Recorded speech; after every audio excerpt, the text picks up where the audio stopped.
Good morning, good evening, good afternoon, everyone. Welcome back to On the Live VIP stream. It's been a while. It's been over a week. It's been over a week since our last Final Fantasy session. Again, we tried to play at least once a week, and this week we were otherwise busy. We were busy with the Rex March Madness. The events are ramping up. More and more casting is happening, so we had to kind of shift things around a little bit, but at least we have found a day. We found a day where we can play some Final Fantasy.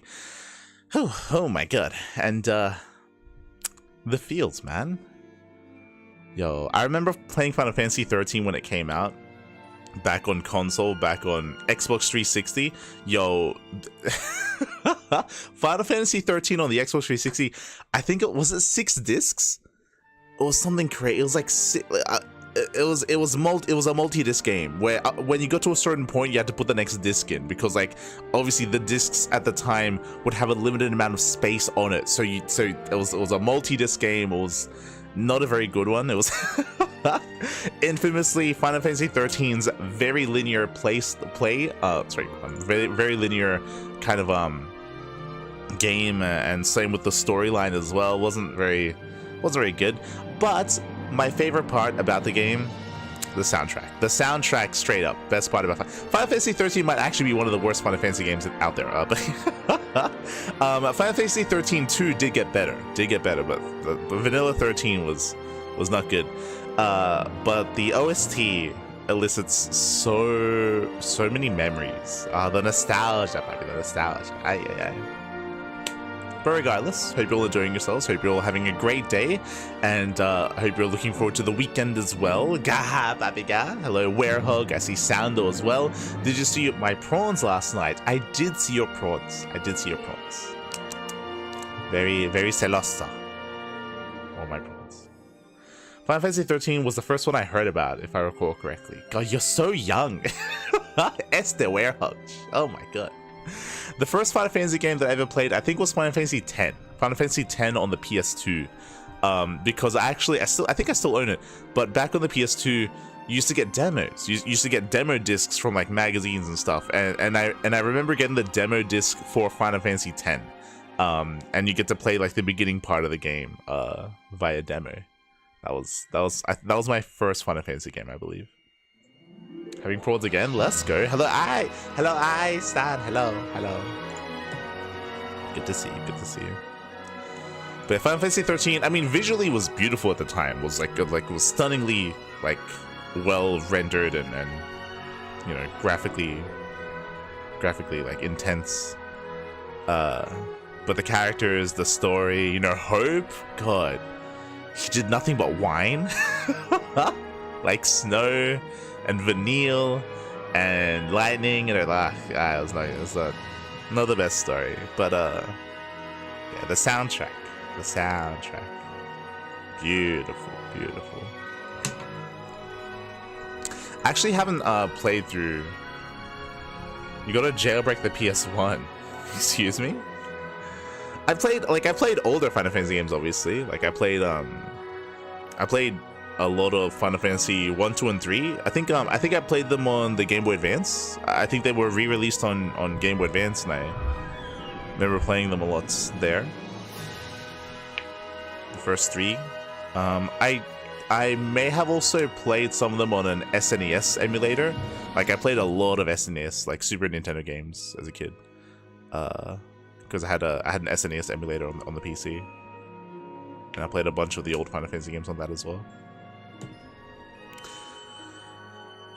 But here we go. We're about to jump into Final Fantasy 14, I should say, as this is going to be our weekly session. Kuro will soon join me, of course, and we're here to progress the story. So far, we're in the second expansion. We finish up Heaven's Ward. Heaven's Ward we really enjoyed. I do recommend the VODs. It's all on YouTube. Our Heaven's Ward playthrough. I believe it's on Kuro's YouTube. I think I've since deleted it from my Twitch because they don't host it anymore. I'll eventually upload it to my YouTube as well, I guess. But Kuro's POV is over on her YouTube channel. And yeah, we had a really good time with Heaven's Ward. Stormblood less so far. Like it's leaving much to be desired. Certain characters, certain decisions. Like the story is not amazing, but we're getting through it. We're slowly getting through it, and yeah, we'll soon be joined by Copa. Let's go. Where are we?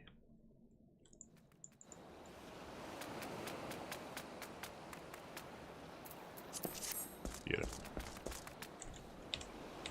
Huh.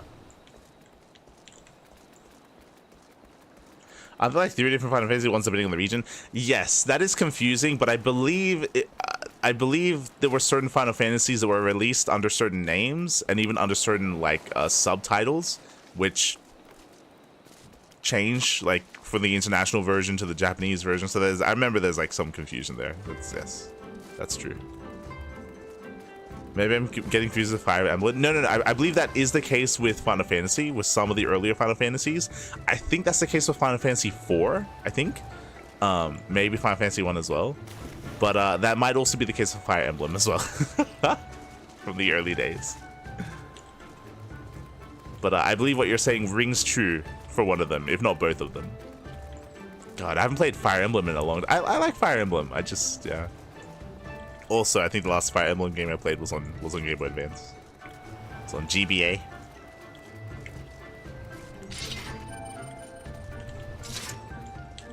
Yes, we're here. Speaking of one of these days, I have to play through Final Fantasy 16 again. True, I have to continue that story. I just have no time. Like, god damn it. Today I got replays from HSL. So HSL is the Hispanic Star League. And I got a bunch of replays from the group stage, so we're going to be doing that this month, throughout March. Probably over the next 2 weeks. Over the next 2 weeks, we're probably going to have like daily HSL casts alongside everything else that we do to try to catch up with the HSL. There's a lot of good friends that are competing in the HSL, so of course going to be covering those matches. There's a lot of games. There's a lot of games to cover for the HSL, so going to be doing that. I might even, depending on when I get to sleep and when I wake up, I might even go live with HSL tomorrow. When I say tomorrow, like in 12 hours. It depends if I'm alive. it depends if I'm able to wake up. Depending on how long we stream Final Fantasy, I might go live with HSL tomorrow. We'll see. Because there's a deadline, because we have to wrap up KSL like in the next like maybe under 2 weeks, because the playoffs are happening and we want to cast the playoffs live. So we got to get through the group stage as quickly as possible so we can cover the playoffs. Damn Japanese releases. So many games, such little time. Exactly. Smurge. I only play once a week. What can I do?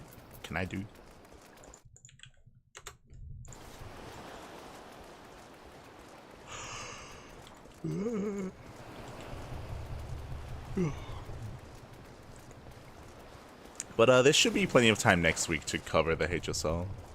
Should be. I'm looking at our schedule. It looks. I think there's like 3 days. Yeah, it's time. It's time to cover it. We'll be okay. Oh,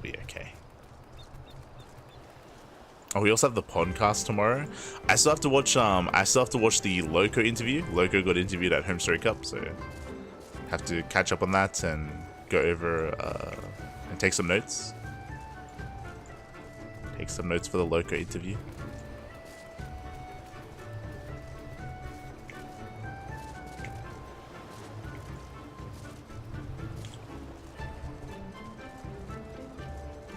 I think I started the Loco interview, and already it's really fun to hear how he heard about StarCraft, where apparently he was watching like a niche like Dutch TV show, and they were interviewing Grubby at the time, which was really fun to hear. It's a very unique story.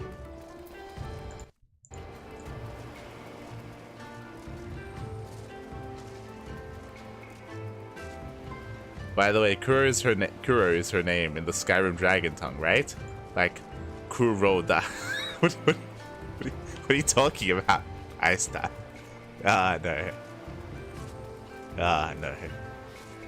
I have to finish Skyrim as well. Yo, I've got like hundreds of hours logged into Skyrim, and I don't think I ever got close to finishing the story. Skyrim used to be my used to be the game that I played when I watched StarCraft. Like I would play Skyrim on one monitor and then I'd watch StarCraft on the other. That used to be my go-to. I just got Skyrim. I've only played 1 hour so far. Man, I've got like, I want to say like 500 hours in Skyrim or something. Like Skyrim, I'm maxed out 99 skill on every ability, and I don't think I have progressed like halfway through the story. Like for Skyrim, I'm the kind of player that like I just go and I just slowly do everything on the map, like before progressing the main story. Like I don't think I've even joined. I haven't joined either the Stormcloaks or the Imperial Guard. Like I haven't done that yet. But I'm pretty sure I'm like 99 on everything. And I've got like max like gear and all that stuff. Like, because I just had to explore the world, see everything. I think I got like all the houses and all that stuff.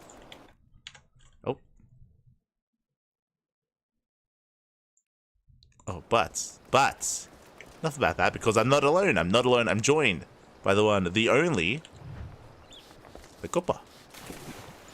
Ah, and myself.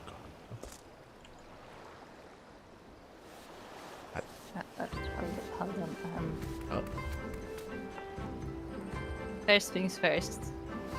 Hello there. Ah. Second thing second. It looks like we were joined by Soko because he drowned in like, knee-deep water. Soko, are you hungover? Are you? He needs a lot of water, okay? No. Soko, I saw the video that you posted the other day, like this morning, yesterday. You were like doing like a drinking review while also drunk. Like I don't. It was a tutorial, apparently. What kind of tutorial? What do you mean? Look after yourself. Oh, that's what I heard. Drink plenty of water, Soko. Be careful. Be careful.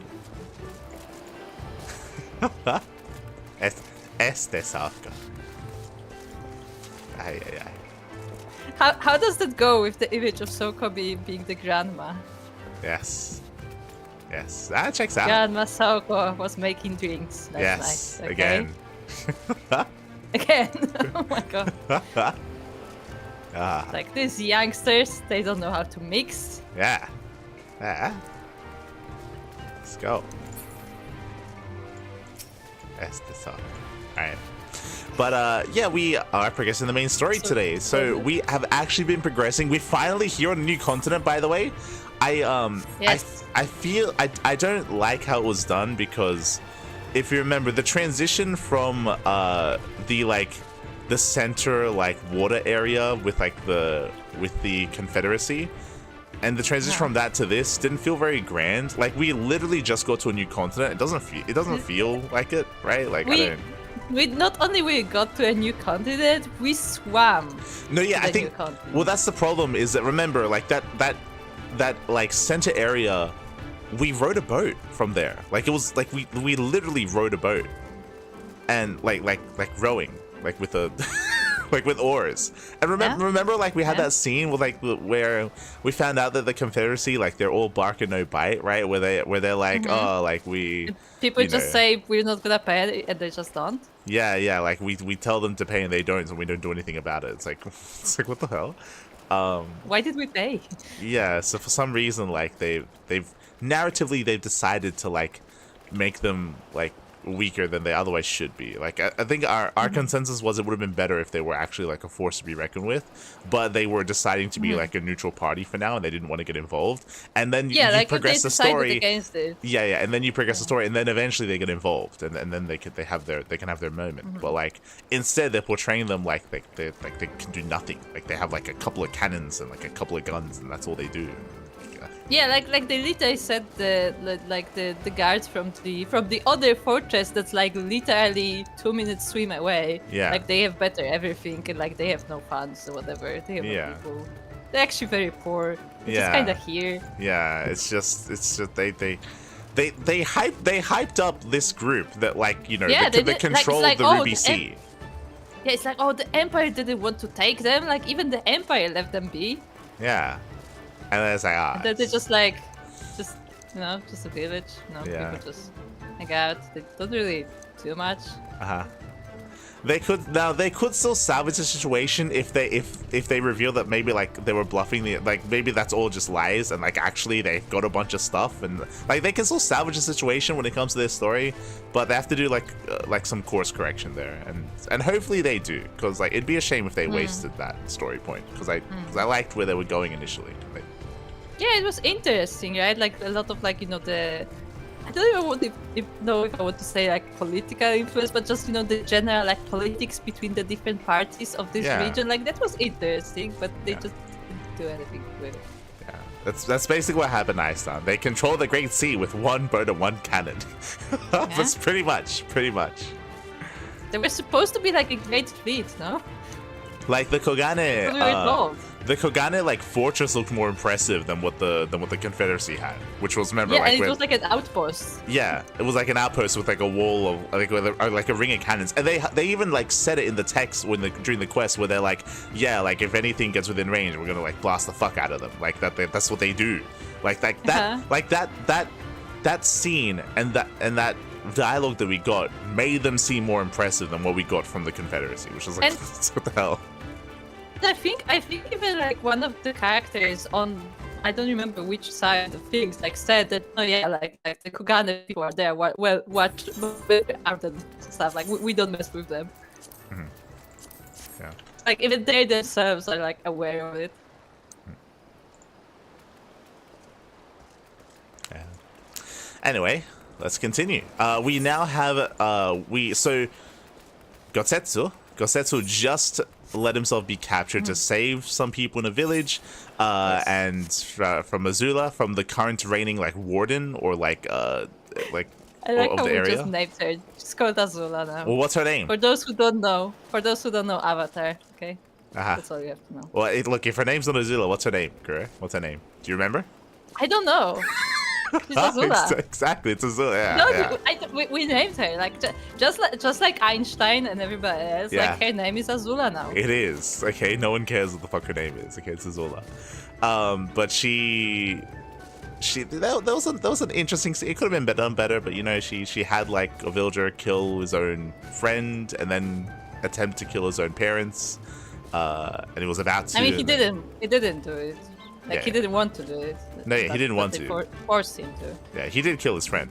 He was about to kill his parents, but he didn't, because that's when Gosetsu stepped in. Remember, that's the moment where he turned the gun on her. No. Yeah, he didn't kill his parents. Like when she told him to kill his parents, like he turned on her. Yeah. And that's when they shot him. Yeah. So we had like this, you know, I would say it is a bit of a trope, but like we had the whole scene with the, you know, her like forcing people to like kill each other because I still think she should have defended herself and killed him. I think that would have been better, but yeah.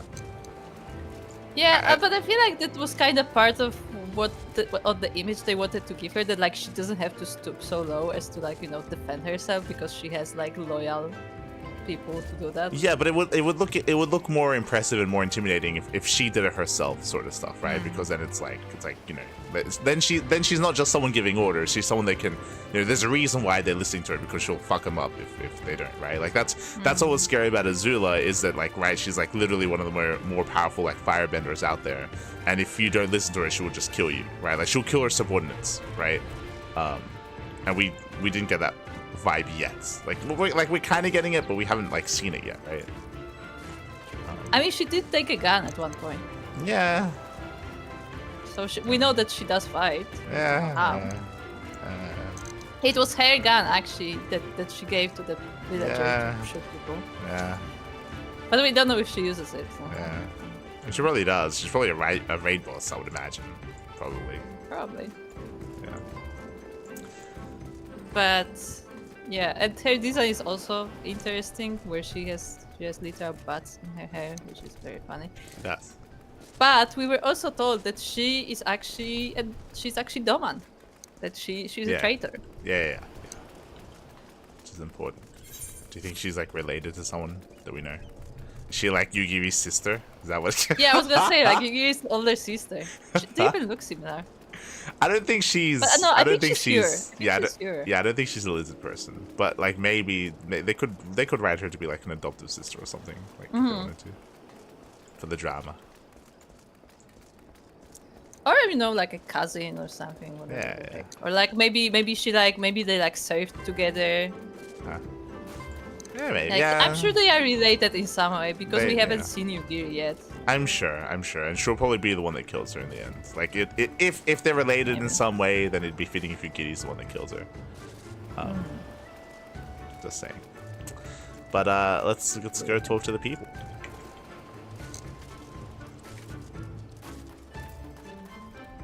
I'm thoroughly enjoying the ice cubes my ice cube machine made while I slept. Beautiful, beautiful. Hopefully, it didn't make too much noise. Don't know how much noise that makes. Let's say. Do you think Soko cared about the noise? Probably not. Your cat is in the chat. Streaming on a day I can watch. Poggers. Let's go. Let's go. Good to see you. It's been a long time. Yeah, our schedule for the Final Fantasy streams got a little bit chaotic because of all the various events being scheduled currently. But it's still gonna be once a week if we can, just on different days whenever there's space. Okay, Alice. This should make things easier. Thank you, Alice. With? Look who I found! That's him. It's him. What is he doing here? What wind brings you hither of all places? Were you not bound for Othard's shores? Is that not where we are? I felt that's what we are. Ah, I see. I trust you have not forgotten our previous conversation on the subject. No? Then what do you want? Second opinion? Very well. Come with me. I'll take you to the captain, Rashel. Just like that? An audience with the leader? How very accommodating. We must needs choose our words carefully. You leave it to me. Oh no. Oh no. I've always been good with people, and this will also give me a chance to use the Eastern greeting they showed me in Revenant's Hall. No.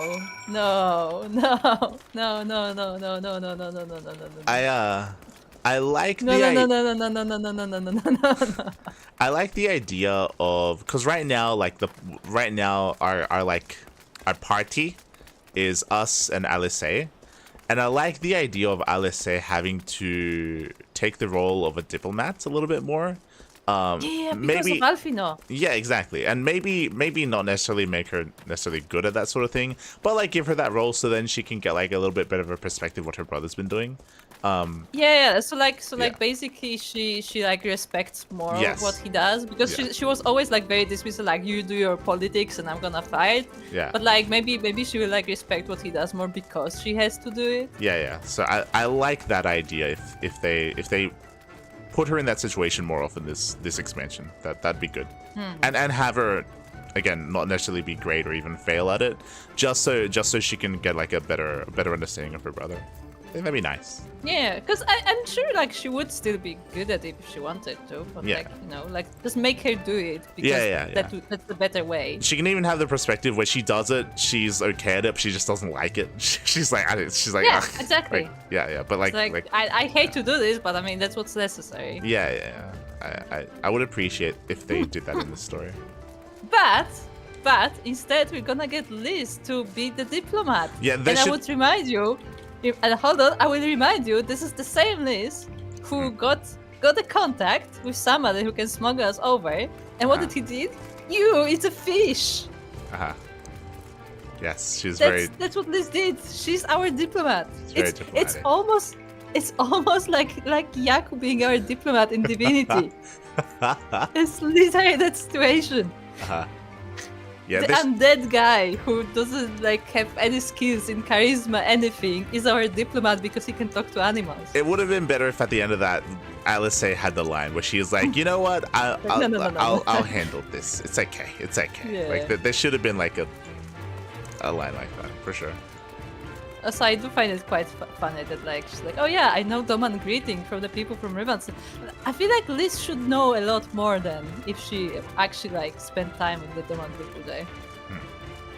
Because it doesn't look like she learned a lot of manners from them. Put it that way.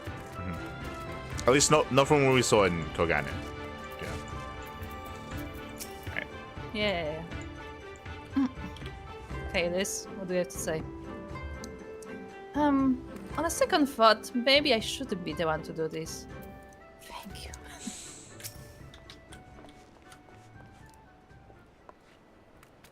It's never this simple, not with pirates. And if they're anything like Cavaline, then may the gods have mercy on us all. That's sweet. There he is, then. Our illustrious leader. Speak. No need to be shy. Are we enjoying Stormblood so far? I would lean towards... It's a mixed bag. It's very mixed. So far, I would say probably not too much. But it's the beginning. It's the beginning of the expansion. It's definitely leaves much to be desired. They've made some very interesting decisions that we don't agree with. But you know what? We have a lot of rants on the writing. Yes. Let's put it that way. Yeah. A lot of ranting has been done on the writing. The writing has been pretty bad, is what I will say so far. When it comes to the direction of the story and the dialogue, and the direction of the characters, so far I think we don't agree with most of it.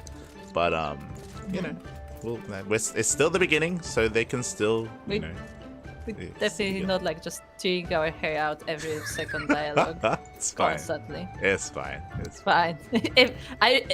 Kata, if you want our full opinion, I recommend watching the past like 5 streams where we constantly just yell about why is this person here? Why are we doing this? Why did we agree to this? Why are we here? And like all those questions. There's some bigger overarching things that I think are a little bit more important, like what the decision they made with Ida, the decision that they made with Papalimo, the decision that they made with Alfino, the decision that they made when it came to the characterization of like the rebel group and like the hidden that is the like this and we're past it. It'll be fine. And while we're here, why is Liz here? The question of the day, every day. Why is Liz here? We have not found an answer yet. We'll speak to Rasha.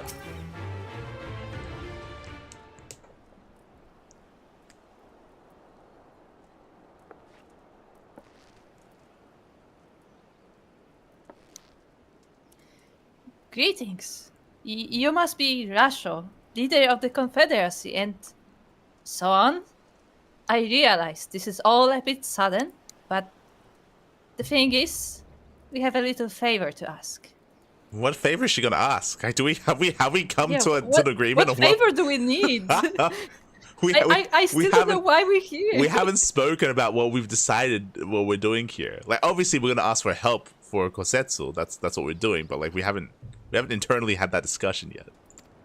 Yeah, we have not had this discussion. She just took initiative. Okay.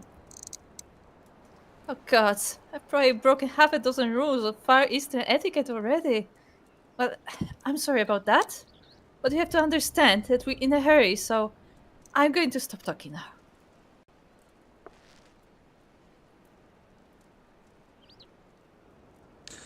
Men who revere manners and tradition can be found the world over, but not here.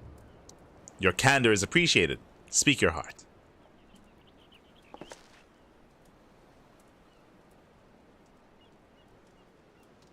Oh, so we're speaking. Okay. I still feel like it should be Alice, but sure. It should be Alice, 100%. Gosetsu, a former leader of the rebellion. I know of him. Why he bade you petition for us for aid and succor. However, I know not.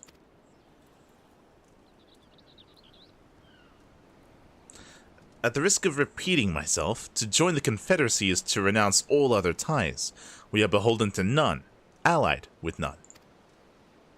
When Doma was invaded by the Empire 25 years ago, we did not rush to her defense. Knowing this, do you honestly expect us to help you drive the Imperial forces out of Isari? The Gallians have long maintained a presence in this region, and we will be fools to break the peace, fragile as it is. Besides, you are capable warriors, yes? With guile and preparation, you can surely resolve this matter yourselves. It is imperative that our presence here remains secret for as long as possible. For us to openly engage the Imperial at these times would endanger everything we have come here to achieve.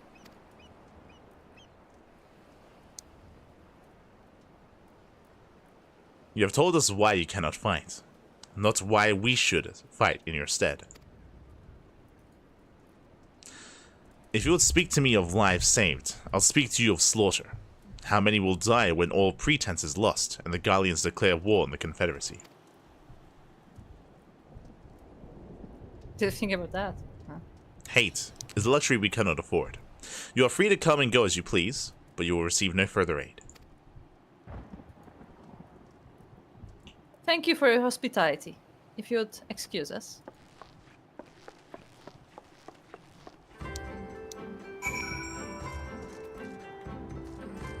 Honestly, though, did we expect them to agree to anything? No, we didn't. No, not at all. Yeah, I don't exactly understand why. Yeah, I'm pretty sure the only reason why we came, my understanding was the only reason why we came here was that they would like shelter us and help us recover a little bit, and then we're gonna go save maybe give us ourselves. Information. Yeah, like information. Information. Like yeah, that'd probably be like the best thing. Hansui. The captain's word is final. I can't say I didn't warn you. Basho.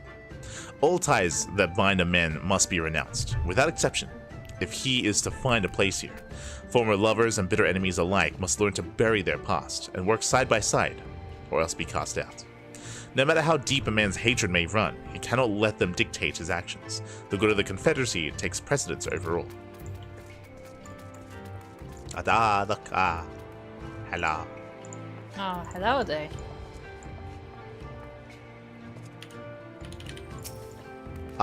It's K-pop star Kata. Hey, it's K-pop star Matthew Mercer. Let's go. The one and only. Let's go. We did the little ladies day events last week, and yes, the outfit is very K-pop. It's very K-pop. It's great. Also, Kata, I don't know if you heard, but I said specifically in one of the cutscenes in the Little Ladies event, the guy looks like 10 from NCT. Because Kata will know who that is. There you go. That's what I wanted to say. I know. But also, as I was going through my VODs, because I've been going through the Twitch highlight thingy. So, do you want to know when the Little Ladies event was that had the orphanage and stuff? 2021. Do you know when it was? That was the first Little Ladies event we did, 2021. There you go. Yes. You're very K-pop. I know. So see, Kata agrees with me. It does look like 10. There you go. Maybe that was the inspiration, who knows? No, I mean, NCT is fairly popular. 90% of these streams are Light and Kuroda arguing about the story writing. Always a pleasure to listen to. Look, the streams weren't like this in Heaven's Ward, okay? That's all I have to say. Yes, exactly. The streams were not like this in Heaven. So we still had discussion about the story, but we did not have nearly as many complaints. No, we didn't. Right. I'm down here. It's Alice. It disappeared from me later. Down the stairs. Didn't go down the stairs. I wish I could say I'm surprised, but I'm not. Hey, Milika, I know that didn't go well, but I'm not prepared to give up on them yet. Gosetsu told us to come here for a reason. He must have believed we would convince them to help us. We just have to work out how. My thoughts exactly. I'm glad to hear we are of the same mind. It is little wonder they refused. We have done naught to persuade them. The real work begins now. All the side quests. Yes, all the side quests will persuade them. We need to learn more about the Confederacy, what their needs and weaknesses are. Once we know all that, we will know how to earn their trust.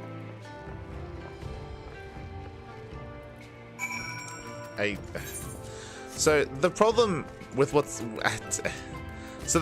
happening right now. Let's head down. Oh my god. Because we have a lot of people to talk to, I guess. The problem is that this feels a little bit out of touch because it feels like time is of the essence, because for all we know, Gosetsu's just dying. Like, I thought we were only getting here just to like regroup, and then we go to like fucking save him. Like yeah. What are we gonna walk as much around information as we can? Yeah, we're gonna walk around and they're gonna be like, okay, can you get like some bear pelts for me, and then can you get like some food for that person, and then can you do this, can you do that? Also, can you carry some letters around? Yeah, and then by the time we do that, like he should be dead. For all we know, he's dead. Like things seemed very urgent at the time, you know? I thought we could like go more into like spy business, to put it that way, you know?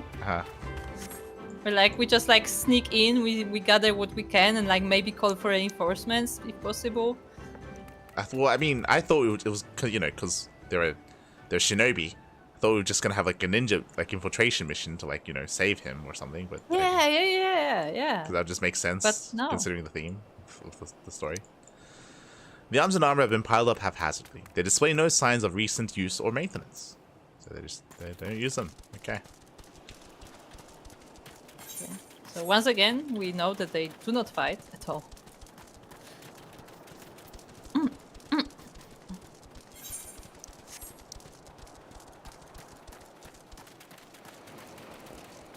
There's a Sprouts White Mage hidden away spamming Cure 1 on him. He's fine. True. Be fine. Shinobi White Mage? Look, they have a sheep. Taken an interest in the ship. Huh, good eye. She's not much to look at now, but once upon a time, she was a beauty.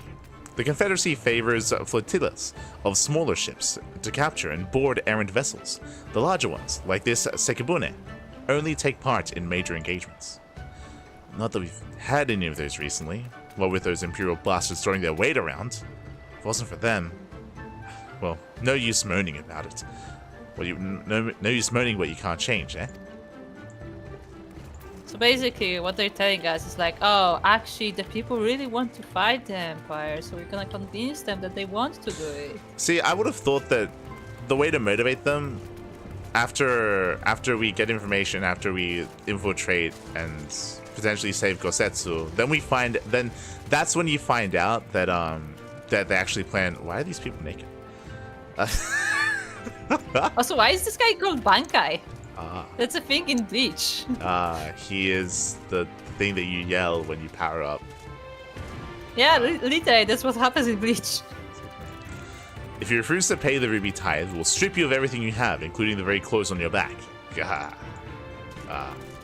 That's not okay. Get you naked. Unless you're an Imperial, in which case we leave you alone. Yeah, if you're Imperial, you just kill him. Yeah. We only strip the locals naked because we like it. There's actually no money involved. We just like to do that. But I assume that we were going. So after we save Gosetsu, then we find out. Oh, like really, the Imperials they actually are planning to like attack and assault and get rid of the Confederacy. Or even find out like. Even be like, oh, actually, there are like some Confederacy people here as well. Like, it looks like they've been actually like, you know, capturing the Confederacy too, because they also of Doman origin. And if you remember, like, she hates everybody of Doman origin. Yeah. So like, that'd be a stronger reason for them they'd be forced to fight. One, because otherwise they're gonna die anyway, or because like they've been attacked and they've been like the Imperials have been attacking them anyway. Like, they've been like silently attacked essentially. Yeah. Like that'd be a stronger reason. Number of crates and barrels have been stored here. On closer expansion, however, most are empty. Kata is saying one of the naked men is staring at me. Oh no. Oh no. It's a bit like Skyrim though. The dragons are attacking, about to destroy the world, but we're busy exploring everything possible. Yeah. They're destroying the world though in Skyrim. They're just flying. They're just doing their thing. They're just flying around. Sure. Okay. So there's a cast-off Confederate. What that is? Huh? Hold on. We need to talk to this guy. I need to know what he's about. Okay. Why is he cast-off? Sorry. Okay. Shame. I was hoping he will give us some information on the Confederacy, but it's not. They've got plenty to eat by the look of it, though it's mostly the same stuff. I wonder if they trade much with outsiders. I mean, like whom? They're not allowed in Kugane, I don't think. They're not allowed in Doma. They're pirates. They should be able to smuggle things in and out of Kugane. Yeah, they should be able to like even steal from the ships that pass by, right? Pirates. But I guess everybody's paying. They're literally so they like a collaboration of pirates. That's what they are. Oh. Had a good look around. Do we just need to wait for Liz?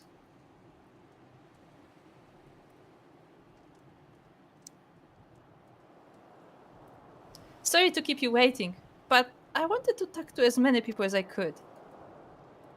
It's just as Tansui said. They have no intention of standing up to Yotsu. Oh, that's Azula. I think that's Azula. I think so. I don't know if you two got a different impression. I guess number one. What's the answer? Yeah, sure. Like, I don't think we got any information to lead us into saying number two. Like, number two is what I want. I want their hand to be forced to engage, but like we didn't learn any of that. I agree. It's obvious that they are struggling to survive, and that they blame the Imperials for their recent troubles. Is that obvious? Okay.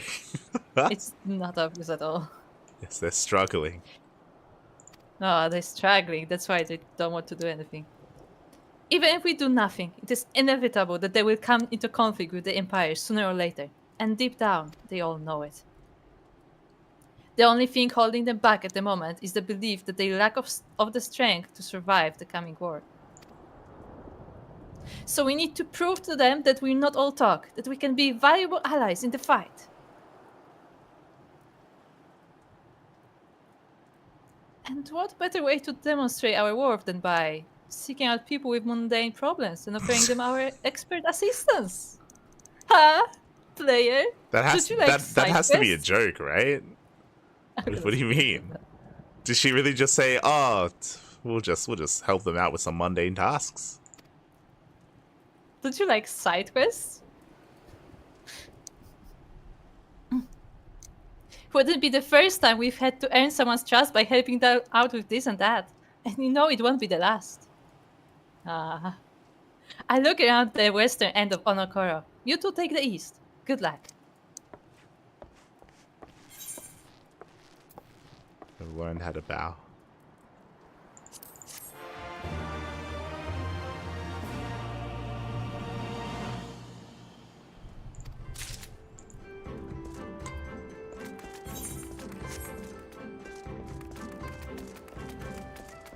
I think this would be a really... So if they had rewritten all of this, I think this would have been a really good place to... Especially because we were talking about urgency before. This would have been a really good place where instead of doing these side quests, and these are main quests, but like instead of helping out the people nearby, dungeon. Just put it in a dungeon here and like have like something happen and basically... There are a bunch of monsters around. No, I would make it a little bit more personal. I would say like, maybe something happened and like the Imperials, they like took a bunch of their stuff and they just take it, right? They can't do anything about it. They're like maybe a little bit sad, then maybe a little bit upset, and we step in. We're like, hey, we're not tied to you. We're not a part of the Confederacy, so we can do what we want. We'll get your ship for you. Like we'll rescue your people or whatever. We'll do this, and that proves to them that like that these are people that can be stood up to, and we can help them out in whatever way. Sure, but we were also told that we're supposed to be hidden. Yeah, but that the Empire is not supposed to know. We're not hidden though. I mean, we're not. We literally run into their faces. We're not hidden. We're not hidden at all. I'm saying the plot is saying we should be hidden. If that's true, then that's what. Remember how we spoke about when we went to Kugane, we wanted to dress up and like hide who we are and disguise ourselves. Like you can just write it in such a way. That's what we do. We just disguise ourselves. That's what the fuck. I mean, it wouldn't be the first time we got like special clothes for a location. Yeah. And you just have a dungeon instead of this, because this is like the worst option, which is do mundane quests where you know you have like someone who's meant to be important that's meant to be dying right now or soon to be dying, you know. It's really weird. I feel me.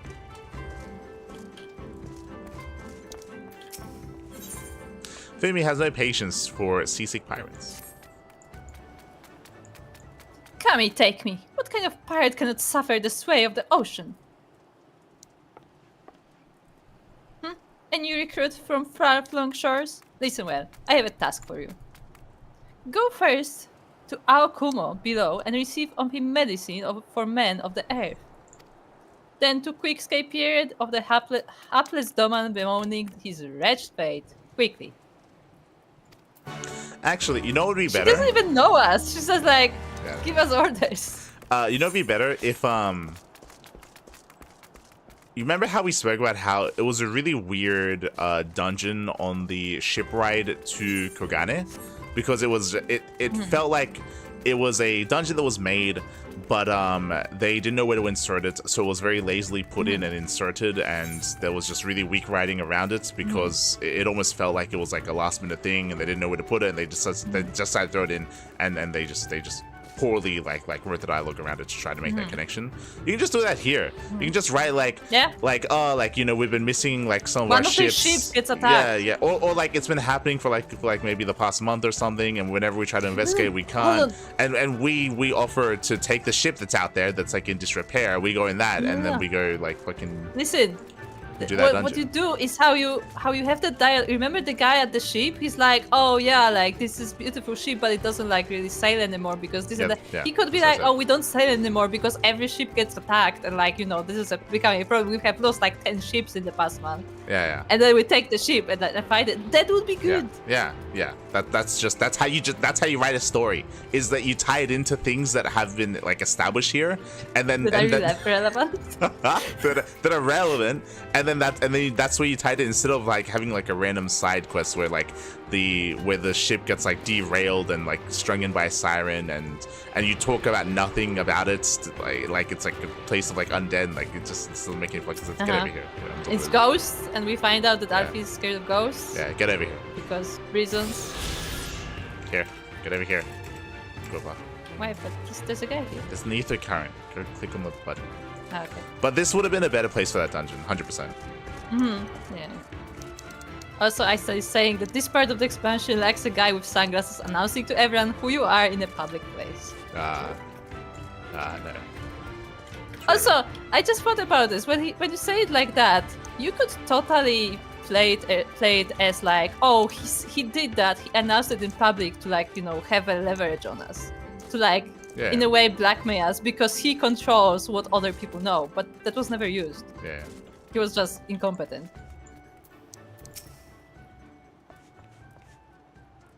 Come at the behest of Afumi for medicine.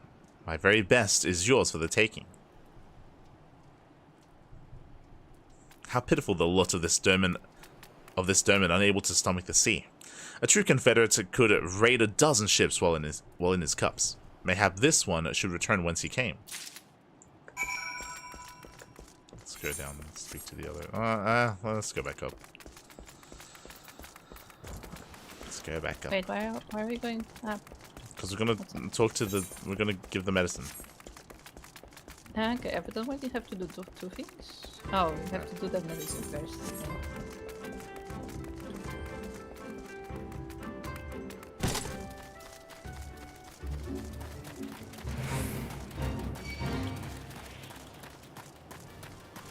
Wait, where are the people who need medicine? Just jump off the cliff. Just keep going to the other side. Just.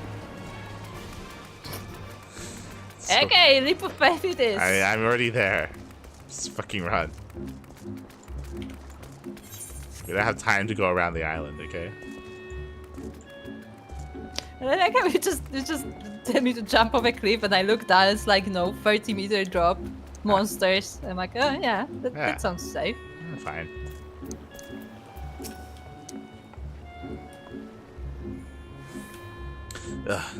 Why does it shift and shudder still? Why are you a pirate if you get seasick? Medicines! Give them here. They may look down on me for resorting to such measures, but I will do all to render the world stable and motionless once more. You are kind, as is Afumi. You may tell her that I will return to my duties as soon as I am able. This reminds me of... Maybe he thought he's gonna be one of the island pirates. The ones that are just standing around. This reminds me of fun facts. In real life, it was not uncommon for a bunch of like actual pirates or people that worked at sea back in the day to not know how to swim. Just didn't know. Yeah, I mean, you just have to learn somehow. I mean, they on typically the don't. ship. You're not expected to be out of the ship. You don't typically expect to be cast overboard or anything like that. But it was not uncommon for them. Maybe you should, but. You think they have time to learn how to swim?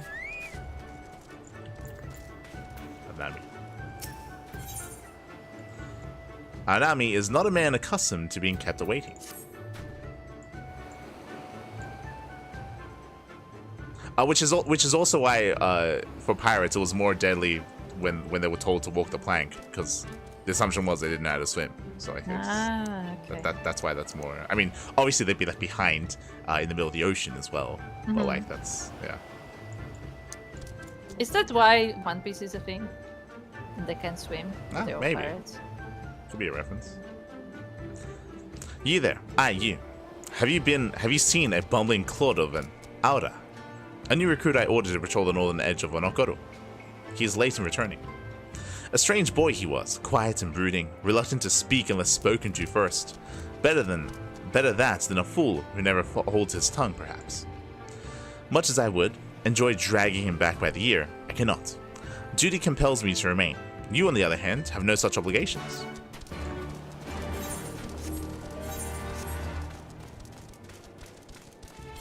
Why do they entrust us with all these tasks? I don't like it. I don't like it. Because like they don't know who we They are. have never seen our face. Yeah. And you're like, yeah, do fine things for us. Kachika's nodding sagely in your direction. You strike me as a strong and capable individual. I've got a job for you, Westerner, if you are courageous as well. On the beach far to the west lies the carcass of a gyoki, feathered with arrows. I would have you go and retrieve those which may still be of use. While you are about it, I should be glad if you were to butcher its tail for meat. Very good meat in gyoki tails, you know. But I did say you would need to be a courageous sort, and I meant it. The beast was young. Do not be surprised if an angry mother mourns its child. Okay. See, as much as I don't like the guy giving us the quest, I like the flavor. Where like, this is actually a creature that we did see, and we did ask like, oh, why was it so small? And now he actually gives context. Yeah, you can kill its mom. Yeah.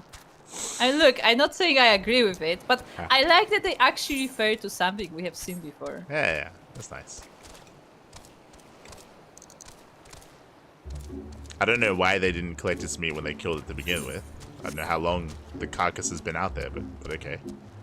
Yeah, it's probably not suitable for eating, but... We're not gonna eat it. They live with what they have. Yeah. We could just give them a fresh one, but... I mean, that's what they want. Also, when I look at this creature, I don't think of the tail as being its delicacy. Like, I don't know. No. Definitely not. Just saying. And look, maybe it's different here. It's a different content. It doesn't look like there's a lot of meat on that tail, okay? There's spikes, it's a bony tail. It's very bony. It literally spikes and bones. Also, we're chased by sharks on the shore. It'll be fine.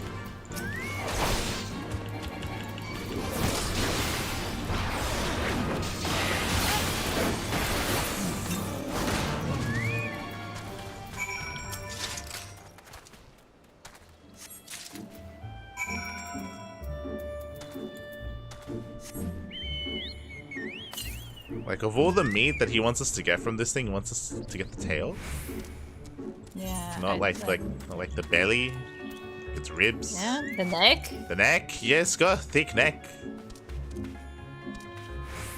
It's a big boy neck.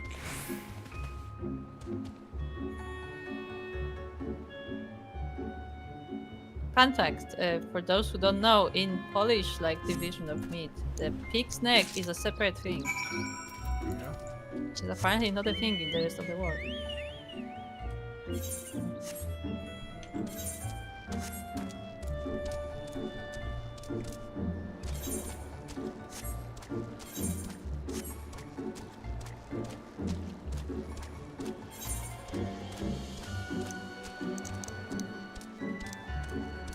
So why did they kill a young one? Didn't they just take a full-sized one on? Yeah, don't worry about it. Because he literally said that oh, be careful because his mother is probably protecting him. Why would you attack the young one then? If you know that it's dangerous. It's fine. So we're looking for a boy. Oh yeah, we're looking for a guy. I doubt he's a boy. He's probably a older guy.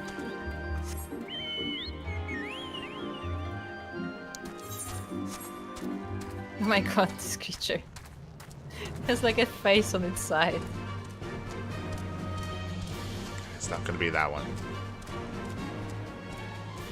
I think so. Nah, I mean, he's not this. here, clearly.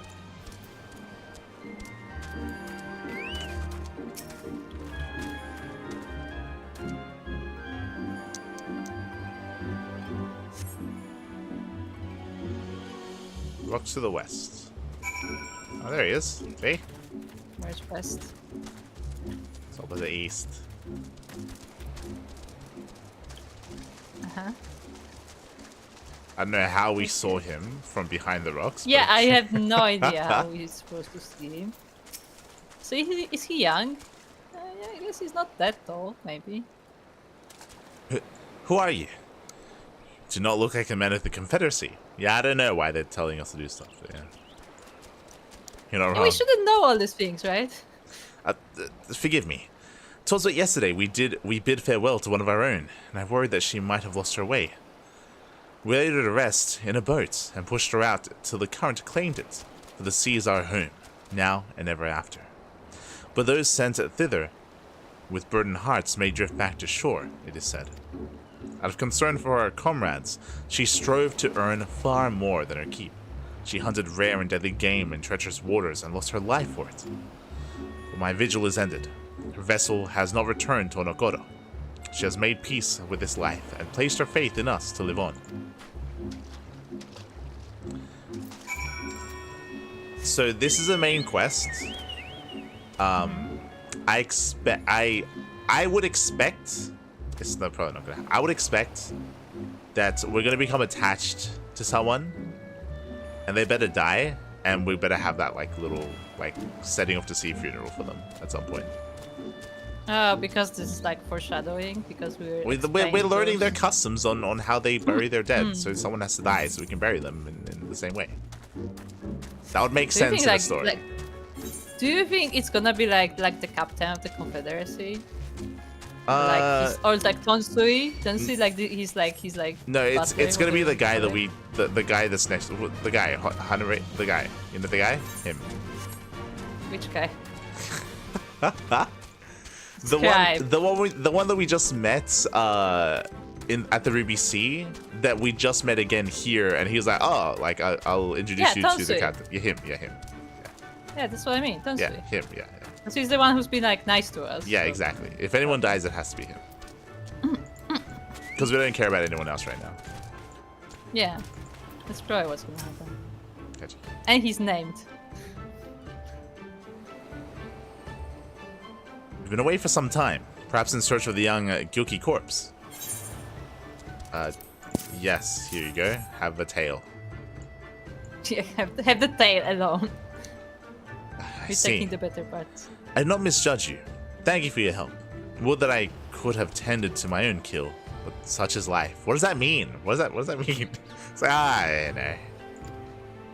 Yeah, I was busy. I got hungry, so I got to get some food. Pity the meat is not as delicious as it is nutritious. Under normal circumstances, we would not bother hunting Gyoki as game, but as you may have heard, these are not normal circumstances. Arrows too must be reused when possible. A prudent measure become necessary, alas. With every passing day, our future grows more uncertain. But this day we shall have full bellies, and in that we must take solace. And wayward travelers need not risk the ire of vengeful Gyoki by wandering near my neglected kill. What he's saying doesn't make any sense.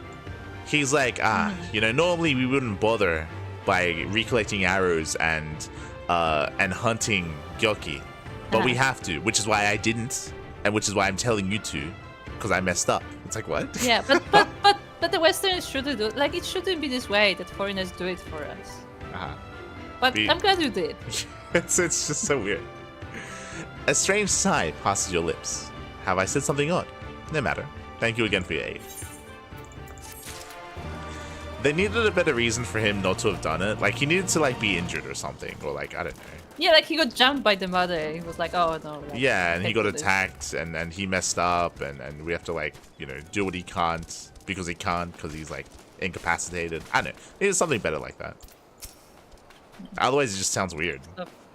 Like, we didn't get a reason as to why he... in the NPC. So, what are my recruits? Did you find him napping on the beach of some such? What? All this time he was standing watch for the funerary vessel. Huh. So rarely does he give voice to his thoughts. I had no idea that he had thoughts. Okay. That's actually pretty accurate. Yeah, no, that's probably what he actually thought. Yeah, it'd be nice. No idea how Comrade's death had affected him so. Too quick was I to judge him. It is good that you went in my stead, else I might have misspoken and made a fool of myself.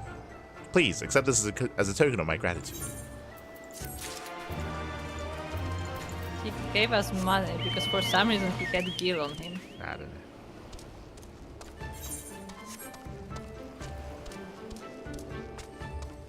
They better die. Why? 2025.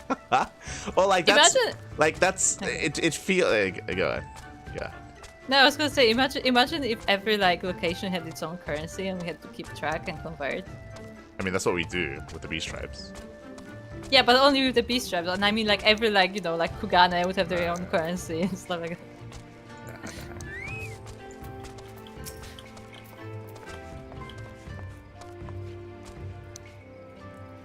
The Doman was raised in the mountains of his homeland.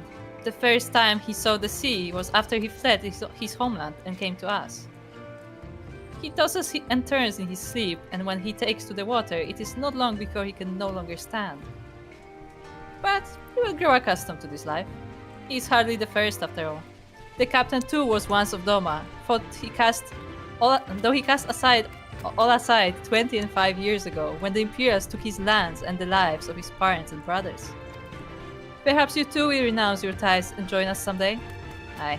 I mistook you for a recruit before, but I know your tale now. Tansui unfolded all. Think on my offer, Westerner. You may find small joys in the land, but the sea holds salvation.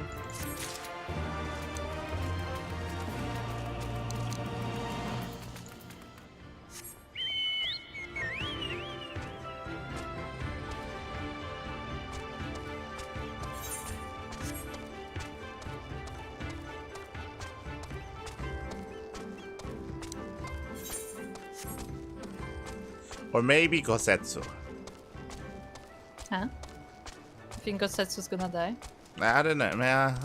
I don't like the idea of that just because of this scene that we're currently in. Like right now, his life is in danger. We're meant to save it. I don't like the idea of him putting his life in danger multiple times throughout the expansion. But... Yeah. That's what I mean. I don't think it would be good. It doesn't mean they won't do it, but I don't think it would be good. Hirase is impressed by your industrious nature. Unimpressed. I'm unimpressed. You've been busy, haven't you? And now you're here to ask if I need help with anything. Huh. Now that you mention it. Lately, we've had trouble with ravenous sharks. They've been leaping out of the water and making off with our fish. Damnest things. I know. I just want to imagine like the guy just making dinner and a whole shark just jumps out, That's what slowly leaps over the beach, takes the fish, and slowly leaps back to the sea. No. The shark jumps out of the sea and it flops like a Magikarp over to the... Yeah, that's what I mean. Like, it like slowly flops towards the fish, like pulls it on the table and goes back. And slowly flops back. And they're like, well, what can we do? We can't... We can't attack a shark? What do you mean? It's a shark. It's a shark. Damn it, Sting. I know, but you wouldn't doubt it if you saw it. We've got to kill the thieving bastards regularly. So it happens I sent 3 of my mates out there before you came along. Still, the more the merrier. If you can kill 2 or so, that'll be enough. Take a few of those rotting fish as bait. I'll not be needing them. Oh, and maybe see if you can't find the other group. They've been away longer than I like. So what you're telling us is you're constantly missing people. You had one guy who went on patrol, didn't come back. You had another guy go for hunt, didn't come back. Goodbye.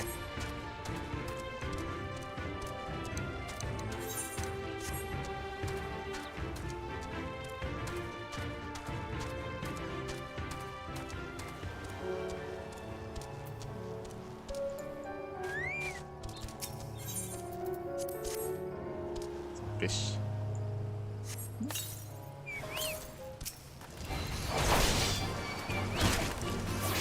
Says it's an aggressive shark, but it doesn't even attack us. Oh yeah, because it attacks the fish. Ah. It only eats the fish. True, we're not fish. No. Imagine if they made a fish race. Huh. Oh no.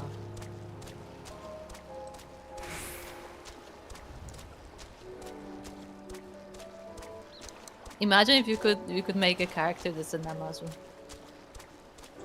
Let's say we haven't encountered like proper fish people yet, but I imagine we will soon. I mean, Namazu are fish people. No, I mean like as in like humanoid, like humanoid fish. Like yeah. mermaids and or like naga stuff like that, you know.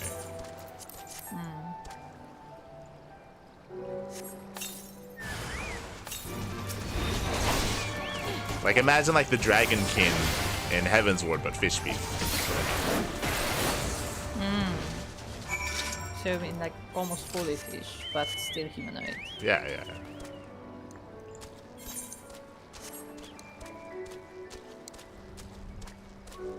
What if those are Namazu?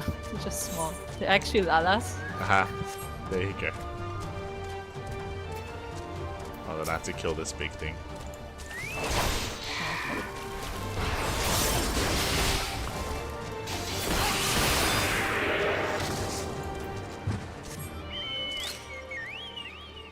Oh, look, there's a big boy up there. Is there? Can't see him. Kill this thing first.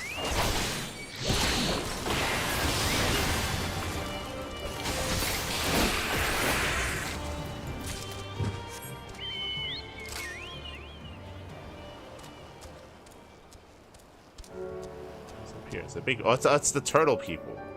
True. Ah. Forgot if they existed.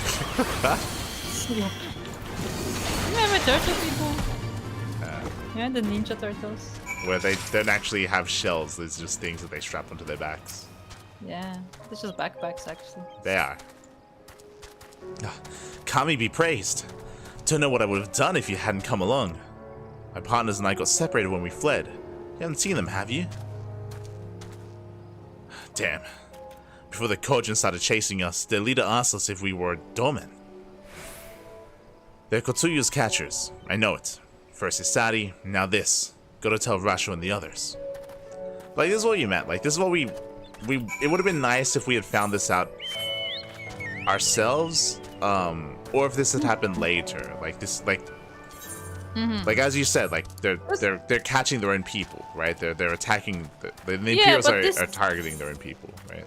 But the thing is, like, what I wanted was it to be more secretive, where like people just go missing essentially. But here it's like they openly attack them. Yeah. But again, I would have preferred if this was later in the story. This feels a little bit too sudden and too soon. Like, it feels very convenient, right? Like, it's like, oh, we're here. Look, they're just attacking you. Like, it's... Yeah, look at that. What a coincidence. But no, I feel like it would...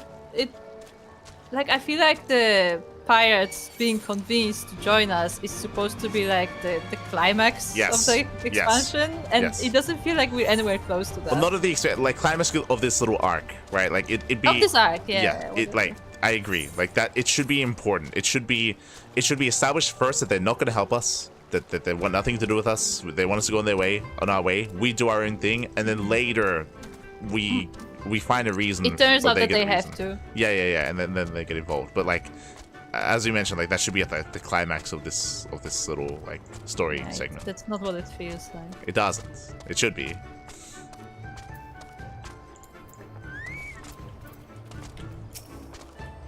Hey Liz, what did you find? We've been keeping busy. How about... Oh no, you've got that look. What happened now? Ah, there you are, America. I heard you went shark hunting. We too did our fair share of beast calling. Though I think Liz made a stronger impression when she bested a drunken pirate in a sparring match. Fastest knockout to date, I am told. I should like to think we have proven ourselves to be rather... Why do I get the feeling you have something important to tell me?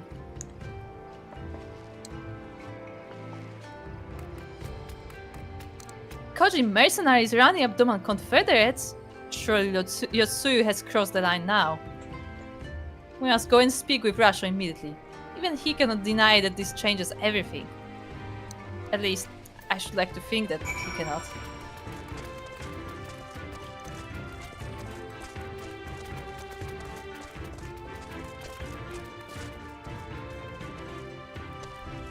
Oh, they're standing now. Ah, no. Has this already happened in this story or not? I'm trying to think. What? Where you have like a group of individuals that are reluctant to join a fight, and then something happens, and then we get them to join. Has it been happening? I guess that kind of happened with the Erosian Alliance, right? Where Yes, multiple times. Yeah. Where they decide. Usually it's the Alliance where they're like, no, yeah, we're not gonna fight, and they're like, by the way, things are happening. Okay, fine. Yeah. I mean, it happened with Ishgard, Ishgard joining the alliance as well. Yeah, but Ishgard was more complicated because they had like their own problems. Yeah. Regardless. Yeah, I feel. Well, I mean, the Confederacy can have their own problems. That's what I mean, though. Like, there's these grander stories that have already been told about these groups that we kind of bring into the fold, and it would have been nice if it was done here. I'm trying to think. Didn't we literally like talking about even earlier than that? Didn't we like have to like earn trust of the sylphs so they would join us or something? Yeah, that happened. Because the sylphs joined us. Remember, one of the sylphs was an emissary in the Scions before they died, but that was a thing. Like that was a big plot point as well. Yeah. I'm pretty sure that was also because they didn't want to like take part in like violence or in because they're pacifists essentially. Yeah. They like because for most of the beast tribes it was like, no, yeah, like we hate the other people because they are blind and like they follow. But like for Ramu specifically, they were like, no, yeah, like they're not doing the right thing, but like they are still like part of our nation, part of our tribe. If you remember, that's what happened with the Amalja, kind of where there were two different tribes. Remember, for the Beast Tribe quest for the Amalja, there was like the blue ones and the evil ones that were in the Zarak.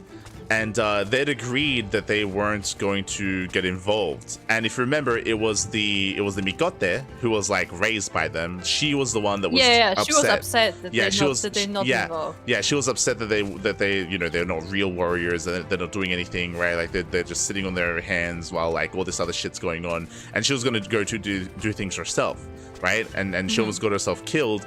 And then because she got involved, then that's when the Beast Tribe, they stepped in to like help her and to save her and to fight alongside her, right?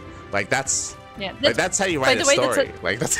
By By the way, that's a nice summary for those on stream who only watch the stream, because the B-Strike Questlines is something we did not do on stream. True. So yeah, that did happen. Yeah. But yeah, like that, like that's like things got personal and then they got involved, right? Mm-hmm. So like so it is a little bit tropey, as in the sense that like the idea of like an unwilling party, an unwilling party wanting to like being forced into like conflict, but like it's been done. Just do it again. Better. it's been done better. It's been done better. It's been done better in Final Fantasy XIV. You can just do it again, you know? Like you can, yeah. Like maybe they kill Tansui. Maybe this is when they kill him, you know. And this guy.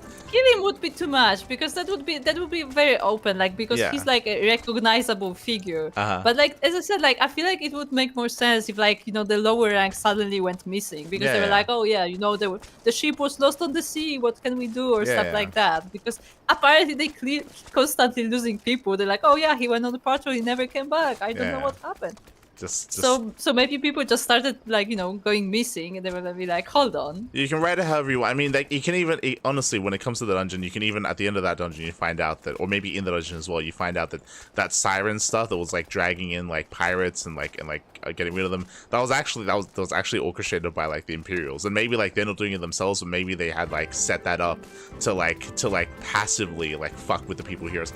You can write it however you want. They find out how it's done. And then I feel like that would be different, because if you remember Azula, because this is all apparently her plot, Azula is very specific about hunting down Domans. So like she needs a way to like specifically single out Domans out of the Confederacy. Yeah. So that's why it would make sense if like single people went missing, because they would just like kidnap Domans or kill Domans. Yeah. Tansui. And then like, you know, they will be like going over like, okay, so who went missing in the last, like, you know, few weeks, and they'll be like, hold on, all of them are Domans, and then they would like start investigating. Yeah, like there's ways to write it, and there's ways to portray that. Yeah. See, this is also where it would be. This is also where you can also, like, remember how we spoke about how it would have been better if there was something, if anything of importance happened in Kogane. It would have been nice if like that's something that you can find out there. If that's something that Alphinaud was doing. Remember we spoke about how like there's an embassy there. There's potential like for like you know, like intrigue and espionage, and like trying to like, you know, infiltrate or like get information and to figure out like what people are up to and what they're doing and what their plans are. And you can even like have that incorporated there as well, where like even like externally Alphinaud contacts us, or even we go back to Kogane and we do a quest with him.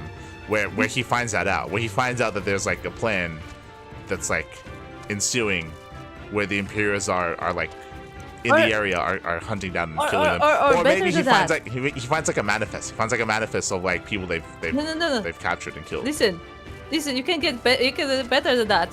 You can be because they keep like singling out Azula. You can be like, we're like the Imperials like.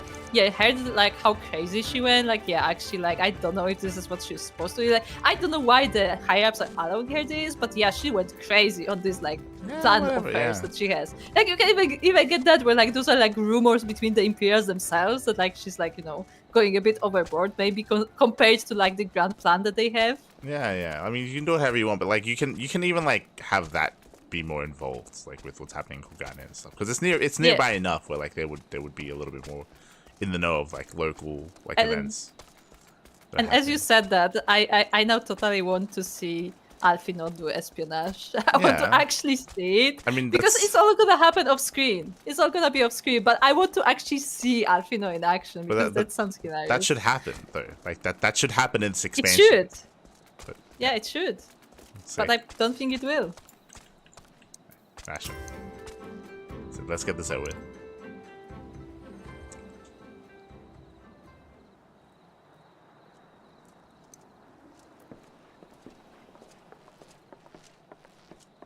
Our most compassionate acquaintances return. For your deeds, we owe you many thanks. Oh, because I'm voice acting. Let's go. But something tells me our thanks are not sufficient. The strange thing is, I was certain you understood our position. And yet here you are with that same look in your eyes and those same words upon your lips, I'll wager. The turtles are killing you. I speak only the truth. The Confederacy will not be spared Yotsu's wrath. You have always known this, that one day you would have no choice but to stand up to the Empire. I say to you that day is today, and come once more to ask that you join us in the fight. How convenient that recent events should lend such credence to your claims. Tell me, do death and destruction always follow in your wake? They had no part in it, Tansui. You know this. We all know this.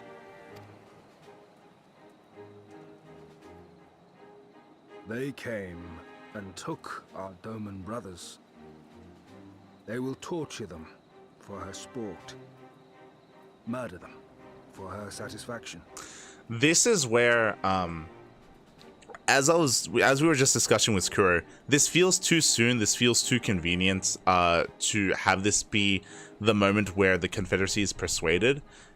I would be okay with the next thing he says is like, you know, they're gonna torture our Doman brothers. They're gonna kill them. This has been happening for a while, and like we just take it. Like we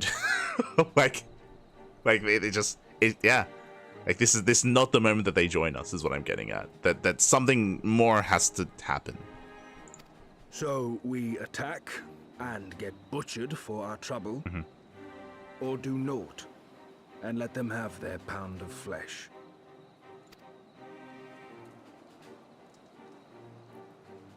If this be our choice, I say we suffer the ignominy. We endure. We survive.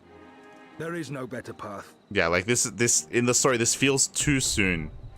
And if it were happened here, I'd be very disappointed. Like it's too soon to like resolve this part of like the story. Until the day our enemy is grown weaker and we stronger, there can be no retribution. We will wait for a sign. Such is the judgment of the Confederacy. So that's it then. You're just going to abandon them to her. They'd die for you, you know, for the Confederacy. They would die for you, but you wouldn't even think to risk your lives for theirs.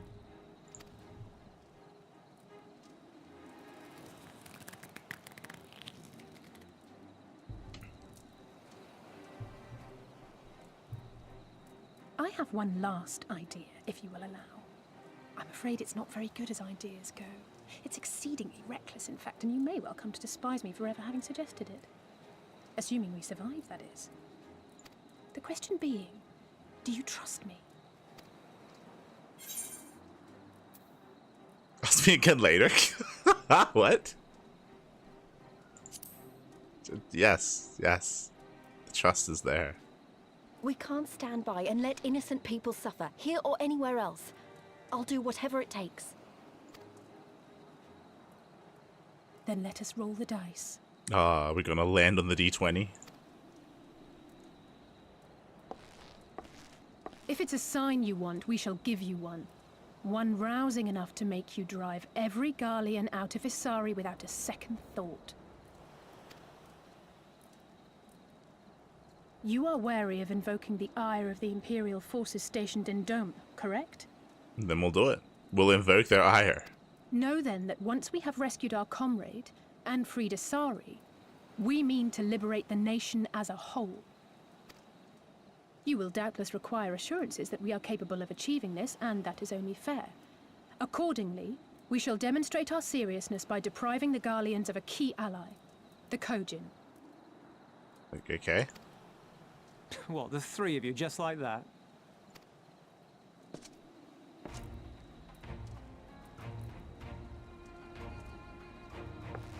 Actually, my esteemed colleague here will attend to it on his own. But the how of it is not your concern, only the outcome. If we succeed, you help us liberate Isari. If we fail, you lose nothing. A simple enough wager, if you have the stones for it.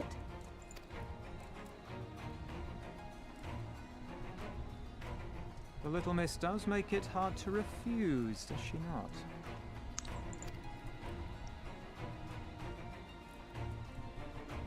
Words are air. We will weigh you by your deeds.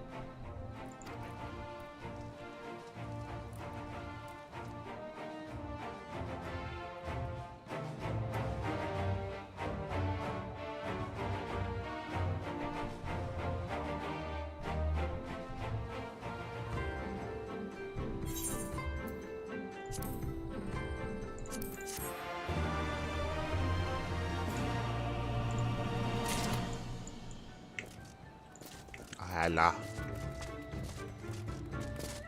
No. Do you trust Alice? This is a really weird thing to ask us. Like what? It was a very weird thing to ask her right in front of them. Yeah, it was a weird moment to have a dialogue option. It was yeah, just weird, very unnecessary. No, okay, let me rephrase that. I feel like this would be fine if the whole dialogue was, "Do you trust me?"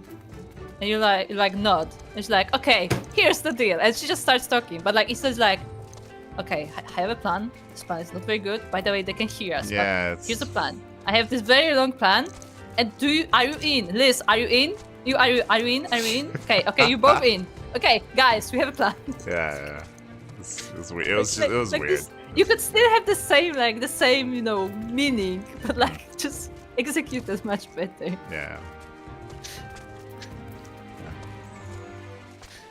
I'm not too fond of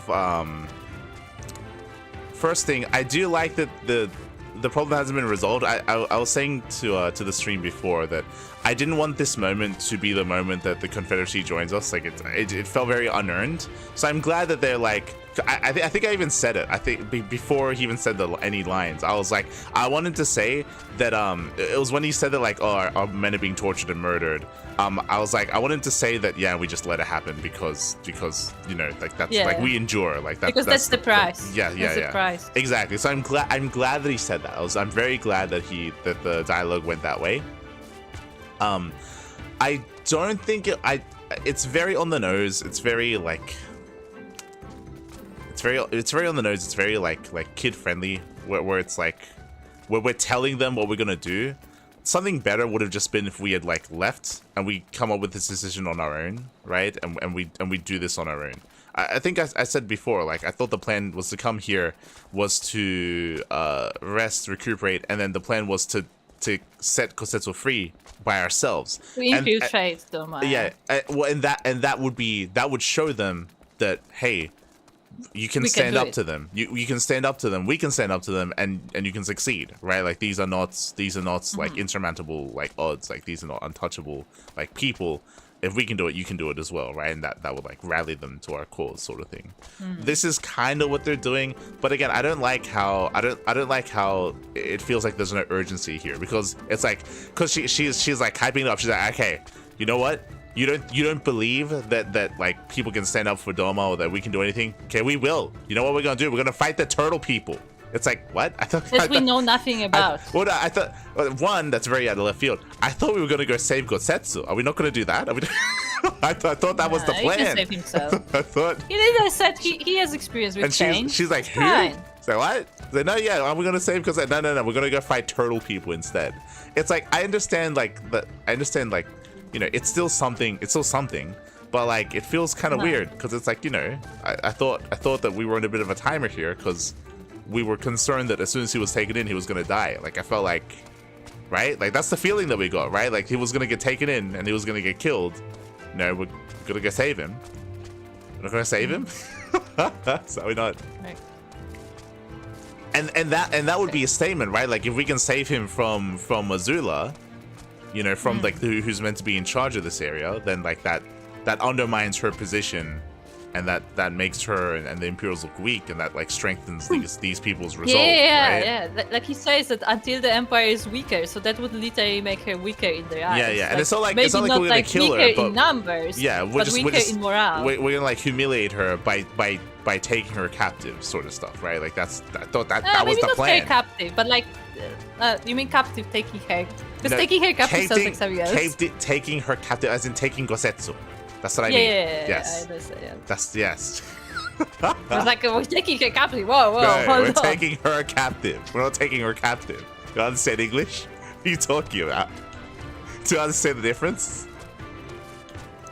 Same. Taking her captive. But different. Exactly. But different.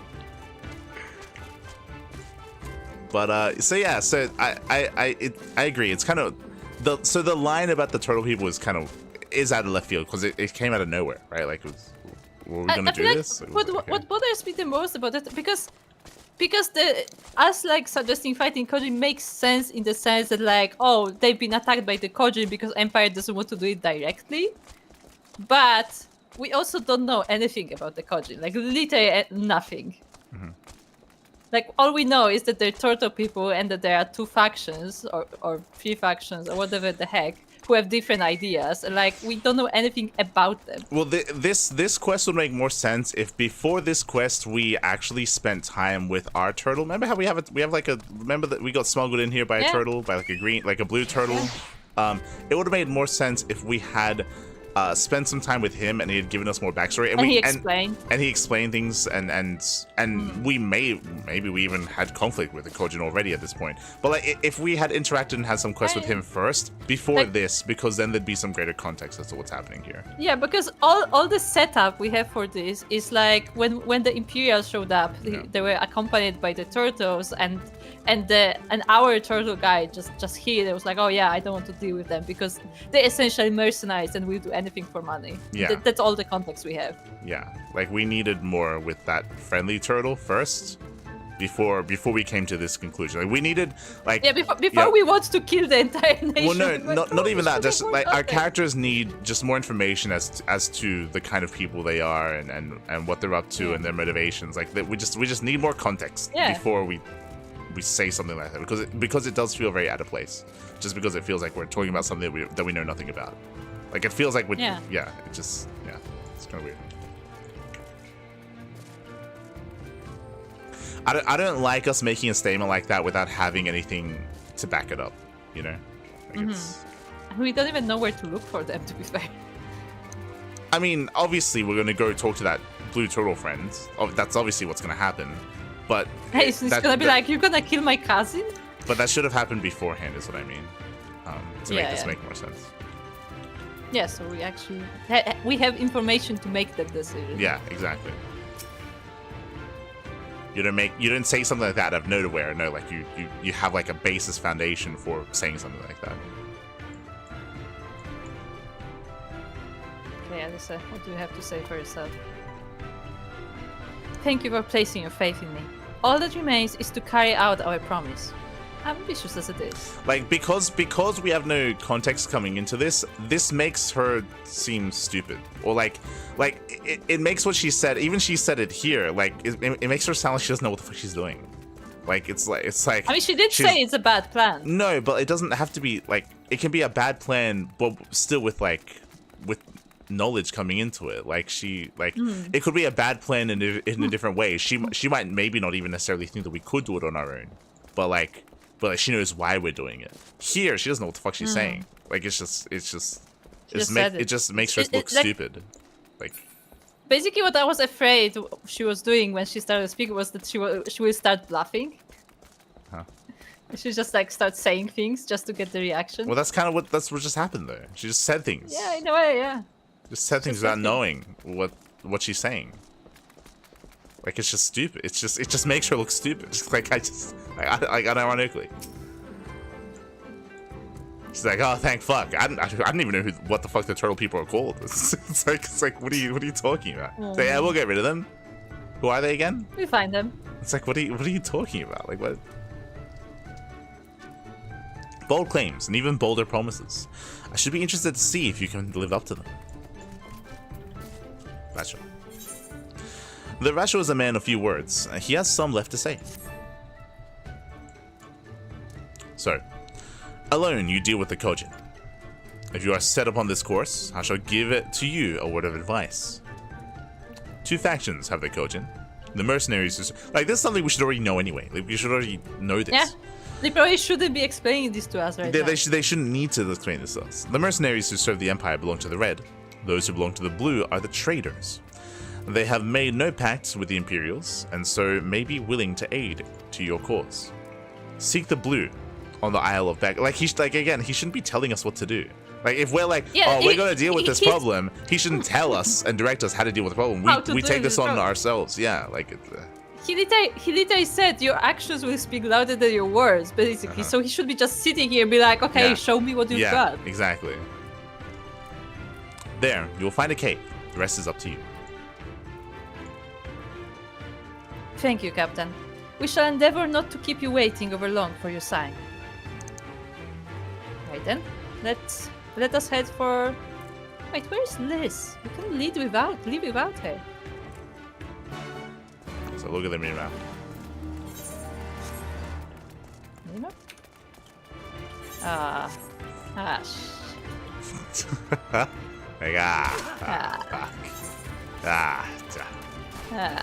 There's one like important side quest here. We can do that one.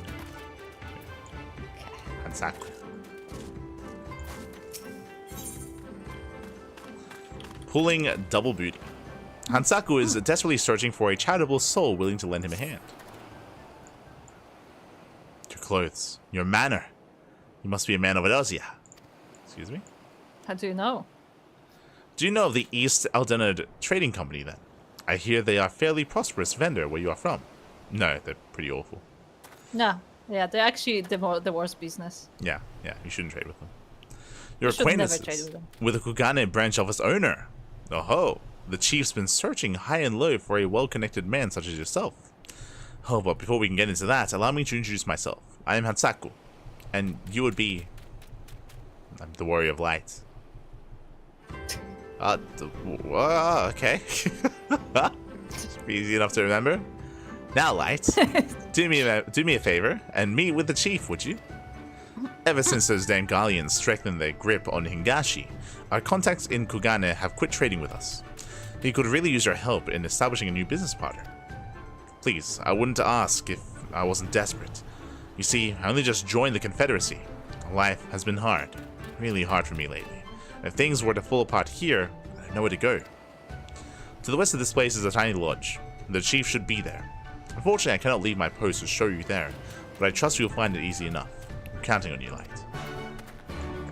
So what you're saying is, do we have a reason to go back to Kugane now, so we can talk to the guy with sunglasses? Is that what we're doing? You know, what would make more sense? Especially because we... Like, Kugane is just such a disappointing zone. It's just so... it's just disappointing. It's pretty. You know, it'd be nice if we had encountered actually like a partner worth trading with in Kugane, and we would contact them instead. Like as you mentioned before, I don't like that we're on like friendly terms with someone that tried to kill us and tried to kill our friends, and repeatedly. And it's just a bad person. Like Teleji is just a it's not like it's not like he changed. It's not like, you know, he's like repenting for what he did. No, he's just making business here, and we just happen to be in the same place. So it'd be nice if we were to find like a local trading partner that we could work with, or if you remember, we just learned. I don't know why we just learned now, but we just learned that the blue turtles are traders, and we happen to know a blue turtle. No, we did know that we did know that they're traders, because remember that's when the turtles wanted to strike a deal with with Alderaan as well. Yeah, so why don't we strike a deal with the turtles instead? You know? Yeah, and they could trade between each other and fight Kojin together. Yeah. I mean, that just makes sense, like narratively. No, we need to trade with Ulda. It would make sense narratively that the Confederacy would join up with the traders to help fight against the red turtles. Enemy. Yeah, you know? Yeah, maybe. It would make sense. That's why we're doing that. Okay.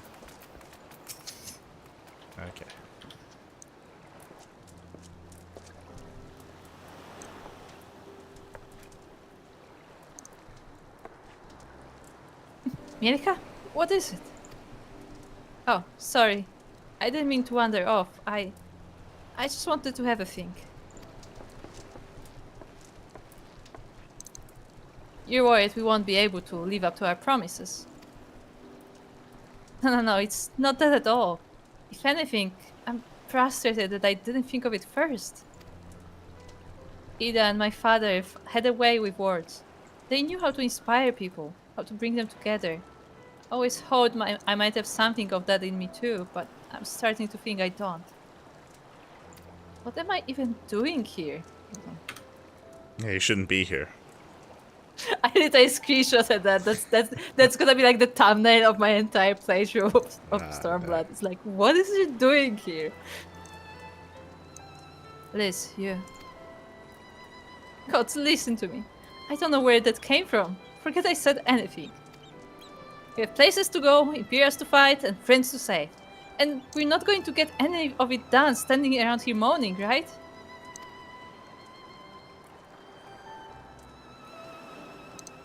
Right?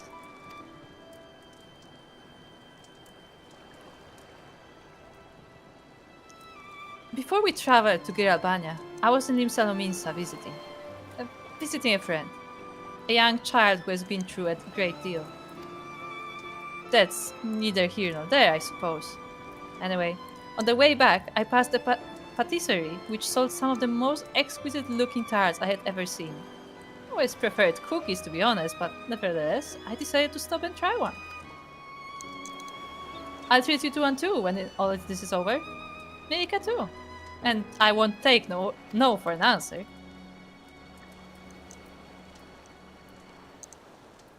What about Ishtola? We never hear the end of it.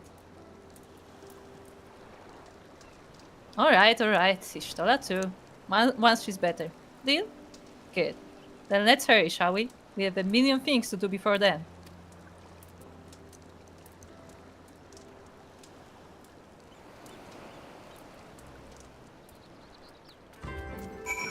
That was a reference, Kata? right? Go on. Kata. This is the moment where I start taking just my hair out. It's like, oh, you feel really bad about your entire existence. How about I buy you a cake? So I thought that okay. So first I can't remember. Did Alice say encounter someone that we wanted her to like spend time with? What was she talking about when she said that she met a friend in Limsa? Is that what that was referencing? Yes, yeah. I was thinking like, what child is she talking about? Yes, yeah. Now that you mention it, that is what she was referring to. Yeah. Oh my God. So that was a very nice reference, is what I will say, because she was referencing a character that we wanted her to spend more time with, and she didn't. I'm glad she's at least visiting. Yeah, they're acknowledging it. They're acknowledging the character. Yeah. Which is good. So first things first, that was good. For those who don't remember, there was a whole plot line where we saved a child kobold that like their parents were killed, and the child was like taken by the primal as well, and then like we didn't know if he's still in there or if he's like a complete thrall now, but it turned out he still is. He's just traumatized. Yeah, and it was really nice. It was a really nice quest, and Alice it was a good story. I think our biggest complaint about it was that we wanted that character to stick around, and we wanted Alice to have her own like entourage of like like Alice would essentially like adopt him. That's what we wanted. Yeah. So I'm pretty sure that's what she was talking about, how she went to visit him, which is nice. But I agree. Like as in the dialogue there was weird because that was an opportunity.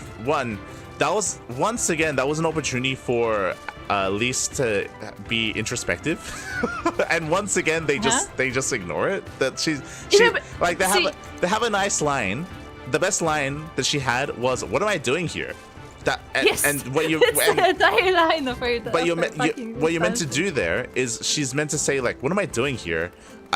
Like my people are dying. Like there's all this stuff happening with little Alamigo, and I'm across the fucking world. Why am I here? I should be there."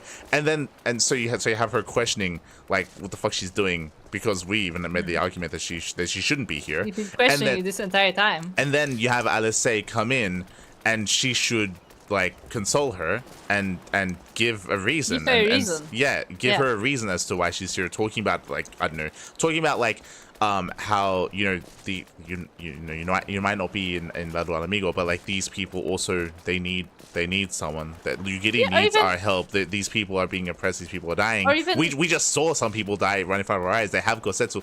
We're here to help these people, to save these people, and you can, right? Like, whatever. Even talk about her fighting skills, because apparently like she like won a fighting match, and like she's like, oh yeah, you know, because Pelika will be like fighting the entire like Kojin trial. Like I need my bodyguard as well. It's like something. Like give her something to do. Yeah.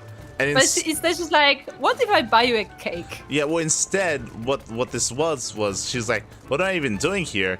And Alice steps in and she's like, I'll get you something. Like, as in, like it brushes, it like brushes everything under the table, and we just bury it, and we don't talk about it, and we're just down there and just forget about it. Don't think about it. Think about cake. Yeah. It's just really weird. It's just not a good thing to do. Like it's not. Bad. It is bad. Like even as a person, that's just a weird thing to say. Yeah, it's just not. You're not helping this person deal with like their insecurities or their issues that they're going through with what's happening. You're like ignoring the problem. They're like. You're like telling them like don't think about it. Yeah, that's basically what just happened, and it feels very inappropriate. It just feels very inappropriate to the situation and to the character as well. Just because it feels like we've had this moment a couple of times, and we just keep saying that like, you know, they need to give Liz a moment to grow as a character, and they just keep missing it. They just keep missing that Liz moment. Specifically been like given like 4 different times in this expansion alone. Where we were like, oh, so this is like an experience where she will learn from it, and every single time somebody comes to be like, no, actually it's fine, you don't have to change anything, like pats them on the head. Like Liz as a character has been stagnant so far, and it's really frustrating because she's not a good character, and they're keeping her the same way, and there's no growth. There's no growth. But my problem with it is not just that there's no growth in Liz itself, because like, you know, that's like their choice, whatever. But the fact that they give her those opportunities, like they had it on a plate, and then she's like, Yana, you know? Yeah, they're writing these moments into the story, and they're not doing anything with them. So it's like, why are you even doing this? Why are you incorporating them if you're not planning to use them? Yeah, why did you write this part of the story if you're not going to do anything with it? It's just a waste of time. It's just you're wasting our and you're just making us more why upset. Did we have this conversation if she learned nothing from it? If there's no progression, and the conversation is literally cut by her saying, "Here, have a cake." Yeah. Like this was just so weird. It's an odd writing decision, for sure. I was actually shocked when I heard the response from what he said. Yeah. She was like, you know, Liz, like she like seemed really emotional. It's like, you know what? Limsa has really good cake. What? Like when she started, like, oh yeah, I was visiting someone in Limsa, and like, you know, I was passing by this bakery, and there was like all these good cakes, and like I bought a cake. I'm like, oh, okay, so this is like a story. She's going with it somewhere. It's like, I should buy you a cake too. Like, what?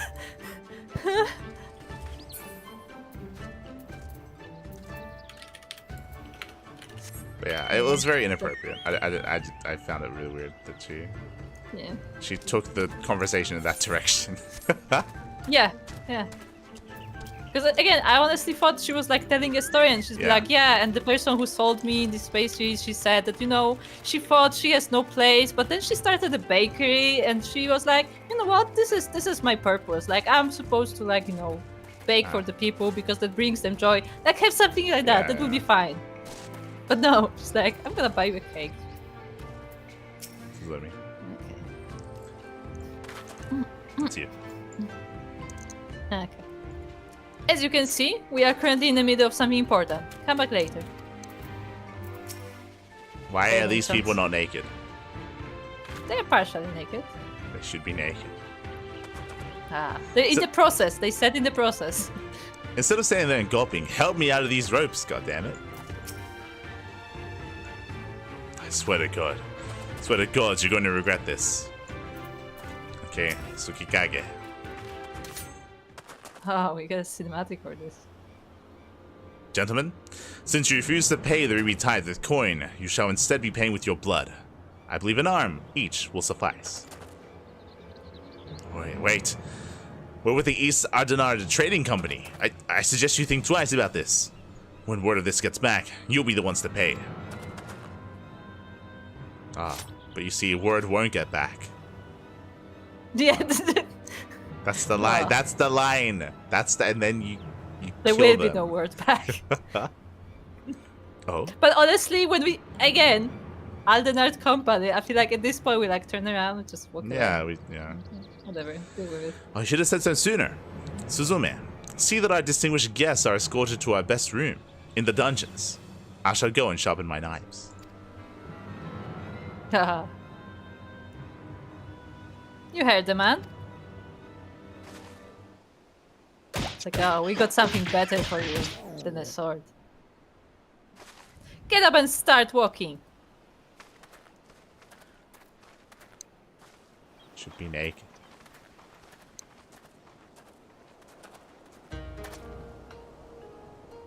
Trust you stuck around this long because there was something you wished to discuss with me.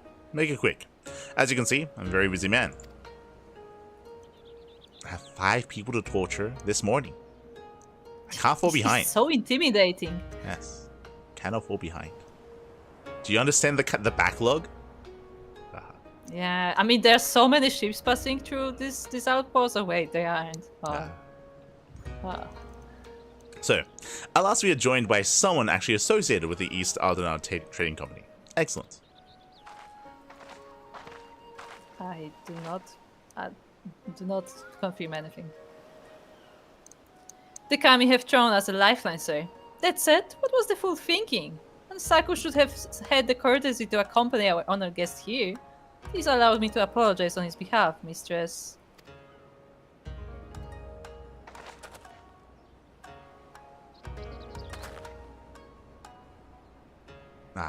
Seems the ill manners of our subordinate have rubbed off on us. We have not yet introduced ourselves. I am Tsukikage, and this is my right hand, Suzume. Nice pendant, by the way. Well, it seems Hansaku has touched upon the gist of our troubles. Please allow me to fill you in on the details. As you know, all boats seeking safe passage through the Ruby Sea must pay our levy, the Ruby Tithe. Give us more than we ask, and we might even provide you with men to guide your ship through especially difficult waters. For as far back as anyone can remember, this system has been in place, enduring even after Doma was occupied by the Imperials. While the Empire has always shown little interest in our activities, the Yotsuyu's rise to power, that has changed. The Royal Viceroy has banned the merchants of Kugane from bartering with us or paying our tolls. With those Bakufu dogs backing her, everyone is far too terrified to disobey. Many outside the port city are also looking to use the current state of affairs to avoid paying their dues. Like the two we just took into custody. While we have confiscated their goods, without our contacting Kugane to purchase them, they have little value to us. Thus, we look to Othard. If we were able to establish a trade agreement with their biggest vendor, our worries would be over. It is, however, something we cannot accomplish alone. I would look to you for your help. Now, I'm quite certain the men on the ship we seized are lying about their affiliation. Suzume, show it.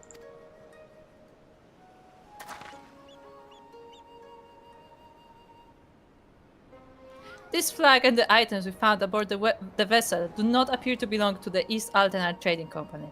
We must, however, be certain. We cannot risk raising the ire of a potential trading partner by attempting to sell them their own goods.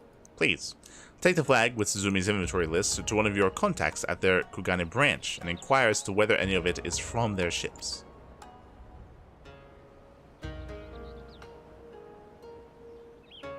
I can just call them up on the link pearl. But okay. What's a link for? Don't worry about it. We're out of signal here. We're on a remote island. Okay. Inland. Okay.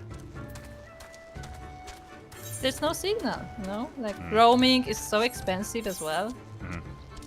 Don't want to do that. So we have a problem. Uh-huh. Under the sea. What's this quest? Join Alistair on the problem? Isles of Beko. How do we get to the Isles of Beko? Do we really have to swim? Question. Is that why she was Yes. there? Oh my god, yes! Let's swim because we haven't done that for a while. Because it's not like there's like a dozen boats around. Unironically, because we were on this pier, right? This was where. Yes. Yeah. And there's like a little ramp over there. Well, I'm pretty sure that island that Alice was looking at is where we have to go. Like that's where the quest is. Yeah, look at the ramp. So unironically, I think we just have to fucking swim. Fucking hell. Hold on, let me get my best suit. Yeah. There should be like a little ferry to boat us over. There should be. Why look, there's literally a boat right here. It's abandoned as well. Why do they keep making us swim like this? It feels so weird. It's so out of place. Just like the first time.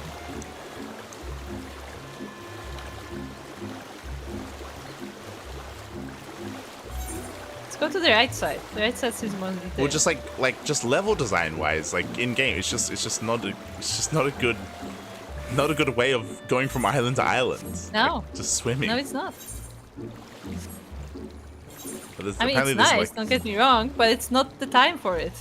Probably there's like an aetherytes like underwater or something, or even above us. See the map? Wait, what? Yeah. Yeah. Did we die? It's is this the underwater city? I assume so. Maybe. I don't know. Anyway. This is the underwater city. Can we not go out on the right side? We have to go this way. This way. But this way is the way to the quest. It's more interesting. Let's explore. Ah.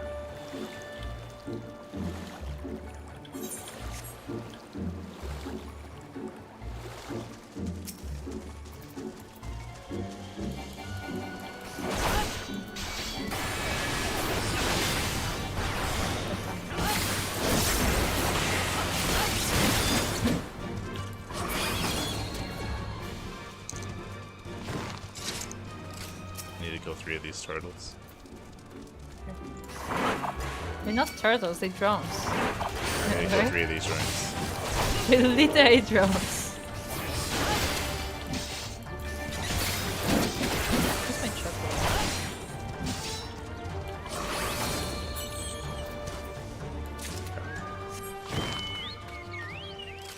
Bunch.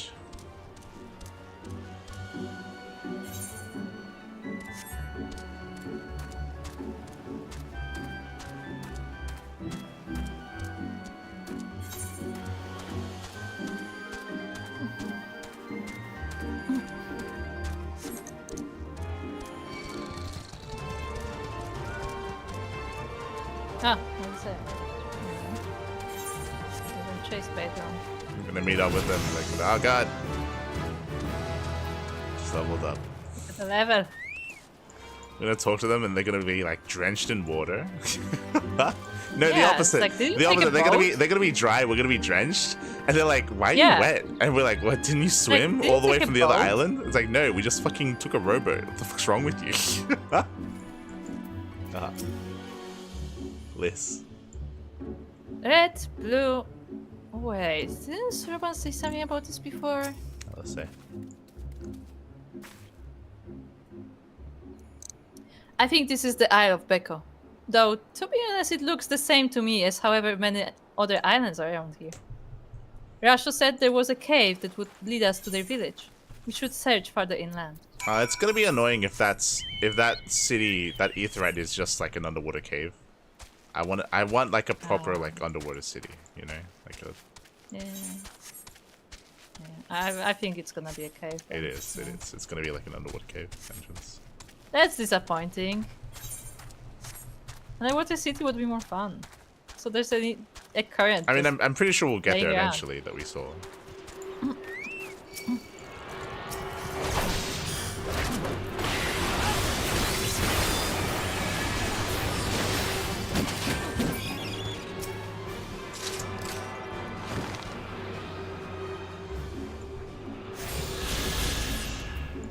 So it would be a shame if they like marked the entrance and we could easily find it. I mean, how would people know where the hidden city is? Yeah. We have to leave marks for the hidden city, or, Yeah. you know, it stays hidden. How much farther do you think it is? Bunch.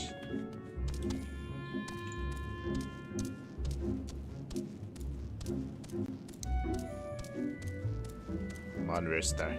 Let's go underwater. You can do it, Rooster. I believe in you.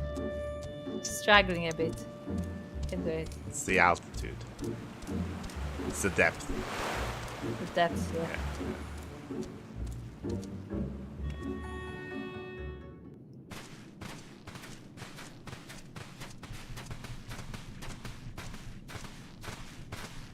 Is that light I see up ahead?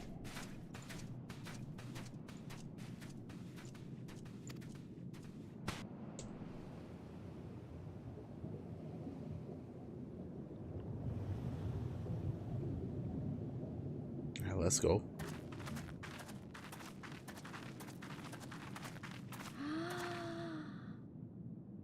Oh, we can see. This is what we can see into the water. Let's go. Oh, look, it's a clam. Appear to be standing inside a giant bubble. By the 12. I think we're on the seabed. I don't think we went that far down underground, but sure.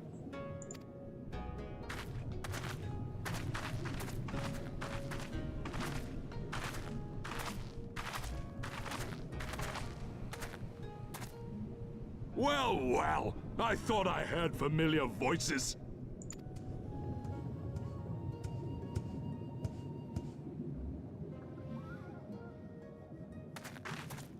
Soroban, what are you doing here?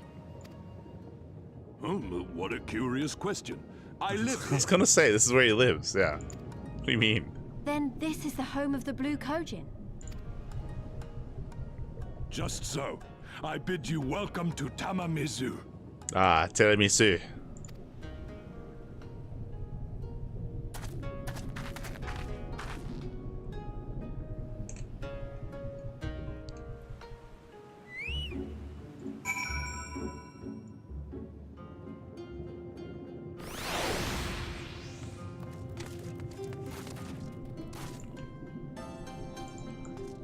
Gopa. Yes. We made it to tiramisu. Oh, we made it to tiramisu. Yes. The turtles live in tiramisu. Let's go. But no, this is what I wanted. This is nice. We're in a big bubble under the water. Yeah, no, visually it's great. Yeah, this is what I wanted. You know what? Now we need to see a turtle that's fishing, but he like casts the pole above him. Like the pole through the bubble? Yes, through the bubble above him. Yes, that's what I want to see now. That's funny, yeah. That's really cool. Look, the aetheryte's like a big clam. Clam. Yeah, I like that it's very differently shaped to everything else we've seen. Yeah, it's good. It's good. I like this visual. I also found it silly that Liz was like, "Why are you here?" I literally just, I was like, "Is this not where he lives? Like, what are you talking about?" Yeah, like, I mean, look, remember when Liz met an Amazu and immediately insulted them straight up. That's true. Okay, she does not understand other races, clearly.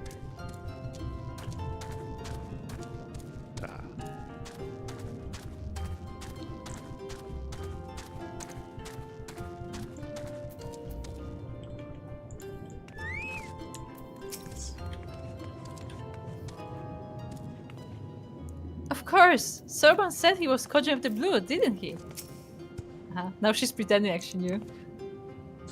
Pleased though I am to see you again. I am confused. Were you not bound for Othard? I mean, isn't that like right next door? Like, isn't it? Yeah, apparently. How fortunate that we should find a familiar face in this place. We should tell Soroban about our situation. If anyone here can help us, it's him. Should ask him about his situation. Yeah, what is his situation? Well, I mean, remember, because we need to know about what the fuck's going on between the blue and the red turtles, you know? Nice to find that out. Soroban is curious to learn why you are here. So tell me, my friends, what strange tides bring you to our home? You. The turtles. You. We're eradicating turtles, apparently. That is indeed a most dire predicament, but perhaps an opportunity for us to craft yet another profitable arrangement. Very well. I should introduce you to our leader, Bunchin. It will be up to you, however, to present your case. What case? We do. Yeah, what case have we had? We still don't know what the conflict is between the two different turtle tribes. We don't know. Yeah, and also we were supposed to be fighting alone against them. Like, we know there's conflict. We don't know what. We don't know what the fuck's happening.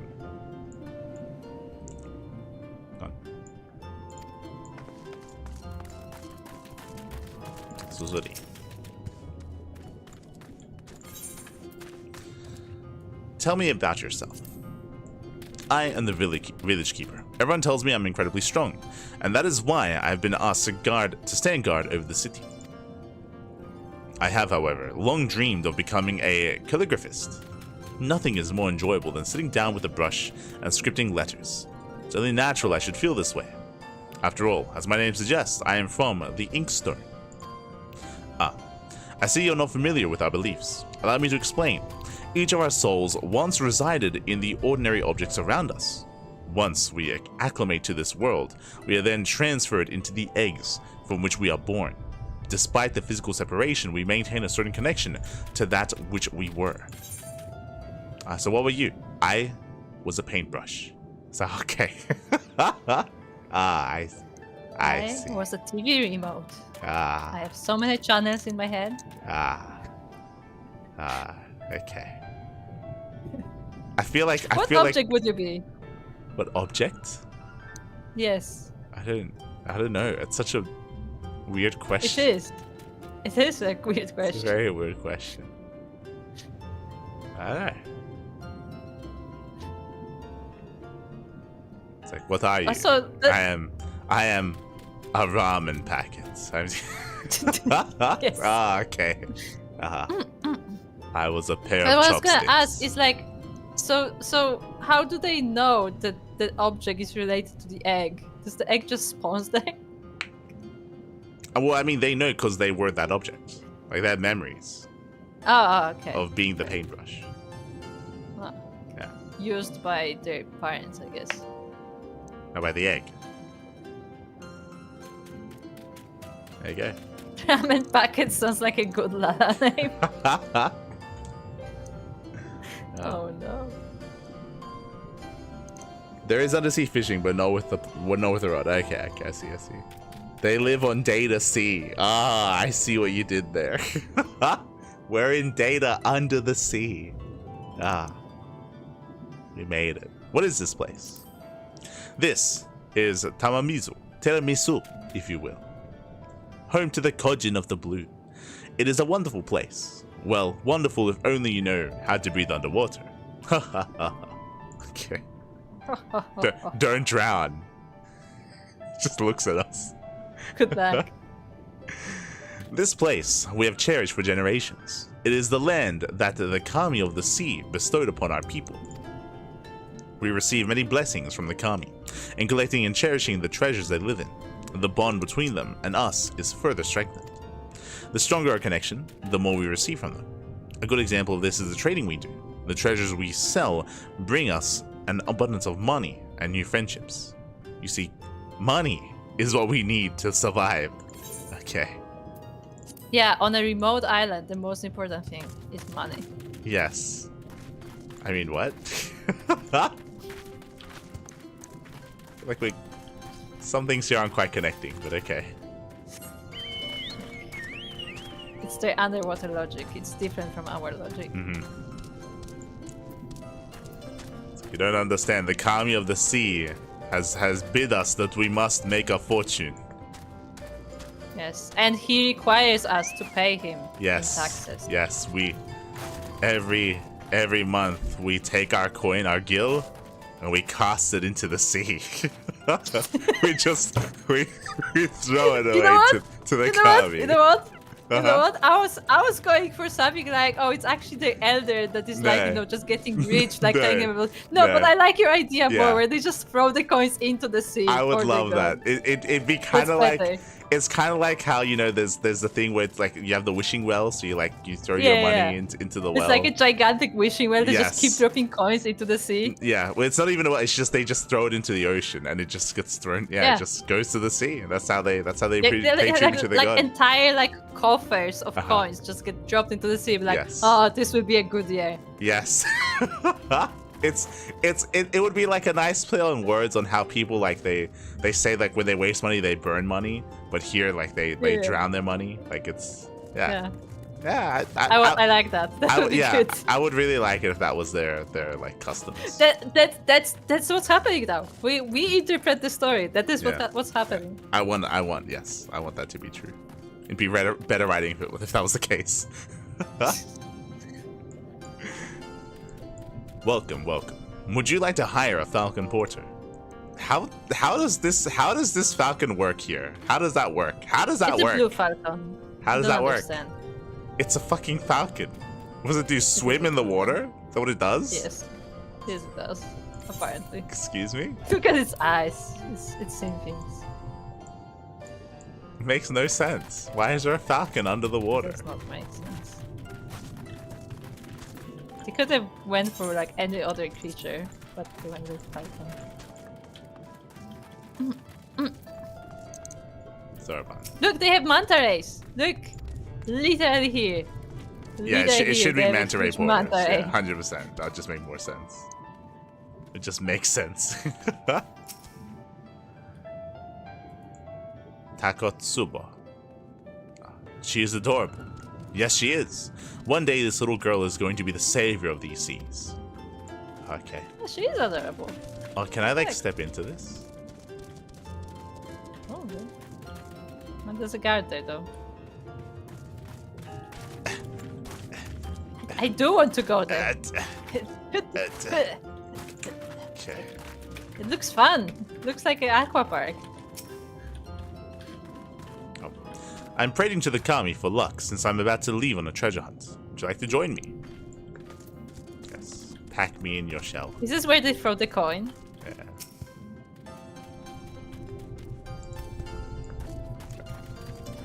Let's go talk to the big boy.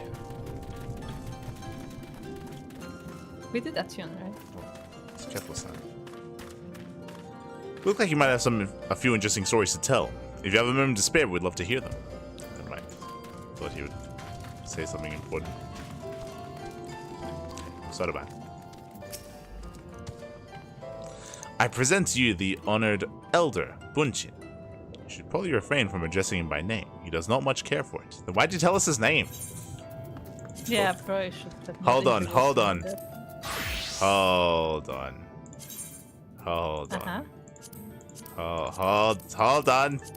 I'm holding. Hold on. Yes. Yeah, now you look like you're equipped to talk to him. Yeah, yes. Yeah. You look like his guard, actually. You could stand beside him. I have arrived to treat with you, Turtle Master. Hold on. I want his glamour. I want to be a turtle samurai. That looks amazing. We need this. This is gonna be the thumbnail of the video. He is the Green Ranger. We have come to parley. Yes.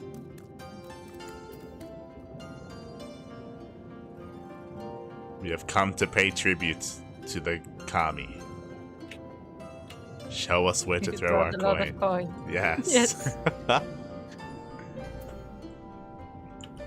See, you know what would be great? If that was their custom, right? Like their custom is to you know, like it's their religion or their tradition or their culture, right? Like they give tribute to. It's not uncommon for people to give tribute to, you know, their gods, right? For their faith or whatever. Mm-hmm.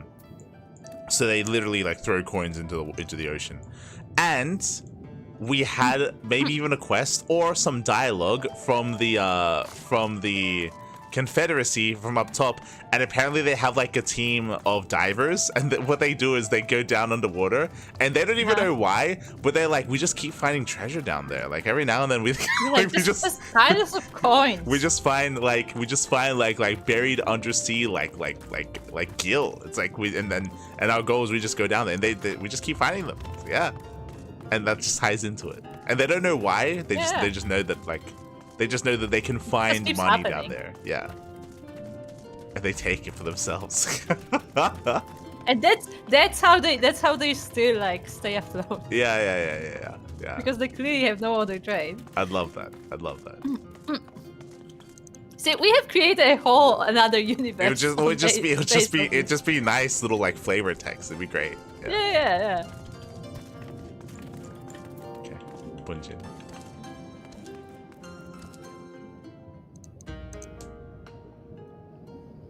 Welcome, guests.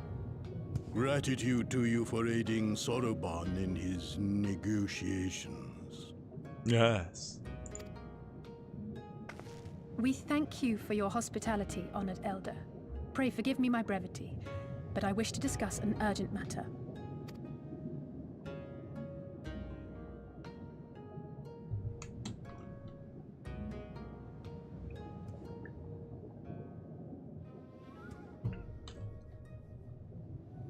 So, you seek to compel our red brothers to forego hostilities for a time. I thought we were just gonna kill them. I'll be honest. I thought we were just gonna fuck them up. But okay, apparently we're gonna persuade them. Okay. That's right. We know your two clans have your differences, but what with you being brothers and all, we thought you might be able to share some secret knowledge or something. Well, so what feels really weird about this quest line, and we spoke about this previously, is that right now all we know is that there is quote-unquote conflict. We don't know any specifics of what's happening between the two factions, and it's weird that we've gone this far into the story up until this point without knowing that. It feels weird that we didn't ask Stormblood about it, and we haven't like inquired about the history between the two like clans and why it is that they're opposing each other and what's happening. It feels really weird that we're probably going to find out now, but it just makes us seem a little bit incompetent, because it feels like we're kind of bluffing our way through without really knowing what we're doing. Like it doesn't feel good. From far above, you have journeyed here in search of our wisdom. You shall have it. All creation is a tapestry, through which the divine is interwoven. Kami are legion, and they can be found in the great and the small. Okay. And then the coin. Though they come and go as they please, they favor certain vessels. The ancient, the precious, the exquisite. We Kojin covet these vessels, these treasures.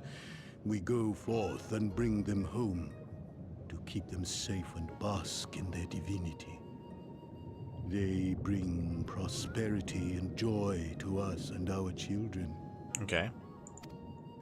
They like shinies? Yet, how are we to seek these treasures above if we made enemies of the Garlean Empire, powerful and far-reaching as they are?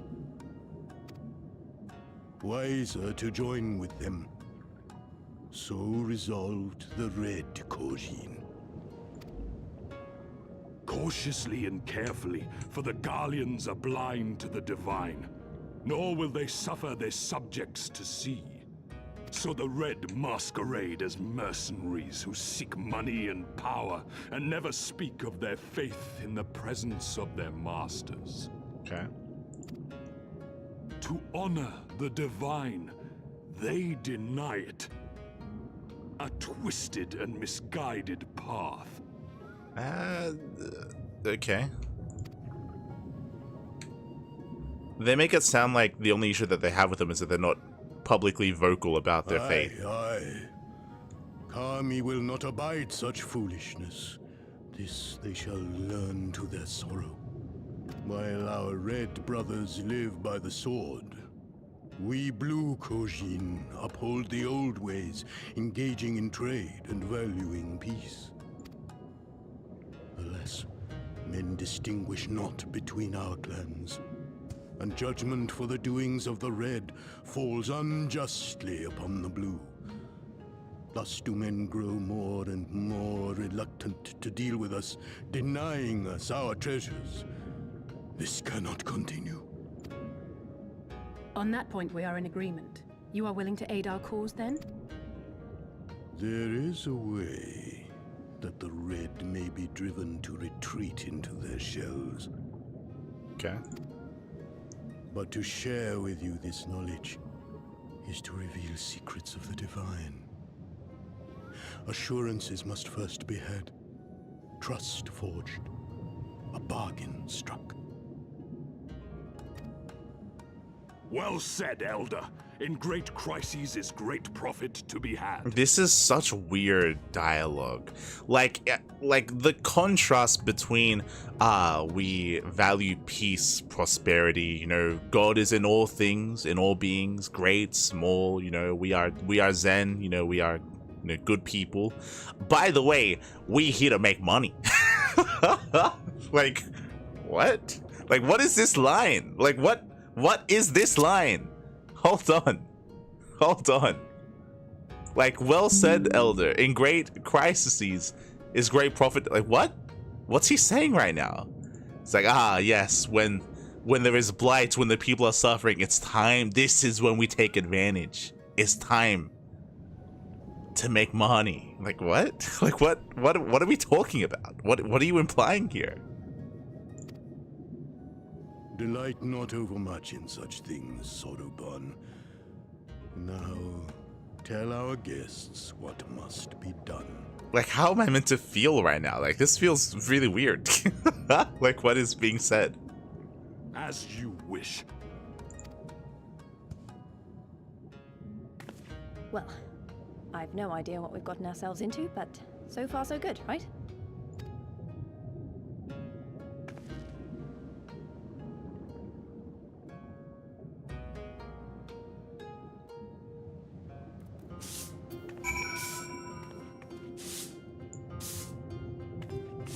Hello.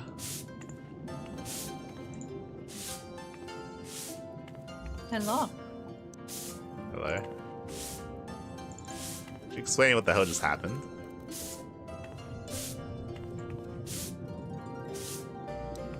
No? Can you explain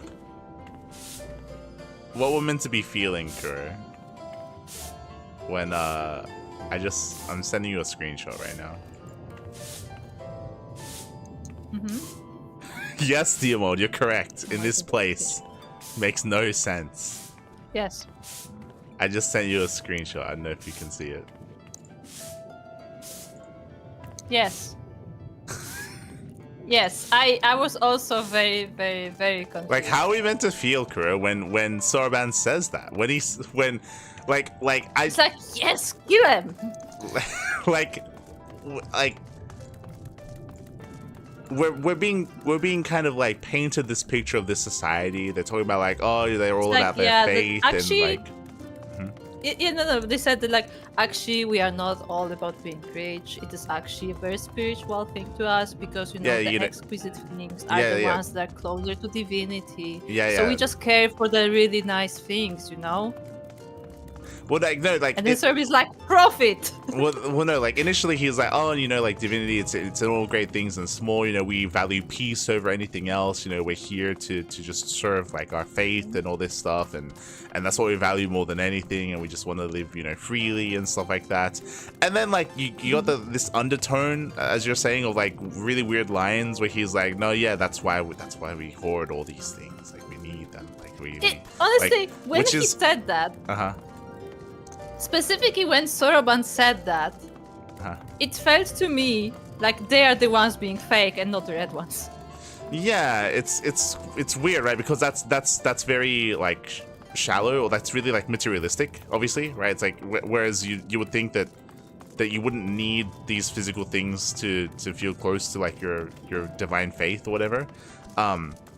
No, it's fine that they value those things, but the fact that it's like, yes, let's go to war because we can earn profit, like that sounds like something that they're accusing the red people of. Well, yeah, that's the weird line is where it's like, yes, and we have to make all the money. Also, what was kind of weird is it sounded like their biggest issue with the Red Clan isn't their means, it's how vocal they are. Pretending someone who they're not. Yeah, because there was a line where they're like, yeah, like what they're doing is wrong because they're not being vocal about their faith and because they're not being true. Like they're not telling the real reasons to the people there. So. And it sounds like it felt very emphasized that was the reason why they disagree. Exactly, not their means of which they're accumulating wealth or accumulating possessions, only that they're not being specifically vocal about their faith.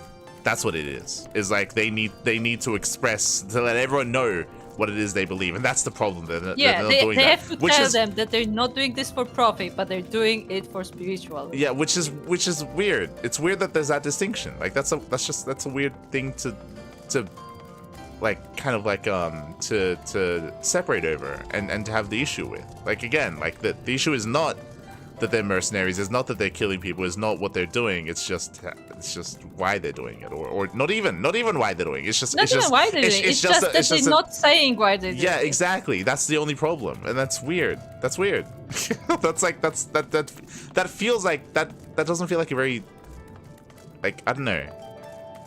It feels very shallow, or really. Yeah. Maybe there's a better word for it. It just feels. It's not like to me. it felt like they're the ones that are faking that they are religious, but they're actually all about profit. Yeah. That's what I felt when I saw like, that. I'm definitely getting mixed messages here with how I'm meant to be feeling and what they're meant to be, and it's just done in disguise. It's just weird. It's just weird. Yeah. And like to me, it just felt like what they're saying is very fake, or at least maybe the elder believes in it, but clearly his subordinates don't. Yeah, which is why I'm saying it's weird, because I feel like we shouldn't be portraying these characters like this. like we're meant to be allying with these people. Why are they behaving in this way? It's It feels like the line between these guys and the red guys are very blurred, and the line isn't very strong between them. Like that's what I mean when I say that it feels very shallow. It feels very superficial. Like it doesn't feel like a serious reason as to why like they would disjoin in such a way, or why they would separate in such a way. If that's the only reason, really, like just because you want them to be more quote unquote honest. Why? Or more, just more vocal. In my mind, it's just them being vocal because they believe that they're still doing it for the right reasons. It's just that the people around them don't know that, and that's the problem. Yeah. So if you don't declare that you do it for the god, then it doesn't count. Yeah, it's weird. It just doesn't make any sense. If you declare that it's for the god, then you're free to do whatever you please. It doesn't make any sense at all. Like, it reminds me of, like... deep water, but it feels shallow. Thank you. Yeah, well, it feels like the people... It feels like, I don't know, like, hardcore religious people that, like the hardcore ones. It feels like the people that are like, you know, you can do a good action, but it doesn't matter if you don't believe in, like, Jesus Christ sort of stuff. And because that, you're gonna go to hell anyway. Like those fanatics. Yeah, like that's what it feels like. It feels like it's like you can be the best person, but it doesn't matter because you didn't come to church. Yeah, like that's what it feels. It's like, what? It's just, yeah. It's weird. It's a weird decision to write them like this. I don't agree with it. It's kind of weird. Okay. It is kind of weird. It's weird.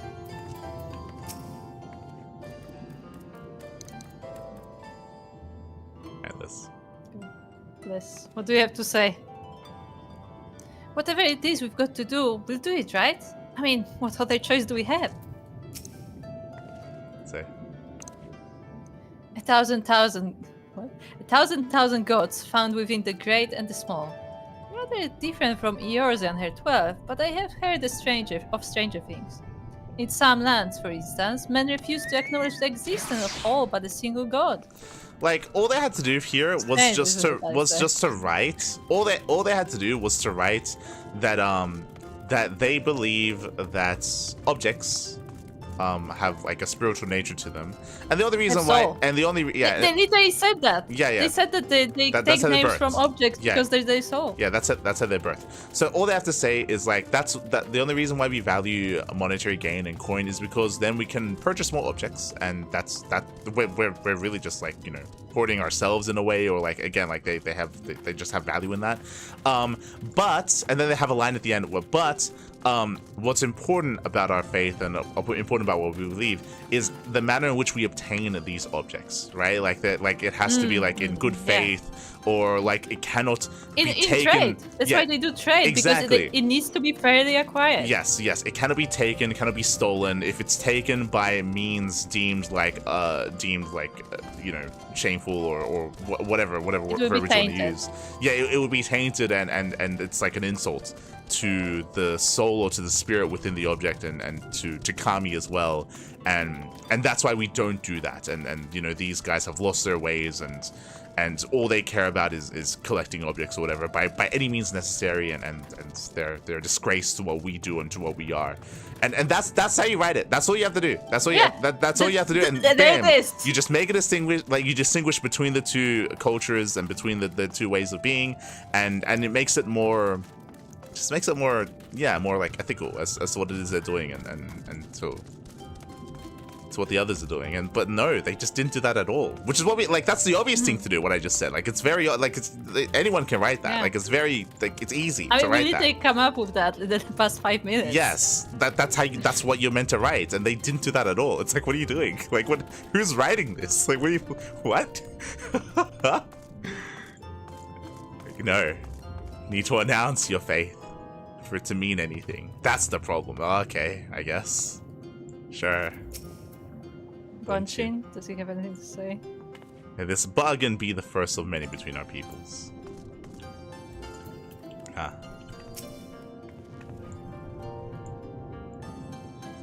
Listen well, my friends. We require your assistance with the search for a priceless treasure. The Yasakani no Magatama.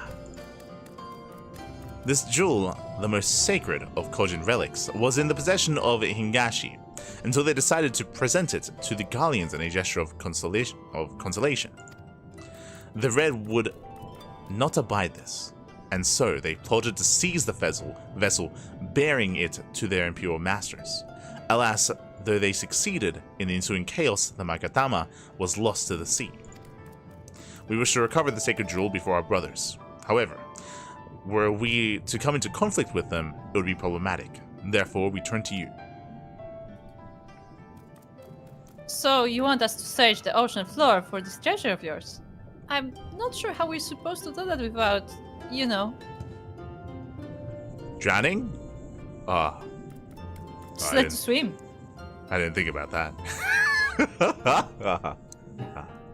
Well, we have constructed these shells, you see, that you can put on your back, and the shells actually contain oxygen. You can use this mouthpiece. That would make so much sense. You can wear the shell. That's why they have helmets. And then you can breathe underwater. They have helmets. Yeah, that would just make sense. Give us some nice cosmetic shells to wear. Drowning? Fear not. There is a ritual I can perform to imbue your bodies with a powerful blessing. What? But first, you must close your eyes and let me put this helmet on your head. Don't worry about it. I bestow this helmet upon you. They attach like the oxygen tank, and then there you go. It's a blessing. I just really like the idea of them being very materialistic, but they assign like ritualistic like divine stuff. Yes, that would be so good. Where they're like, oh, I will bestow this blessing on you, and then they like attach like the air tank, and they put the thingy in there. There you go. The gods have blessed you. The blessing of oxygen. yes. It's like the god look kindly on you, and you like open your eyes and you just the god of wind has bestowed his own power to you. Yes. Yes. That's all I want. That would be good. That would be so good. And you can just do be so fun. many quirky. Yeah. Yeah, you can do so many quirky things with that. Just be fun. But first, you must prepare offerings for the sea. I require twisted ruby coral, several fist-sized sea shells, and a freshly harvested onikoi carapace. That's quite a shopping list. I will see to the shells, and Liz can look for the coral. Mirika, would you go and find the onkyo and relieve it of its carapace? He's like, speaking of shopping list, I can sell you everything if you want. Do you have any That coin? would be how we do trade. But no, Yes. you're sure you can just harvest it yourself. I have these objects for you if you would like to give us some coin. that would undercut and again just once again like emphasize their want and need for trade is if they give you this list of things and because it's a quest in an MMO like you expect that you have to get all this yourself. They're like they say no, you can just buy it. You just from me, from the quest giver as well. From the quest giver, you can just buy it. It could be from different vendors, but like it's all like available in the place. Yeah, let's buy it. Would you go and find the? Oh yeah, you just said that. You said the line. Okay.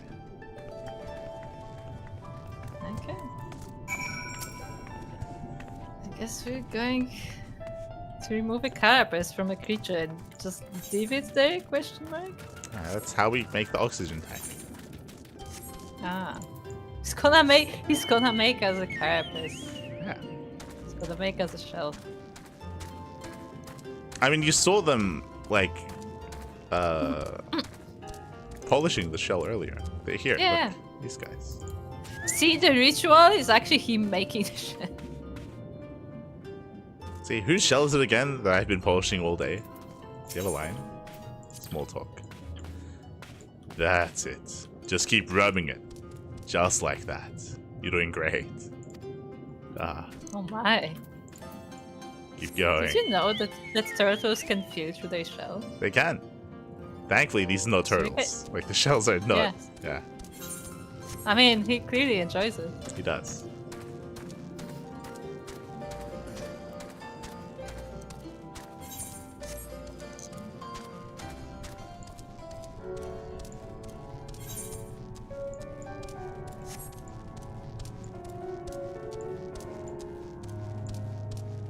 Just see one.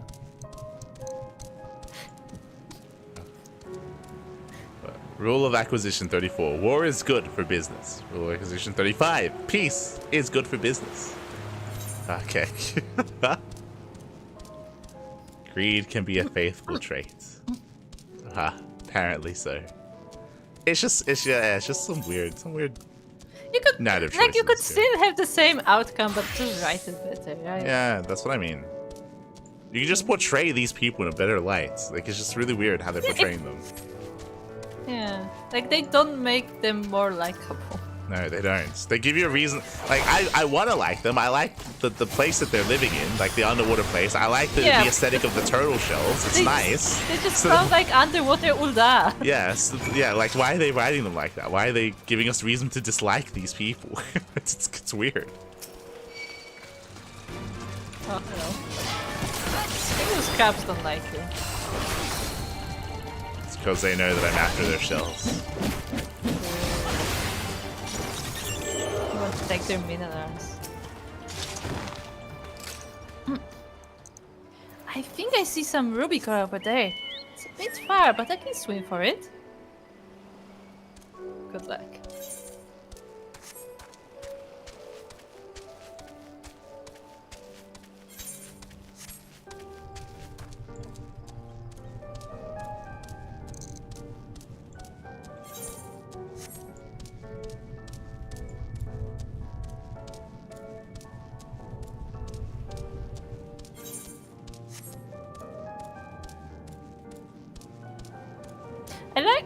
I like that we like created our like own interpretation of the entire world at this point. We have like an entire another universe here. It's not hard to write. I mean, it's It's not. But it's funny. Sorry, man. Well, have you unkilled carapace? No?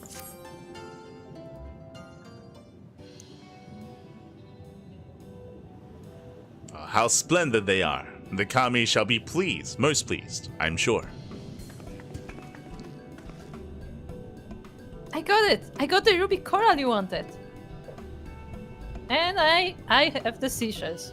They're about the size of my fist, though I realize now you may have meant yours. These shall more than suffice for our purpose. Next, we must make ready to present them to the sea and perform the ritual. Once it has been completed, you'll be able to move freely through the depths and find the Akasakani no Magatama.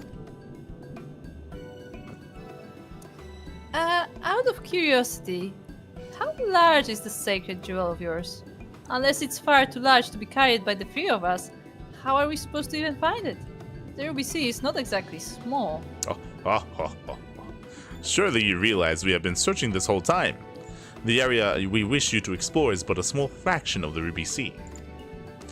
Already have we scoured most of the seabed near and within our territory, to no avail. All that remains is a region to the west. The shellless of Sui no Sato can provide you with better guidance than we. You would do well to visit them first. Shellless? You mean the Kojin aren't the only ones living under the sea? No, there's some little like catfish people. They're actually quite wholesome. They do take it quite personally though if you ever hurt one of them. So, hopefully you didn't do that. Hopefully you didn't do that. They also get very offended if Yes. somebody doesn't like their appearance. Yes, exactly. They're great people. Would be a shame. Yeah. Great people. Great for trading as well. Of course not. The Ryan have been here as long as I can remember. Shosai, the overseer, I believe, can tell you more when you arrive. But we are getting ahead of ourselves. We have yet to carry out the ritual. Give us some shells, please. Give us some shells. Speak to him. Sorban is about to show you a shining, shimmering, splendid new world. Hold on. I was peeking out close. Are you ready, my friends, to explore worlds unlike any you have ever known? Then let us go to the western part of the village, where the water twists and turns, and there complete our preparations for the ritual.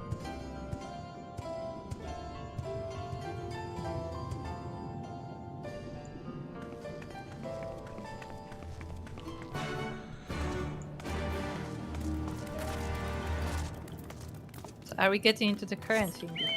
Do we want to end here, or do we want to... No, let's go. Okay. Let's go. Look, I've been waiting to go to the aqua part. Okay. I want to go to the aqua part. Okay. Go on. Don't look at all the exclamation points. Don't look at them. Don't look at them. A lot of exclamation points. He dove into the water a moment ago and said to wait here until he returned. So you're just gonna handle like a manta ray? It is done. Your offerings have been given to the sea. Oh. The ritual can begin at last. Come and stand before me, my friends.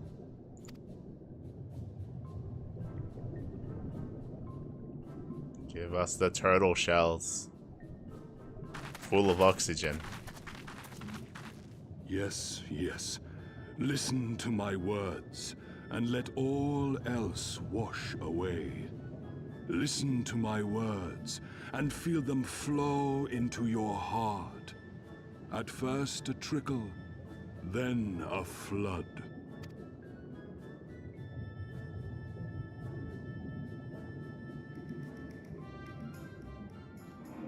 O Kami of the fathomless waters of the fallen, the ascended, the flowing, and the becalmed, caretakers of the shallows and of the depths, Receive of us our meager offerings, cleanse these ones of earth and stone, and grant them your blessing, that they might drink deep of the divine.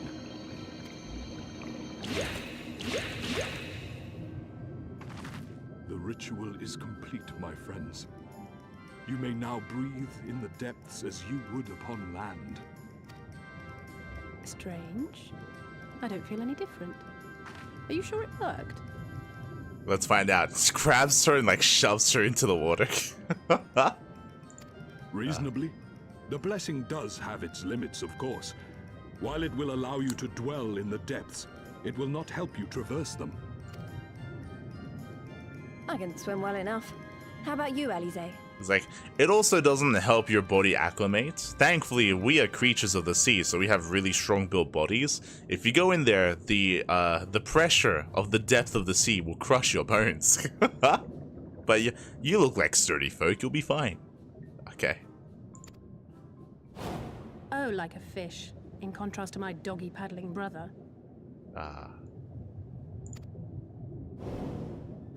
Somehow, the boy just isn't very buoyant. Okay. Skilled or no, your bodies are ill-suited to the sea.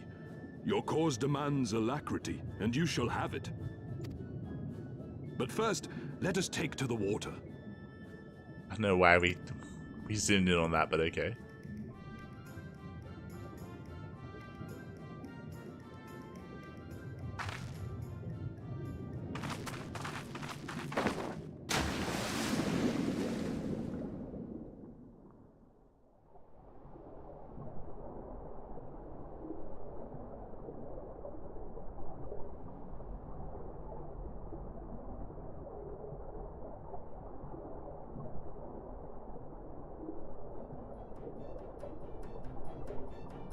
Incredible.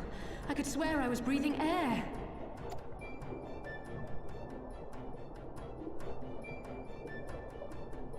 Now I shall summon for you noble steeds of great strength. Chocobos.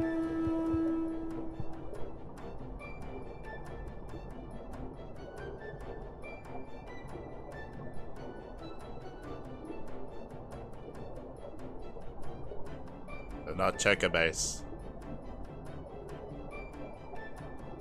They have wings though. Wow, look at them. I bet they could take us all the way to the deepest depths of the sea. And so they may. After we've won over the Confederacy, rescued Gosetsu, and liberated your respective homelands.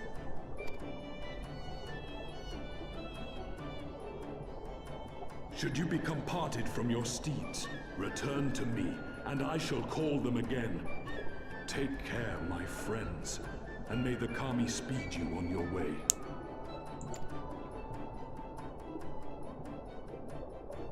We'll find that treasure in no time. Come on!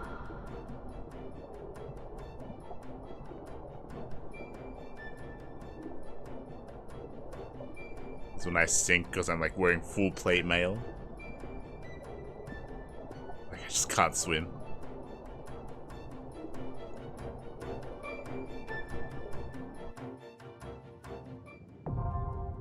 Diving unlocked. Ah. There you go. We now know how to dive. Owing to Sorbon's blessing, you may now dive into deep water and stay submerged indefinitely. Underwater settlements like Tamamizu and Suinasatu cannot be accessed via circular portals. To leave deep water, you may only swim towards the surface. Conversely, to dive into deep water while swimming on the surface, press Control Spacebar. Should you become separated from your steed, speak with Sorban in the Tamamizu to mount a striped ray.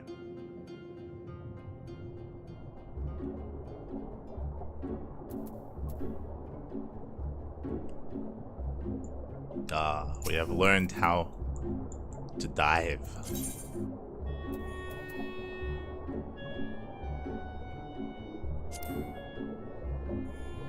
Hello? Hi. We can water flip. I expected something far better from this. Under the sea. I mean, don't get me wrong, like the diving is nice, but I thought that this would be like a current where you would ride it like an aqua park thing, and then it would like throw you in somewhere in some location. It throw you like the thingies in the thingy. Like an Alexander. In Kakarot. Like in Kakarot, remember in Kakarot there are some like air currents you can jump into, and it just like takes you on a journey. Huh. I expected more of that. But no. Let's go. Just adventure. Look, oh that's it. That's the city. That's the city in the trailer. Look. Ah. You see? Yeah, it's like the Gungan city of Nabu. Yeah, that's literally what this is. Look, they even have like little Japanese houses for some reason. For some reason, the architecture is very Japanese. Yeah, can we access from the top? We can. Can we? Yes. Oh, we can. Ah. There you go. Well then.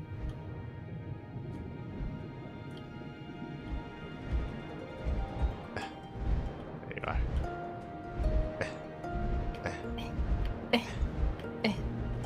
The gravity is too much. Made. Let's say.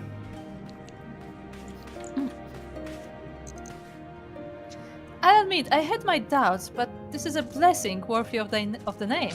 One cannot help wondering with what other magics the Kojin possess.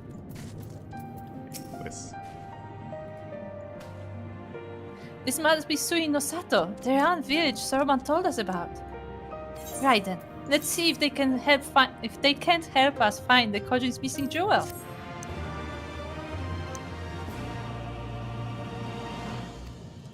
Can now perform underwater emotes. Okay.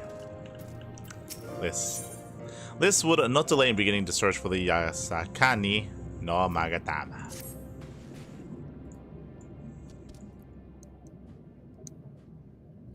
If this is Sui no Sato, then Shiosai, the overseer, should be around here somewhere.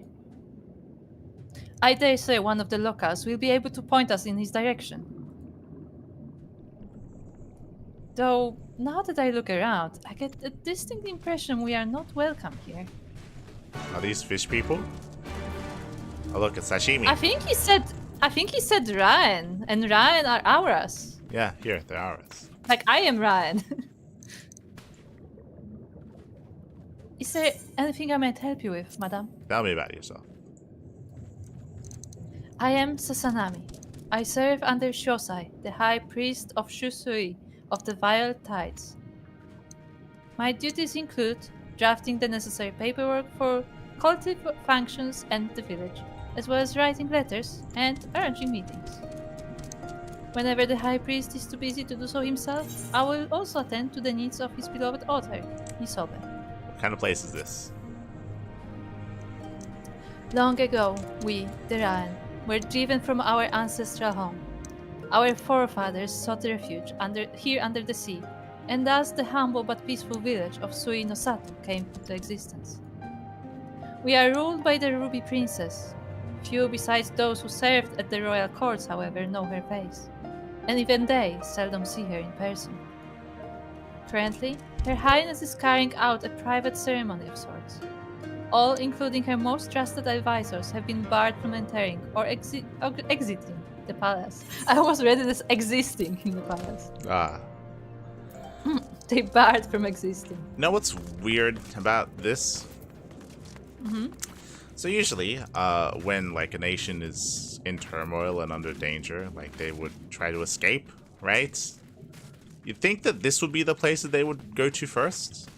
I'm referring to like refugees of Doma and of the people there that like, you know, Did they know that this place exists? I mean, they should. These are Aura. And apparently, I mean, there's supposedly not a secret from the Kojin. This doesn't look like a secret place. Like maybe it's secret to those that aren't native to the region, but I would imagine that I mean, look, it's a giant fucking city with lights under a clear ocean. You can probably see this from like from fucking above ground. I would imagine. Like this is where they would go, right? Like this is where they would escape.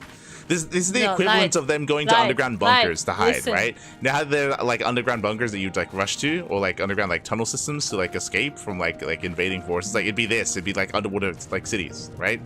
You don't understand. It's prisms. It's all glamour. What? Just like the other hideout, that was all exactly. glamour. So they'd be hiding here under a glamour. Yeah, that's why they'd be hiding here, because they'd be under a glamour. Exactly. Yeah. So then they could hide here, is what you're saying. The Doman people. Maybe they just had bad politics with the Red Princess. I mean, they better, because if they don't, then they have like some questions to answer as to why they didn't help.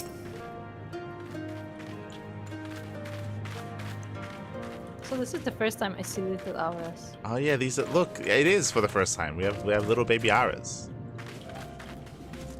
Also, one of them is Mana. I don't know what he's doing here, but speak to he's a Mana. little aura.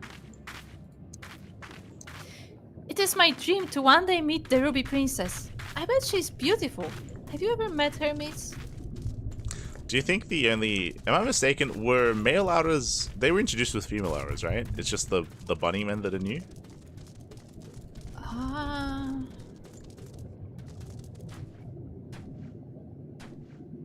I do not remember, actually. I think they were introduced together. Okay. Look. They're opening their minds. Open your minds and then close them to the refugees that try to gain refuge here. Close them. Okay. What can say? See this barrier that we have? Everything beyond that does not exist. Hey Miss, what is the surface like? Is it a nice place? Or is it scary? Do you have seaweed that grows up to the skies? Or do you have... Like, why does this place sound like a sheltered village that knows nothing of the outside world, but at the same time we can freely come and go as we please? What's happening? Yeah. I mean, I feel like we're also talking to children, so they all obviously know less. Let's speak to him. I mean, mine. Who? The Conjuring of the Red have become even more aggressive of late. It has caused our people no end of trouble. If only they were a bit more like their amicable cousins in Tiramisu, perhaps we would not have to suffer so. I get it. But something happened at Shisui of the Violet Tides. Rarely are we kept informed of the ongoings of the castle. I mean, none of us even know what our own ruler, the Ruby Princess, looks like. Sounds like there is no Ruby Princess. It may be, but she may not be who they think she is. Maybe. Gosetsu. If I may ask, what brings you to our humble village, sir? It is not every day that we receive visitors from the surface. See, so it sounds like visitors come from the surface. Just not very. But that means that they come and go. That means that they, like, it's not crazy. Yeah. Which means they can go. Which means they can come. Yeah. Which means Doman refugees could have been here. Yeah. Let's do this. Yeah. In a place like this, it's hard to tell where the important people live. I mean, everywhere has a sea view. Oh look, they caught a shark. Dude, cool shark. Because that's like a shark, not it's a like... very small one. Yeah, but it's a shark. It's like a tiger shark. I guess.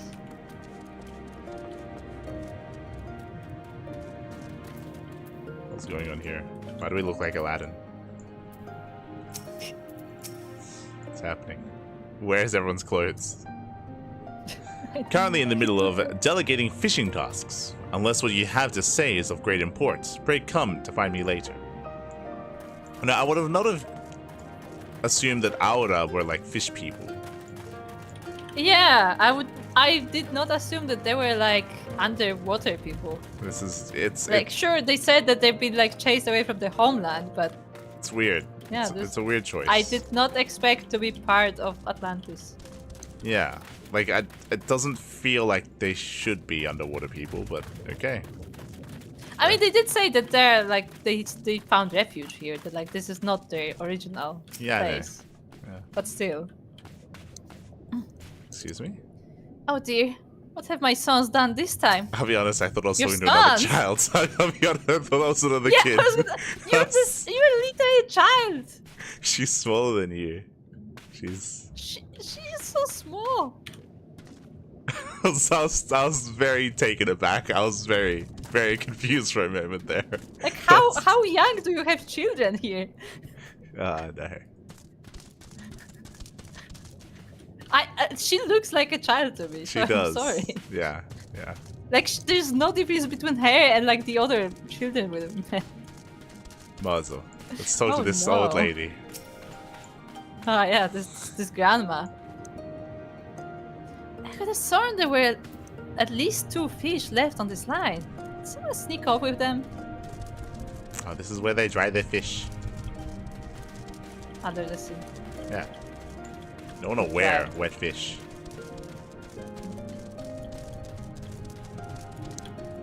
It's a lot of fish. But I mean, they have to eat something. Yeah. Okay. I feel like there's one more thing that we have to do today. We have to try out the underwater emote. No.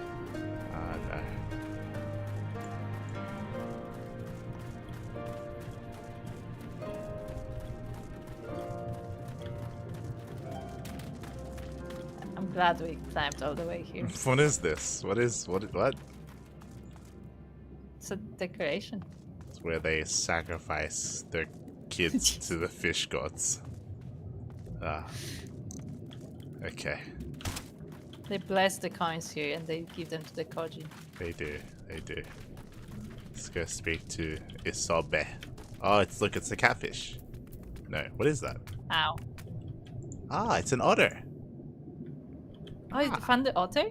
Yeah, look at him. Because you remember she said that like she takes care of the otter when he's busy. Get over here. Trying. Otter has a massive hat. It's too big. I don't understand why it's so big. Look. Small talk. You can talk to it. You can be the otter. You know what's funny? This otter has a more functional lamp than the fucking jug people in Kugane. Yes. Yes. This lamp is actually emulating like light of some kind. Just saying. This guy's more functional than those samurai. Oh yeah, Kata, you missed the entire like solid 10-minute rant about what the guards are holding in Kugane. We are not letting go of the jugs. Yeah. Goddamn. Where's the pineapple seeing as we're under the sea? True. Look at the lad with his hat. I have a plush of him. It's very cute. Very cute. Okay. Shiosai.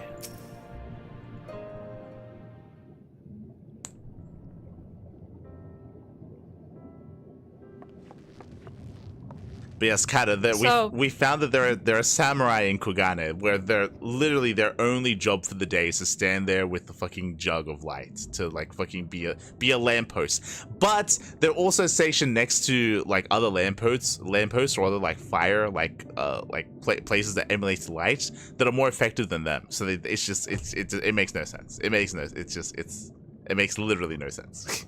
God damn it. Yeah, I was waiting for that stick. I did notice that. You're not letting go of the jugs. Steelmo, neither do these guards. No, you're not wrong. Go for it. So, this is our man. Leave this place and never return. We have no need of wide-eyed wanderers. Excuse me? I mean, she didn't exactly greet him very politely either. Sorry, I didn't mean to stare. My name is Liz, and these are my friends, Minika and Alice. We're looking for the overseer of Suinosato, Shiosai. That's you, isn't it?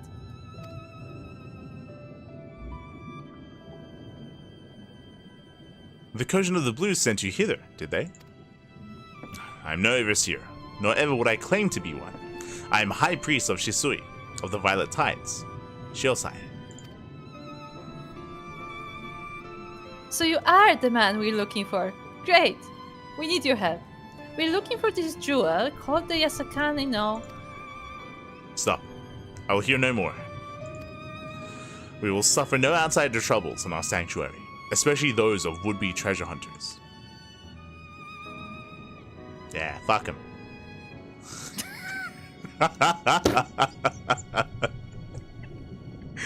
Oh god. Yo, this honor is brutal.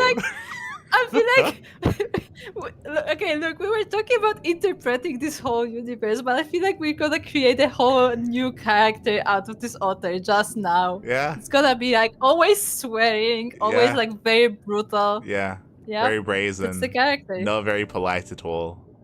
Not at all. Just a little piece of shit. Ruling this place. Yeah, ruling this place. Exactly. He's the reason why they lock their doors to the starving and dying refugees. Princess. Yes, this is the this is the Ruby Princess. Oh no. That's why nobody has seen her. My lord, there are thousands of refugees. They're dying outside the gates. They need sanctuary. He's like, lock the doors. Fuck them. Oh god. Let them drown.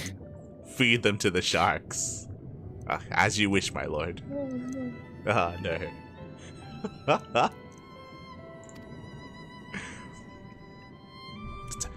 Quiet yourself, man. There'll be no dango for dinner. Dango? Danger? First Soko. We're talking about dango. I can do naught to aid you. I say to you again, leave this place and never return. At the very least, sir, you might condescend to tell us of your village and of why you are so loath to show us even the most basic courtesy. No. Nah. That should have been the answer. You should have like had this long thing. It's like, no. No, I don't have to do that. Get the fuck out of our house. Suino Sato is our sanctuary, under the benevolent leadership of the Ruby Princess, Sovereign of Shisui. We, Ryan, enjoy humble yet fulfilling lives, but it was not always so. Long ago, our forebears were driven from their ancestral lands. Beneath the waters, they sought refuge from the ravages of war, and here they flourished. All that we are, our culture, our traditions, was born of the sea, as was I. Though we have engaged others in diplomacy, it has ever been with the utmost caution. Isolation and independence are essential to preserving our way of life. We are incredibly inbred. Okay. Oh no. Oh no, not the dragons again. I mean, there are a lot of children here, I would say. They're also dragon kin, kind of, so it makes sense. Makes sense. So it was. Oh, do you think they with the? No. So it was when Doma fell. 25 years past. Oh, they're gonna actually talk about it. So it was when Doma fell 25 years past. The Ruby Princess, in her wisdom, decreed that we would take no part, that we would lock our doors, and we would let no one in. She is very wise. Pans over to the order. Yeah, she is. She's great. The best leader we could have had. No. As it was, so ever shall it be. Forever and ever apart. Forgive me, I understand how highly you value your way of life, and how you would suffer none to endanger it. You may be assured that we have no desire to do so, and I would hope that we have given you no cause to assume otherwise. Yeah, the reality is that as isolationists as these people want to be, like we're not really here for that. We're not asking for their help or anything. We're looking for a crystal. So I guess it's fine. I guess if you want to just screw everyone else over that's dying outside, yeah, screw them. I guess. That's problem really. Smurge. You have not. But this changes nothing. Regardless of your intentions, it is not my place to break with tradition. I must consider the wishes of all who call Suino Sato home. For me to defy their will and permit outsiders to remain would be a gross betrayal of my responsibilities. Please, do not ask this of me.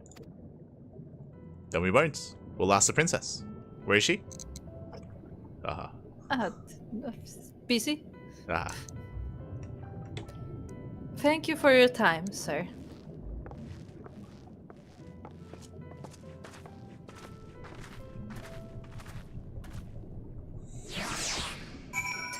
The otter looked over.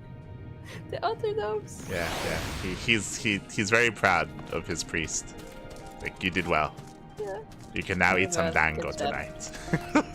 He's like, You can have some dango. yes, I permit you to partake in my dango. He's like, oh, thank you, princess. Thank you. Thank you. That's a great blessing you bestowed upon me today. Ah, no. It's like, now rub my belly. Oh, no. Oh no. Kata, how do you like our version of the otter? Great. It's great. I assume it's slightly different, but Nah. hey. It's very lore accurate. This. I mean, I wouldn't put it past Final Fantasy to do that. Yeah.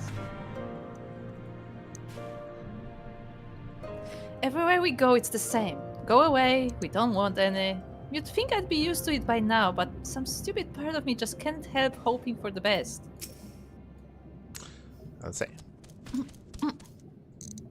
And so it continues. Another village, another death ear. Clearly, Giralbania is not the only place with wolves. I'm starting to wonder if this was all a huge mistake. Gosetsu couldn't have known we would take this long.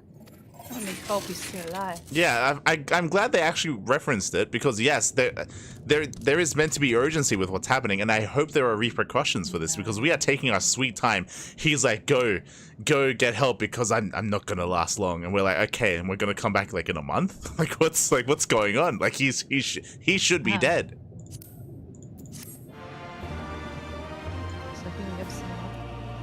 Alice is like, I hope Gosetsu's okay. And Lisa's like, who?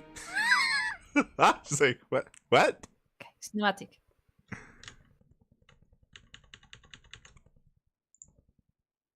Meanwhile, in the tavern. Oh, it's this, I forgot about this guy. Oh yeah, it's the guy we're meant to be saving.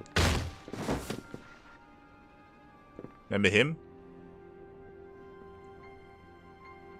Remember how this should be happening right after the previous cutscene? I'm tired of this filthy tavern, and it's still filthier clientele.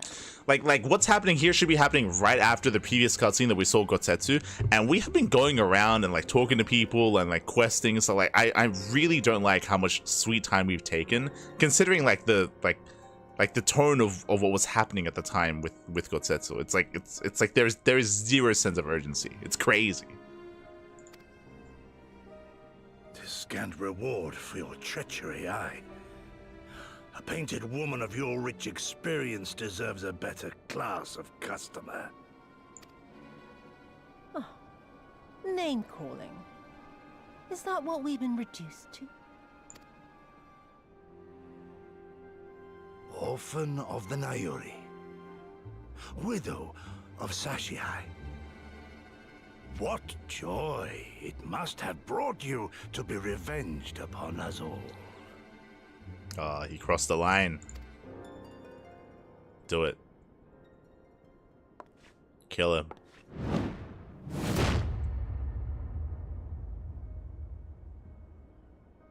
Not enough. Not nearly enough.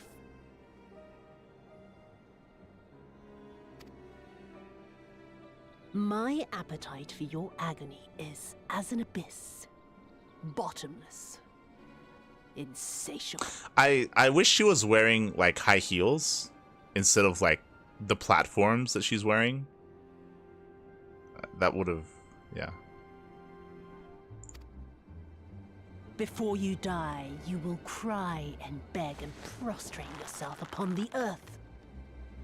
You will crawl on your belly through the muck and the piss and debase yourself for my amusement. All of you.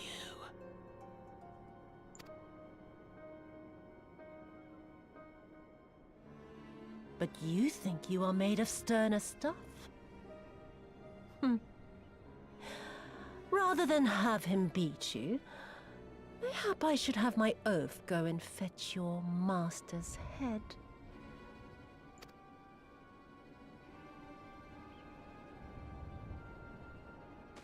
Oh, poor Lord Cayenne. Kami rest his soul. Noble leader of a fallen nation. A fine puppet he made for the Viceroy. For a time. 25 years he was content to serve his masters as a dog. And then everyone had to rise up and get themselves killed. Tell me, how did it feel to fail him that day? To live with the disgrace of his death?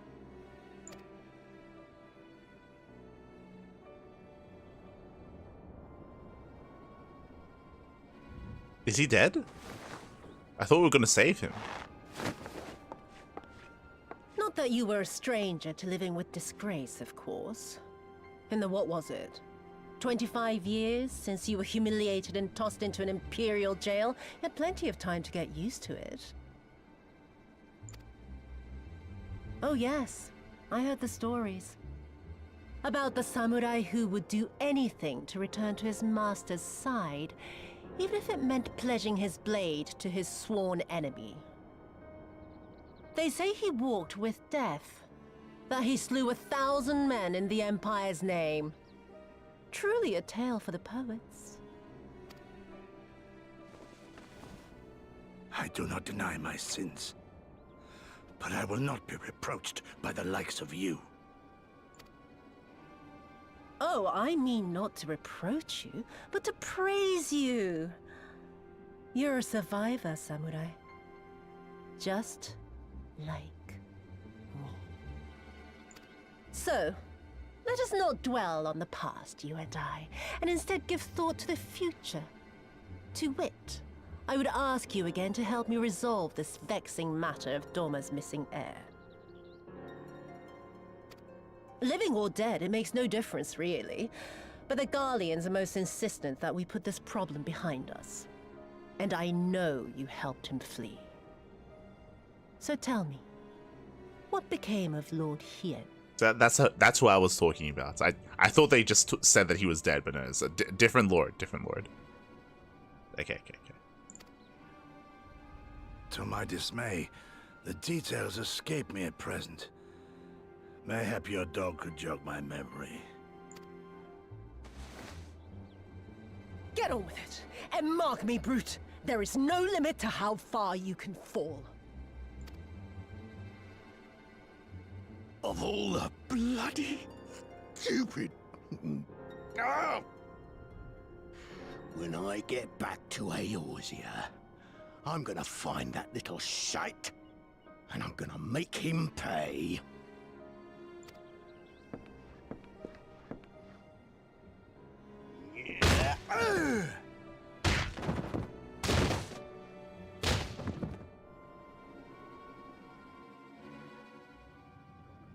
You can play triple triad with the other. I noticed.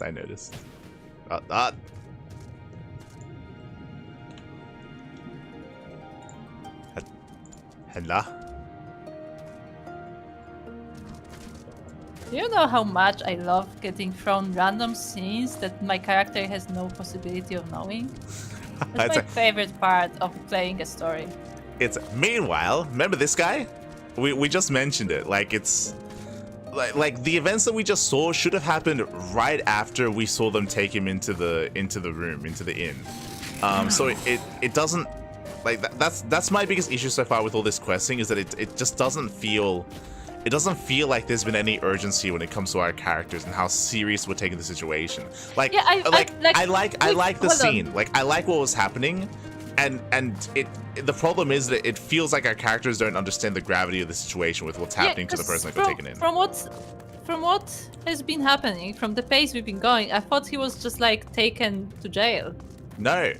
Not that he was like tortured on the spot. Yeah, my full assumption. That's why I kept telling you that he should be dead by now, because he was meant to be tortured on the spot. Like that was my assumption, and that assumption was correct. But which is why it doesn't make any sense that our characters didn't feel that way. Like our characters, it doesn't feel like, based on their actions, it doesn't feel like they're aware of that. But they should be, because that was, again, remember she took him into the inn to torture him. She took in the rest of the villagers as well, if you remember. I mean, we saw them in the cutscene, but like everyone went in. Like we assumed like bad things were gonna happen there. So I don't know why we're wasting our time doing all this. Yeah, I thought it was like a thing like we have to save him right now. Like we're literally going there to get help. But like it's been like a week. It has. It's like the pacing has been bad. It's just it has not been well done here at all. Coinciding with what's happening. God damn it. Anyway, so what do you think of the cutscene? The cutscene itself, I feel like it feels like information dump, honestly. It doesn't feel like it doesn't feel like on the course of conversation we're learning things. It feels like, let me tell you all the details I know about your life. Oh, let me return with all the details I know about your life. And like, it was full exposition dump. I liked the beginning of it. I think the beginning was good.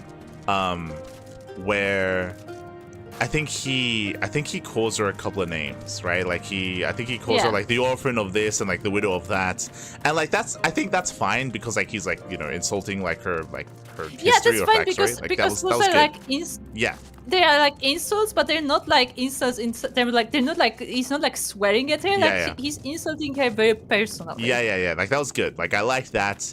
I liked her. Like I think I wanted her to wear some high heels when she stepped on him, but whatever, it's fine. Like just to make it that much more brutal. You wanted the high heels on him, yes, exactly.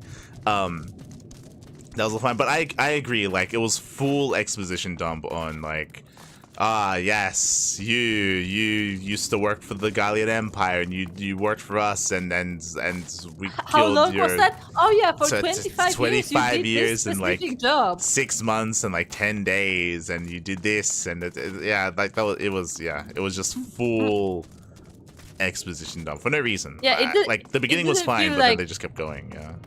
Yeah, it didn't feel like it was like a conversation where throughout the conversation it felt like they were like the point was to dump all that information on us, which again our character has no way of knowing. Exactly. Like I even liked the line where I think she said like, oh, would you like me to like bring the head of your old lord here or something? Like that stuff was good. Like it was fine. That was like, yeah, that's threatening. That's like threatening, like banter between the two of them, and it also gave information as well. But like as you said, like then they take it a step further and they literally just fucking read a Wikipedia article about like the character for like 5 minutes. It's like, what the fuck are you doing? Pretty much. But I agree. I think the one thing that I don't like about that scene, and maybe it's just because I don't like the character. I don't like that I still don't like that guy is still around. It's like the guy that we beat up, the guy with the fucking band-aid on his cheek. Well, the problem is that he's a joke character is the problem. Like he's literally like a joke character. Like we've beaten him up like what 2 or 3 times by now. Like remember he showed up. Yeah, and we know that he's bad. Yeah, like there's no reason to take him or anything to this seriously. So involving him in that scene undercuts everything, because like they're trying to make her imposing and crazy and threatening and on one hand they kind of are, but then she has to rely on this guy to do her work, and it makes her feel incompetent to have to rely on someone like that. Yeah, but I feel like they also wanted to like kind of point out that from like being like a leader of a team, like he's kind of been demoted to being just like a dog. Yeah, like just, but you know, a pet of hers. Yeah, but he's not even useful at that though, because he's like drunk, I think, like right, like that's why he's blushing, like he's like drunk and like his child is like that. Maybe, yeah. Well, that just makes him look stupid. Like it's not very threatening. It's not very threatening when like your attack dog is meant to be this guy. It's like, what are you doing? Like he's lost like 3-4 times already. I don't like that. Just because it takes away from her character. doing that. It takes away from the scene actually, because then it's like, oh, she's gonna have him like interrogate and like torture this guy. Oh, I guess Gosetsu's gonna be fine. Like if he's gonna, I guess we do have a month to just fuck around and do whatever we want. It'll be fine because you know what? You have this guy who's in charge of torturing him. Okay, it's like I guess there's no big deal. I guess it just doesn't matter. Yeah, Gosetsu can take it. Yeah. I mean, we beat up this guy multiple times. Yeah, it's fine. Yeah, it doesn't matter. It's like what?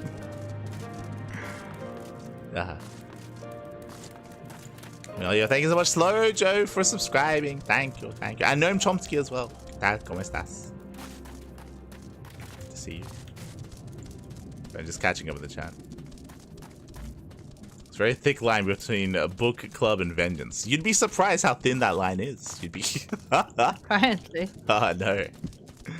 Like the contrast between the two streams. Light can't stop moving, Kuro is lying on the ground in full degen mode. Yeah, that's essentially all of our playthrough. It's like whenever Light is talking, he is running. There's not a time when Light is not running. And yeah, and I'm just my favorite shot of this was when we were in Limsa and both me and Soko were just sitting on the gun and you could just see Light running from the right to the left and back. and that was the entire conversation, just us sitting and him running from one side of the screen to the other. I don't know what you're talking about. I don't know. Crazy. It was beautiful. It's my favorite shot of this. Yes. Look, I'm just taking my duck for a walk, okay? Yeah. He needs his activity. Yeah? Gotta get his steps in.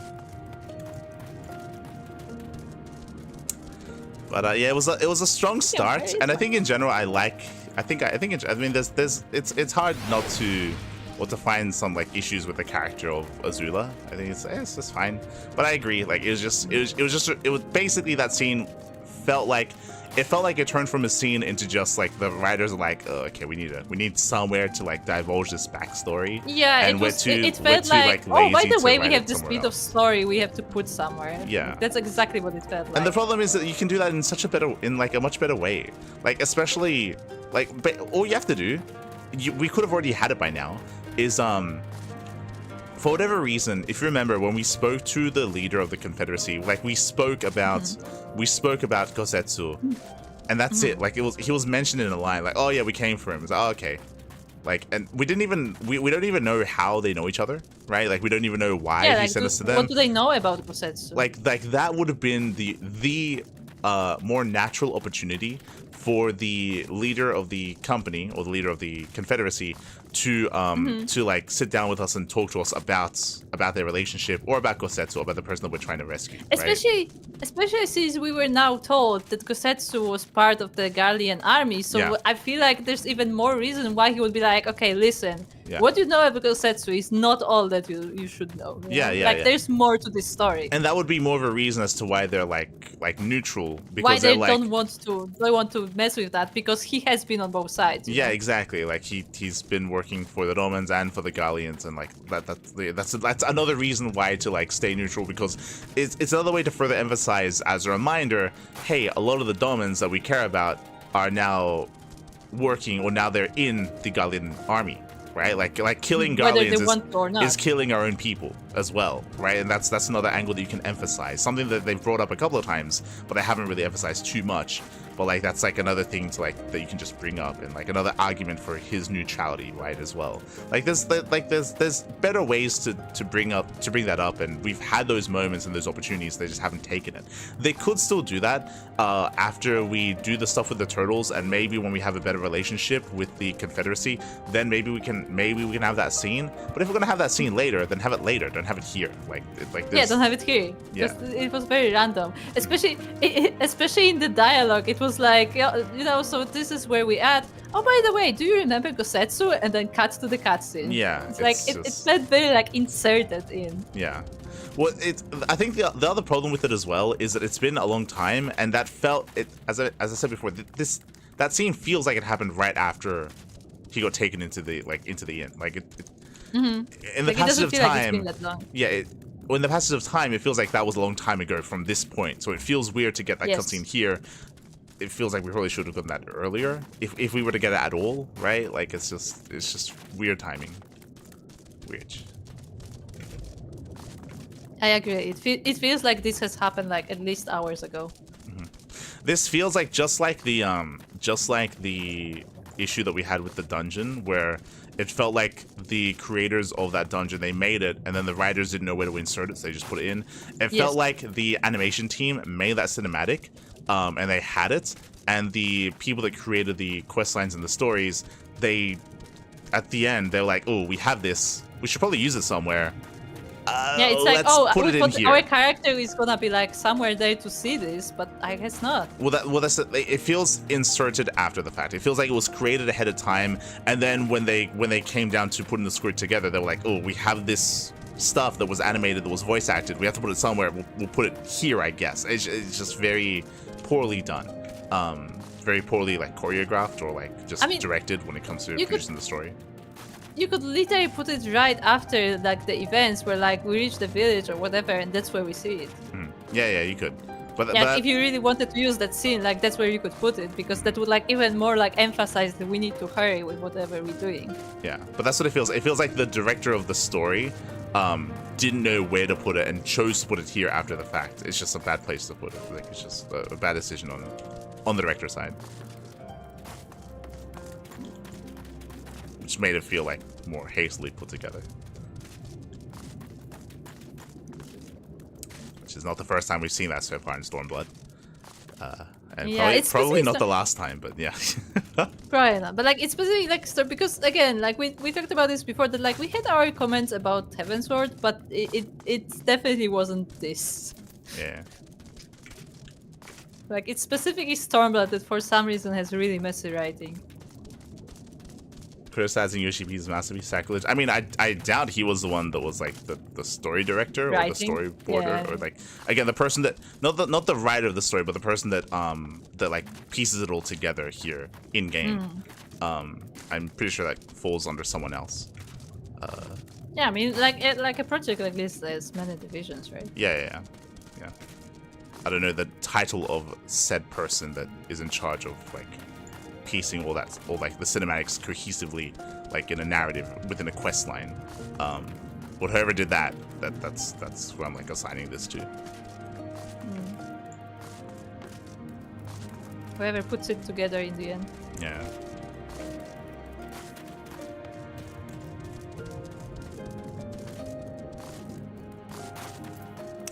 Anyway, let's switch to this. Okay.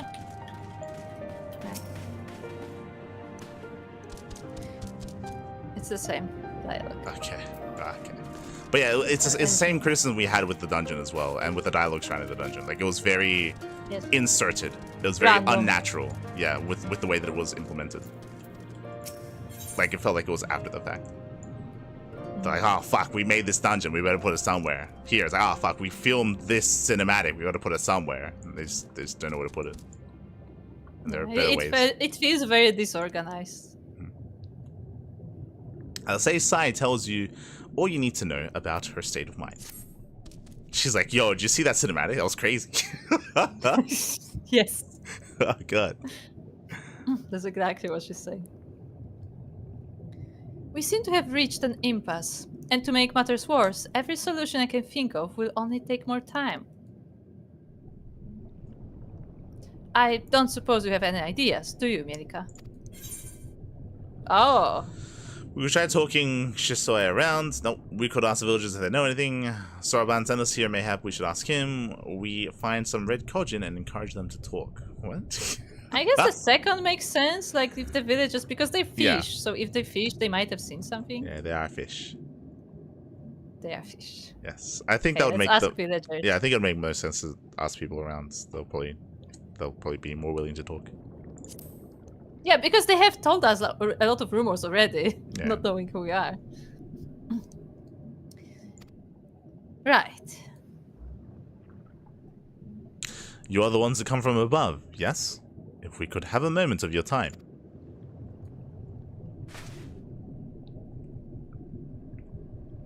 My apologies. I did not mean to startle you. My name is Ihanami, and this is my wife, Yunagi. I thought it's his daughter. You look very different when it comes to ages, yes. You look very old and she looks very young. Maybe that's how they age. I don't know. Maybe the men age faster than the women. It's possible. But specifically, this character model has a bunch of wrinkles on him for some reason. So the intention. She does as well. And he has gray hair. Look at her, she has gray hair as well. Okay, no, that's clearly there's a big age gap here. Oh. We were wondering, have you had any news from Doma? If so, we should like very much to hear it. We have not been to Doma yet. May I ask why? Oh, is he gonna ask about the refugees? If you must. Our daughter fought in the rebellion. We have not heard from her since. It would be too much to hope that you know of her, but her name is Yukiri? It's what? That's a bit of a reach. Why? No, hold on. Hold on, Kerr, hold on.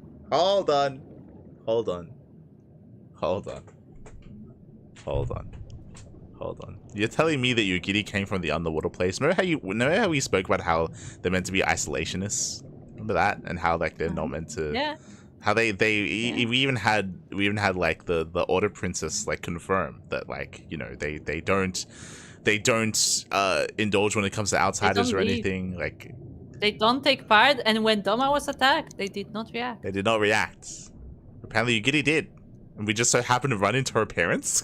What? Yeah, they were like, oh, foreigners. Maybe they know?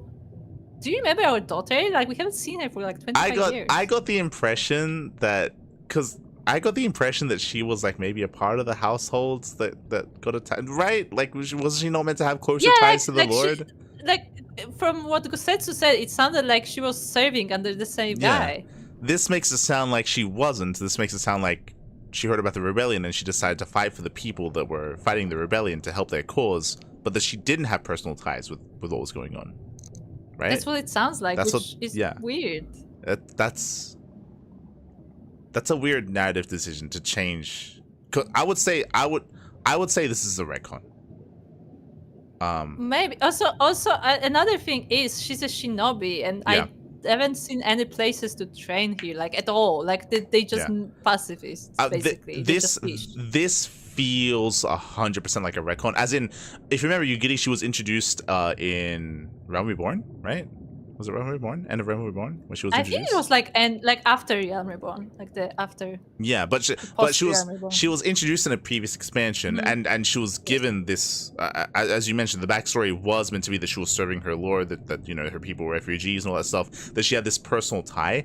This feels like they want to change that. This feels like whoever's writing this disagree with the direction of her character previously, and they want to obviously like change like her origins of her characters, maybe her motivations, and they want to tie it into this. But straight up, this almost feels like 100% like just a story.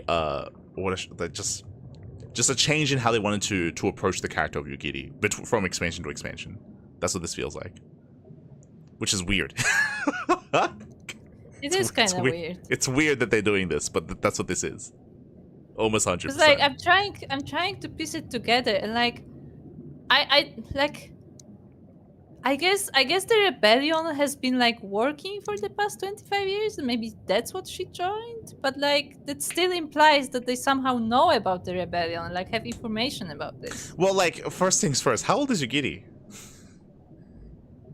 If she left 25 years ago, how old would she? No. See, no. What I mean is that like the rebellion might be an organization that was working throughout those 25 years, and she just joined at some point. So wait, so then it's even worse then, because you're saying that the rebellion started 25 years ago. She wasn't a part of any of that. She was a part of maybe engaging in that maybe like 10 years ago, 5 years ago, more recently. Yes. So even less, so she's even less connected with what's happening, because then she would. Because what you're saying, she most likely would have been like staying and living under the sea for most of that, and then maybe she like heard about what was going on, and then I don't know how old she is. Yeah, that's what I said. That was the first thing that I asked. I was like, how old is she? Like, because she seems like relatively young. Yugiri is 26. Yeah, like she's a kid. Yeah, so she was literally a child as it was happening. Yeah, exactly.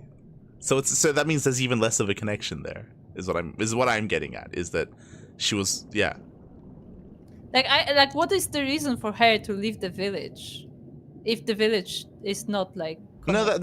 That's you can just write it that like she's a good person. She heard that people were dying and she wanted to help. Like you can just write that like that's fine. I'm just saying that like now her connection to what's happening feels lessened. Like they're weakening that connection because she wasn't raised there. Yeah, exactly. Because she wasn't raised there. She wasn't raised in that turmoil. She was raised separate from that, which is weird that they would write it that way. Assuming that's what's happening. You know, I might eat my words. He might be about to say that he's actually a refugee.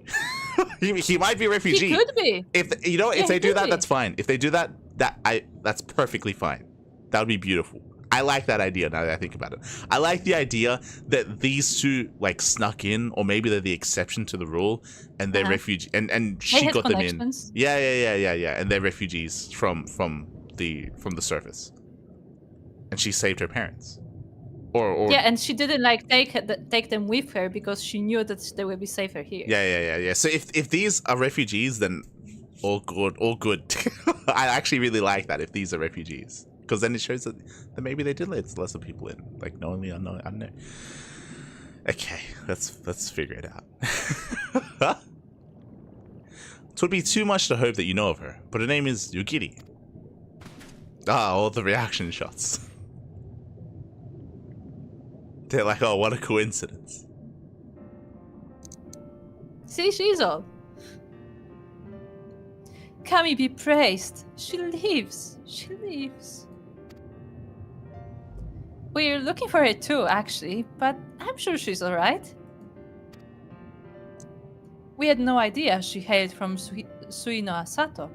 How did she come to serve Doma as a shinobi?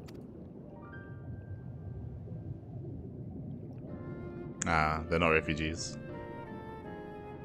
I can't remember when you get your backstory, but it's an MSQ or was covered in lore book. Or this feels like straight up just a retcon. Like they're changing her backstory to what they want it to be from what it was. Is what it feels like. You could argue that they're elaborating and that we didn't have any confirmation, but I would say that they gave you an idea. They gave you a certain perception of her character, and this feels like they're changing it.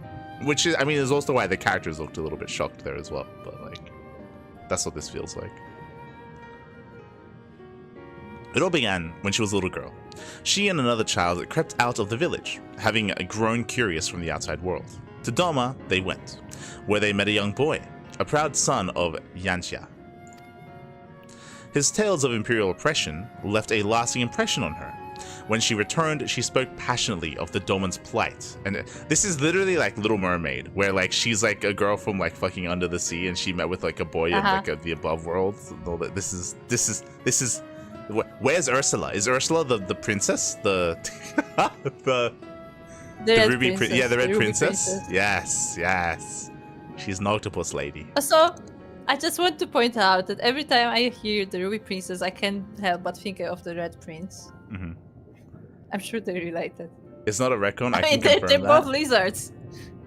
As in, to confirm there's not a retcon, you're saying that they revealed the Yugiri's backstory during the years of Heaven's Ward, and it lines up with this? Because then okay. But like, I'm saying that this is more or less them changing the direction of the character, how they initially wrote her into what she is now, into what's happening here. His tales of imperial oppression left lasting impression. Okay. When she returned, she spoke passionately of Dolman's plight and urged us to take the boy in, but my wife and I would not hear of it. We thought of the matter closed, but she never forgot his words. She became convinced that the Gallians would one day come for us, and it was in search of the strength to defend us that she left, years later to learn the ways of the shinobi. When the then Ruby Princess learned of this, she forbade Yugiri's return, lest she bring misfortune to us all. We protested the judgment, but there was naught we could do. And so our daughter, who wanted only to keep her people safe. Surely there is something you can do for these people. They who gave her aid and succor when no other would.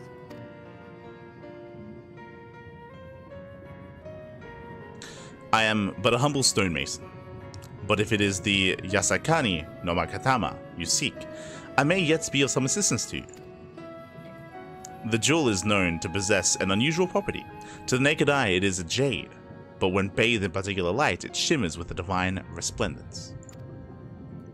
I have mined similar materials before. To find them, one must use these lamps. They cast an invisible light, under which the stones sparkle in the deepest depths. They are invaluable. So a UV light. Yes, we're gonna see all the fluids. Oh no. There's a sunken ship to the east. Although the currents may have spirited away her cargo, you should begin your search there.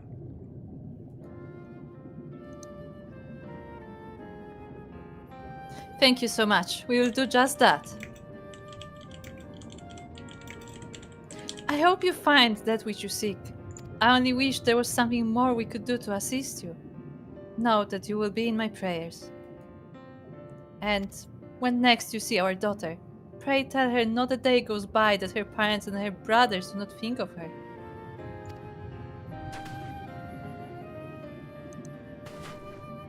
We will, I promise.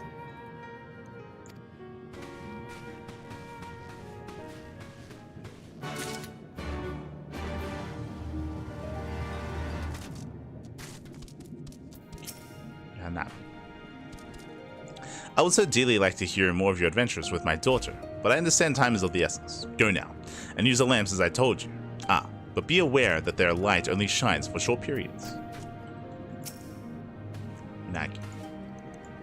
May the kami speed you on your journey.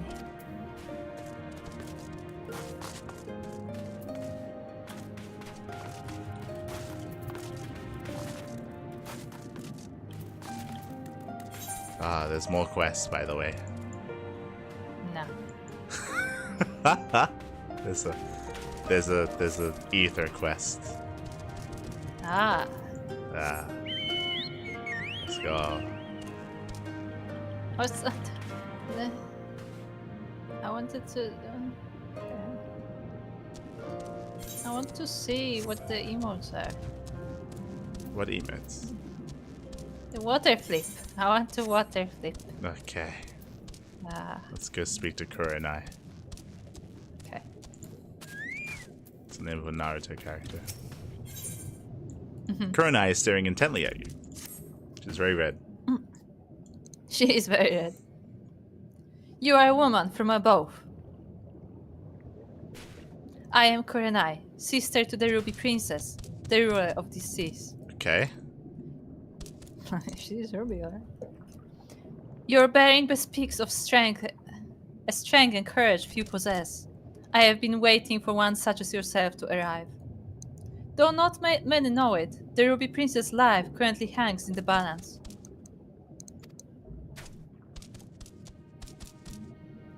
A few days ago, a man cloaked in black visited Shisui of the Violet Tides. He claimed he had come to bestow a blessing of holy protection upon the palace. The incantation he muttered instead drew forth a terrible spirit, which took possession of my sister's body. Not long after, similar wraiths of the void began to surge forth, overtaking the palace and stealing the souls of her nearby guards. Shiosai immediately evacuated everyone and has ceased barred people from entering or leaving the palace. Officially, the Ruby Princess is conducting a private ceremony. None but Shisui and I know the truth. We have placed the seal over Shisui of the Violet Tides to prevent any of the wraiths within from escaping. However, it will not hold for much longer. Shiosai grows more convinced by the hour that we must destroy the dome and everyone within it, including my sister. I beseech you, woman of the land, lend unto me your might. Please, find a way to save her.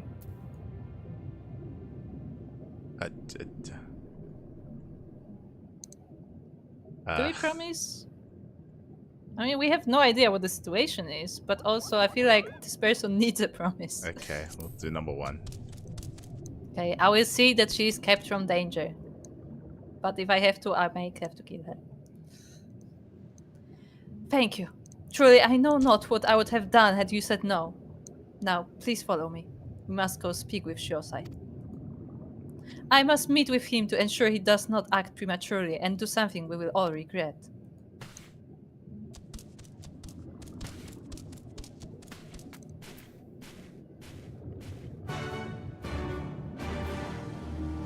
Also, Kata is abducted. Oh no.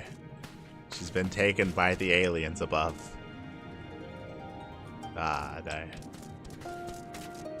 Also, I feel like this quest is weird, but also maybe important. I'm very conflicted by the fact It feels important. It feels important. I don't know why, but the main quest didn't direct us here, which is weird. Maybe it should have. Yeah, this feels like a main quest thing. Yeah. But, like, oh, by the way, the Ruby Princess is attacked. By the way, the reason why everybody is the way it is because actually we're about to die. I'm like, yeah. What? Like it feels like a big deal. Like it feels like something pretty important. I don't know why. Yeah. It's kind of weird.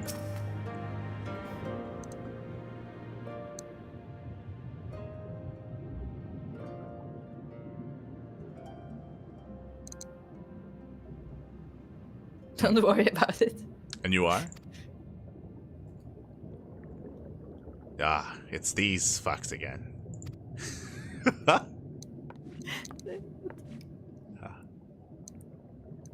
Lady Kurenai, what brings you here? I'm here to save my sister. I'm fine, what are you talking about? She's related to the otter. Yes. What? My lady, you of all people must realize how incredibly dangerous it was of you to entrust another with our secrets, much less a newcomer whose intentions we know not of. He just looks like a chef. He does. True, the entire time. I think he's like about to cook up a storm. I mean, he's the also, chef of the otter. Yeah. True. Also, Kata, no, you misunderstand. It's the author saying that. That's how we characterize the author. Yeah. No, yeah. What other choice? Kata, you misunderstood. That was the author's line. That's what author's saying. Like we understand the chirps. That is what he's saying. That's a translation of the chirps. What other choice did I have? When the seal breaks, we will be forced to drown the palace and all souls within. Would you sooner have me sacrifice my sister and my people than turning to outside help?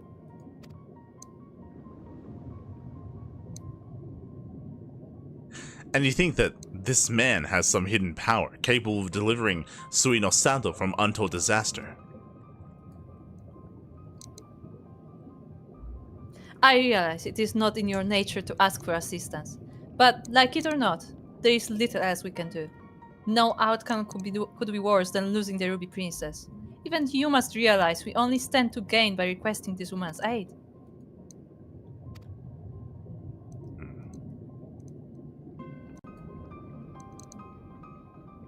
You have the right of it. Very well. I'll give you a friend until the next high tide to rescue the princess. If he fails, however, I will destroy the dome and atone for the deed with my life. Remember, my lady, should it come to this, you shall be the one to inherit the throne.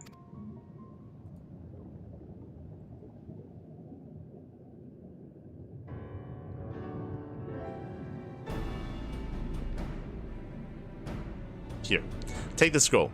It will permit you to pass into Shisui of the Violet Tides. I presume you are aware of where it's located.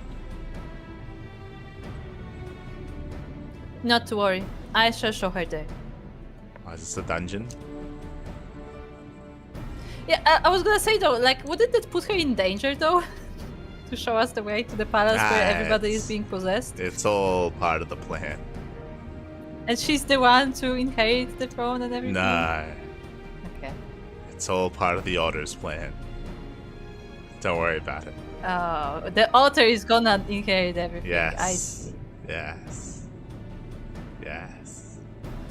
The palace lies just beyond the Turkish Exchange. Before we leave, however, there is one last thing I must share with you. I was not entirely truthful in everything I have told you.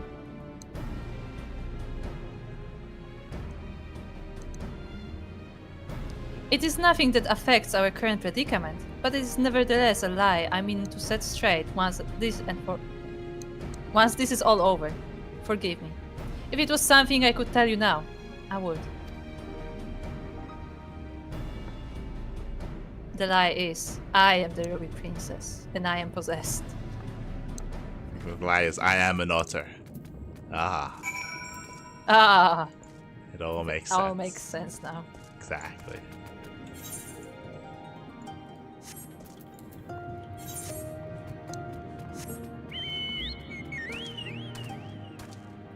Can Rooster swim? It's like, Kat, it looks like you're riding a Hearthstone card. True. It is a card. Yeah, yeah. It's a triple triad card. Ah, there you go. Okay, okay. It makes sense. Makes sense. It looks velvet as well. It's nice. Yeah, it looks very luxurious. Oh, okay. Oh, you can see under it. We can see the card underneath. Ah. There you go.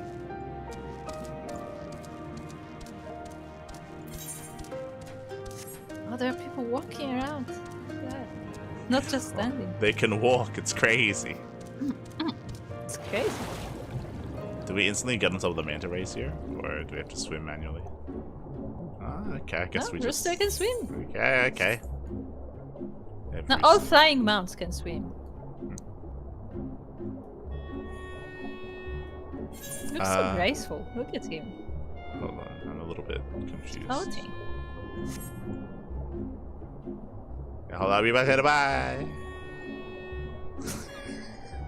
Like, wait, come back. We need you. No, no, no. Gotta go save the princess. Busy right now. Yeah, look how graceful Rooster is in water. Yeah. Don't know. It's part fish. Ah. Its great-great-grandmother was a manta ray. Huh? Fun fact, manta ray was actually red. So, Yeah. That's why he's red and True. not yellow like most chocobos. exactly.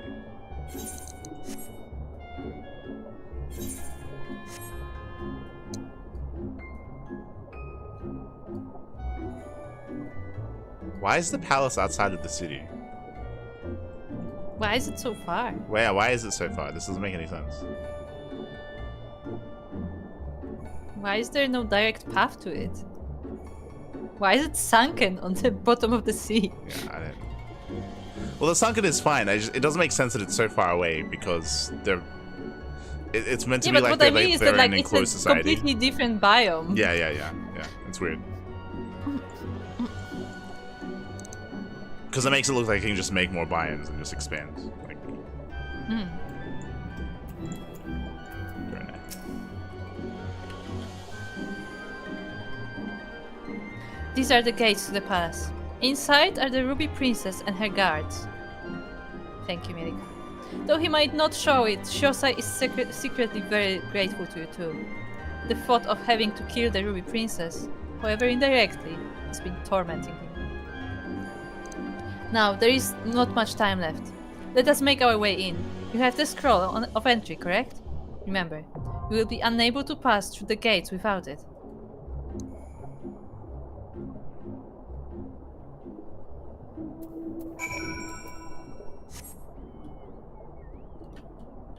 Oh, look at this ball.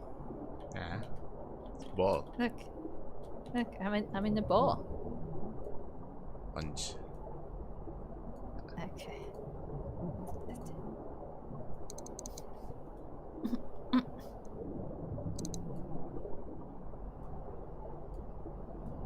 Looks kind of nice inside.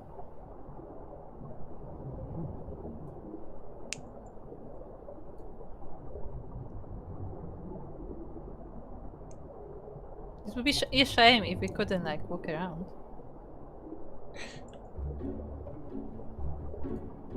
So do you think this is like Atlantis where like the city sunk to the bottom of the ocean, or do you think they went down here with like a bunch of like lumber and stuff and concrete and they like fucking just built this shit from the bottom? They went down. Yeah. They specifically said that they were escaping from their homeland, so I think this is all built underwater. So then you're telling me they chose to build the palace far away from the main city? Yes. Oh, okay, so this wasn't by happenstance. They just made a stupid decision. No. They just really wanted to hide the palace. Okay. You know? It's well hidden. Okay. It's not convenient at all. Okay. It's not convenient. It's pretty dangerous actually for those that want to like go to the city and go to the palace. It's like a high chance that they probably like die in the process more often than not. Yeah. That's why they don't. You know? That's why the palace is well secured. Nobody dares to go there. Huh. That's why nobody has seen Ruby Princess, because nobody dares to go there. Yeah. I think that'd be a problem for the like society. Okay, I guess it's fine. Apparently not. Okay.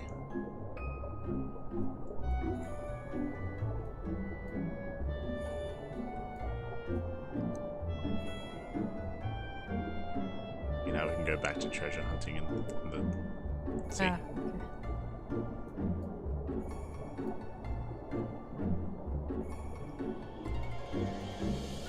I feel claustrophobic, I'm not gonna lie. Yeah, well, we're in a trench. We're almost there. It's like, I keep trying to look up and there's always the ceiling. It's like, We're here. Again, it's just a very inconvenient place for a palace. It's very inconvenient.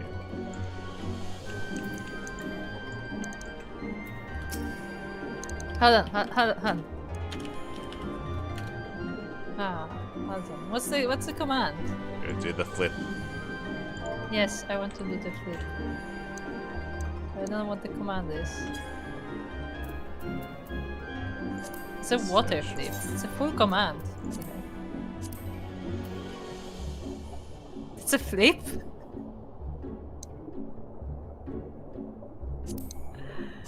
Oh boy, that sure is a flip. There's a whole bunch of stuff, right? Look. You're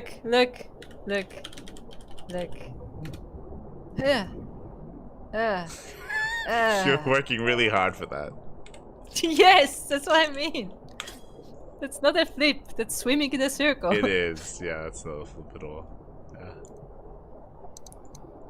It looks like there's a bunch of stuff that we haven't unlocked. There's like water, like sit, and there's water, like umbrella.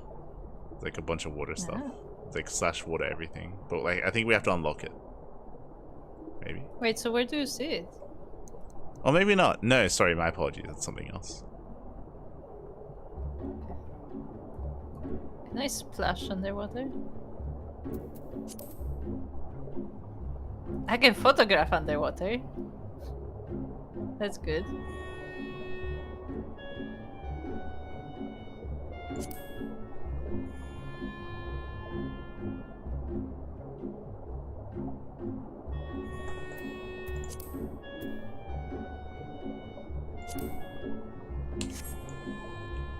Okay.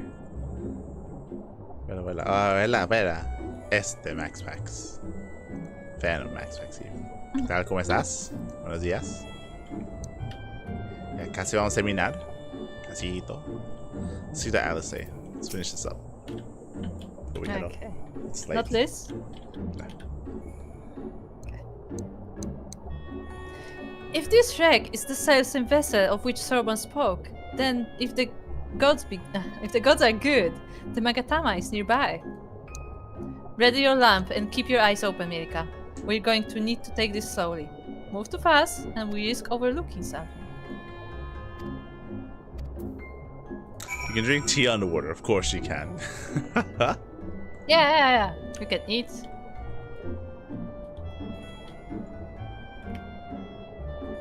We need to use the lamp. Does that make sense?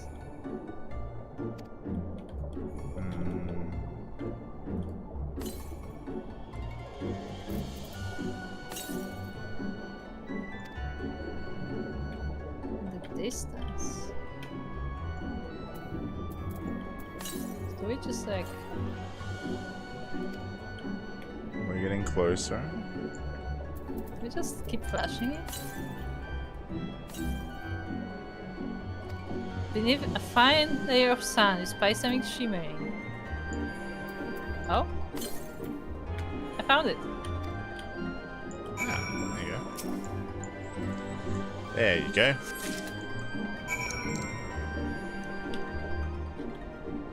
Like we've been looking for 25 years. How'd you find us? Oh, you just freaking shine the lamp.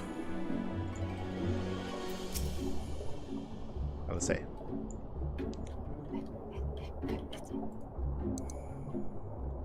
I swear, looking for a needle in a haystack would be quicker.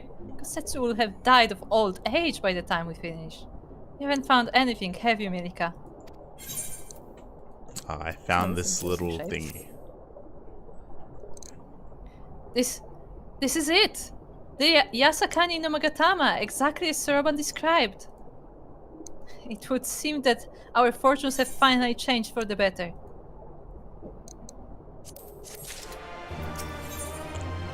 As ever, let's say it's you to keep moving.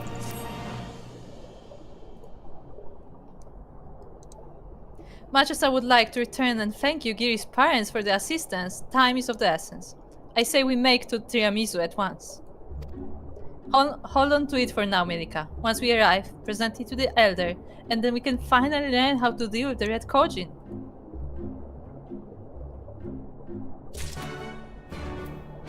We did it. We did it. Now we can leave. Ah, let's flip to celebrate. Ah.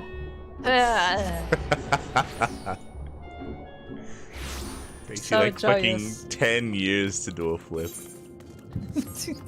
You're like fucking That is breathing not what I heavily expected afterwards. when Like, it said flip. goddamn.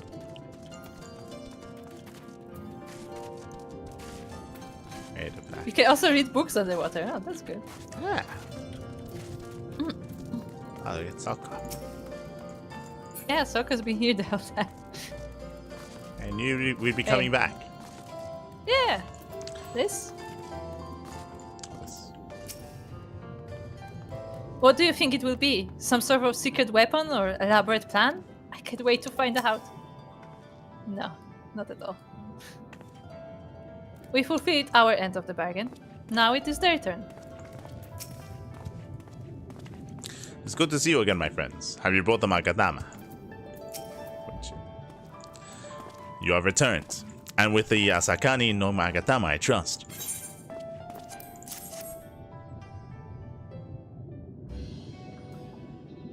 Yes, there's no mistake. Well done, well done. So, about the Red Kojin. You said there was a way to make them retreat into their shells. Are you ready to tell us how? I did indeed. And yes, Tickle I them. am. Oh. Just raise your voice. And they will scuttle away in fear. For you see, divinity resides not only in material vessels, but in individuals. In laying claim to those most sacred treasures, you have demonstrated an affinity with the divine. To treat with men and women such as you is to invite fortune into our homes. Gladly, we will aid your cause.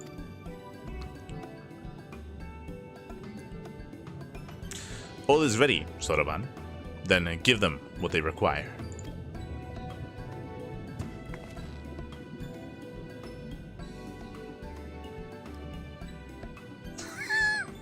This is a ceremonial knife of some sort.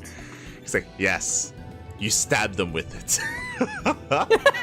With the pointy end. With the pointy end. He's like, the key to defeating the Red Soroban is to end their lives. That's all. Okay. Oh no! Oh god! That took a turn. Oh no. It's okay, we will sell their shells for profit. It'll be fine. God. And Soroban is like in the background, like, profit! Just cheering on. Before this blade, that which is sealed shall open. The treasure vault of the Kojin, on the Isle of Zeki. It is there that our most prized relics, be they of the red or blue, are kept safe. Fiercely do the red guard it, for its contents are more precious than their lives. Were the vault to be attacked, their response would by necessity be immediate. Kojin would be summoned from miles around to defend their treasures. And were we to sow enough chaos, the Reds in service to the Imperials would have no choice but to answer the call as well. Giving the Confederacy the sign they've been waiting for. Without the Kojin, the Imperials don't have nearly enough troops in Isari to hold off the pirates. This feels very unsatisfying. Like, as in, we are encountering this like enemy faction, or this again, like this culture of these beings that have different beliefs. That, you know. Yeah, very different structure. And and we're meant to either like find a way to like a diplomatic solution between the two cultures to bring them together, or find a way to have them turn against the Empire and go against them, or to break that kind of friendship and to cause distrust between them. No. What's the answer? Oh, we're gonna threaten their homes so that they become scared and they have to come back home and defend like their belongings. It's like, what? Like that feels. It feels like a but it still will work solution for the Empire. But Yeah, that's what I mean. Like, it's not. It doesn't. It sounds weird. like. You know what it sounds like? It sounds like they would call the Empire to help.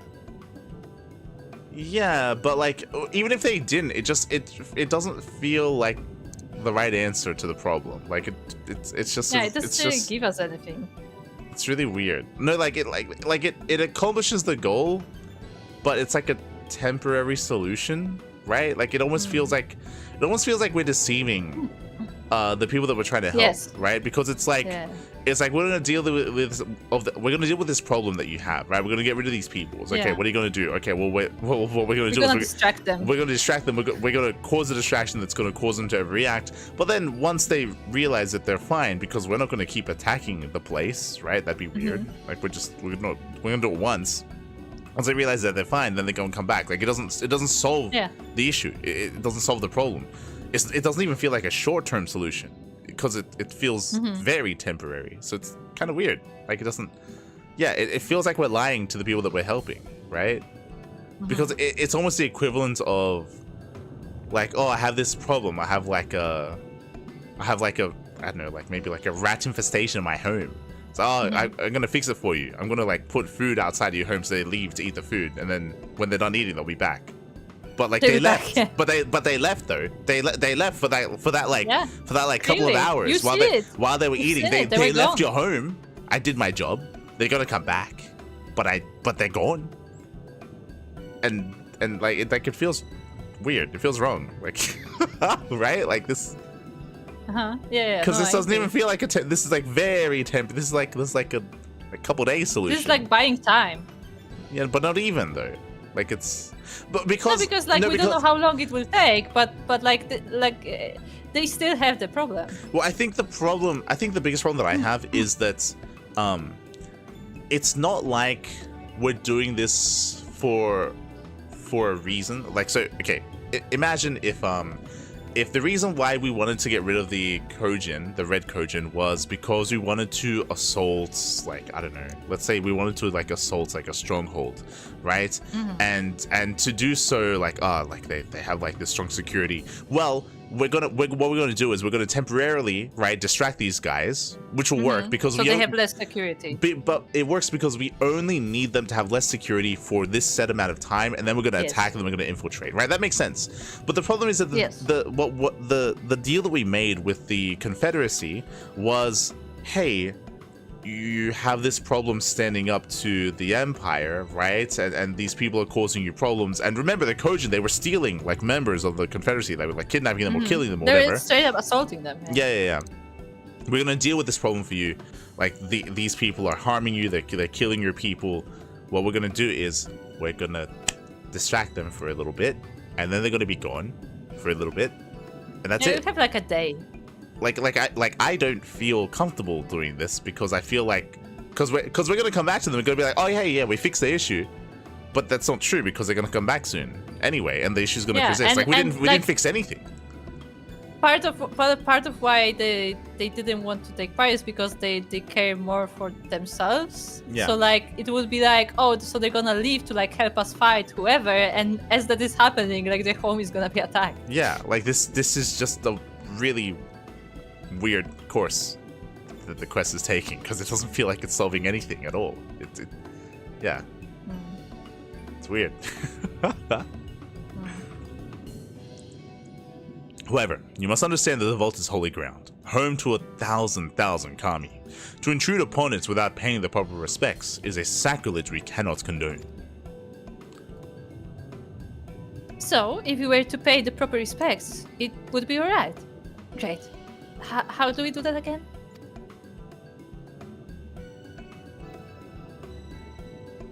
The Yasakani no Makatama is one of the 3 most coveted treasures of the Kojin. The other 2 lie within the vault.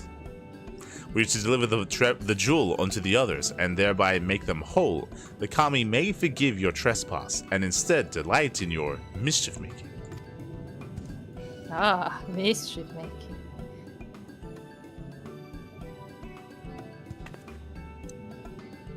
So, if I understand you correctly, you want us to take the sacred jewel coveted by your red brothers and deliver it to their treasure vault. More or less. The Asakani no Magatama belongs on the Isle of Zeki. So long as it finds its way there, we are satisfied. The Magatama has chosen you to bear it to its brothers.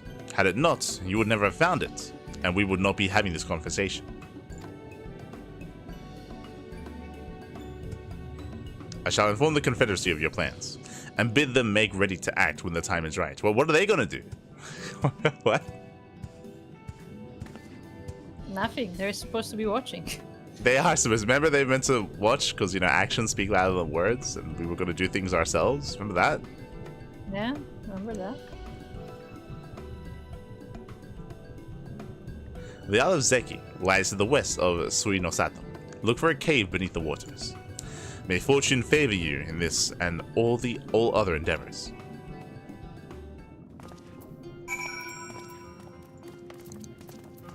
Liz. This is going to work. I'm sure of it. I just hope Gosetsu and the others are alright. Right then.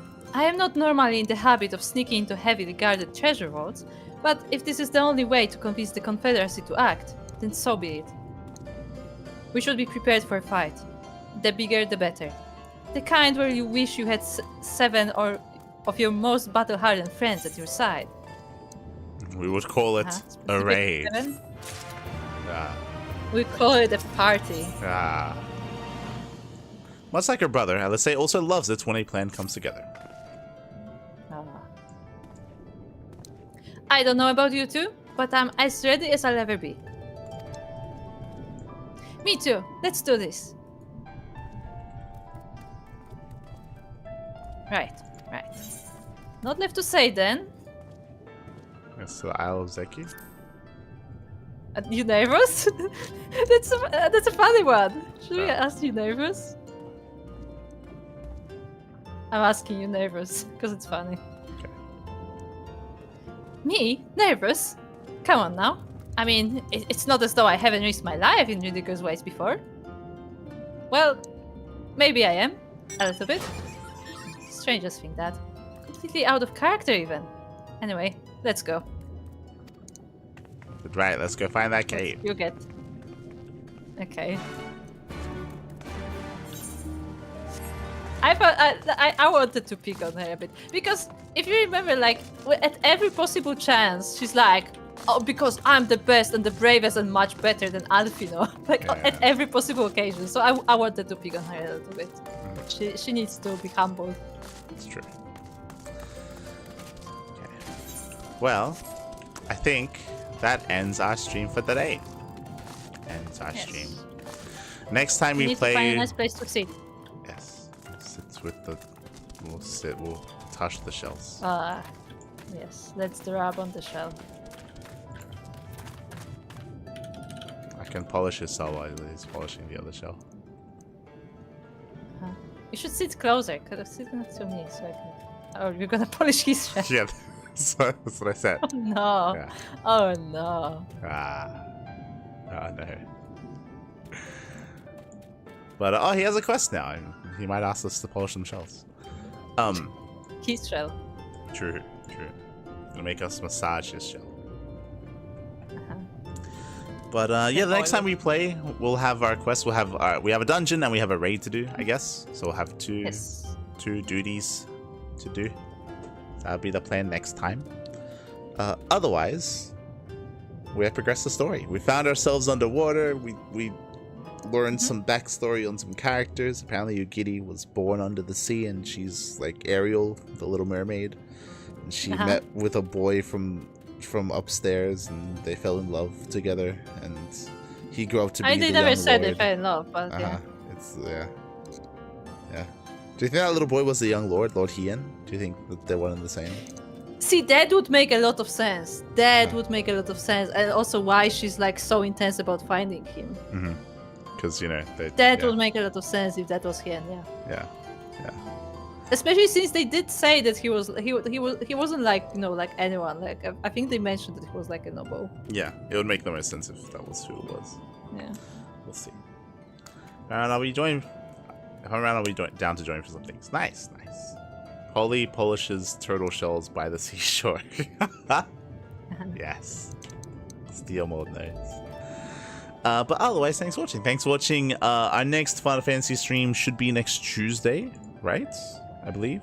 I think we have it scheduled to Tuesday right now because once again Wednesday will be for something else. I think we have already. Oh yeah, Rex March Madness is already scheduled for Wednesday, so we're gonna have to play around with the schedule a little bit. Currently, what do I say? Currently, it is scheduled for Tuesday because that's the free day we have. Oh, yeah. Kata can join on Tuesday. Okay.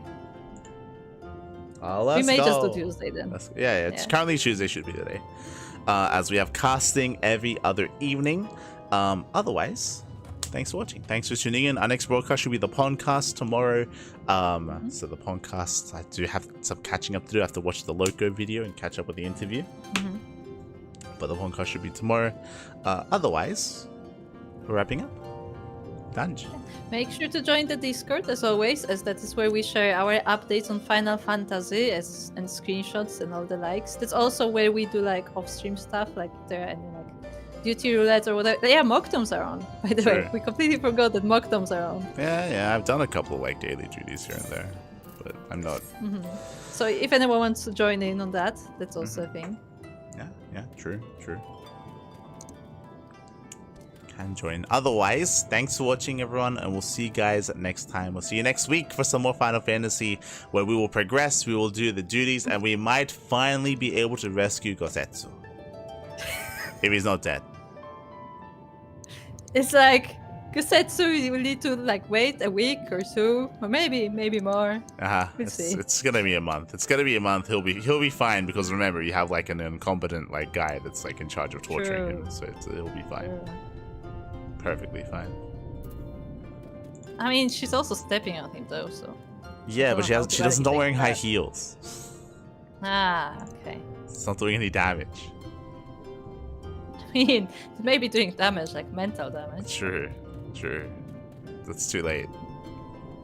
Yeah, it's too late already, so. F's in the chat.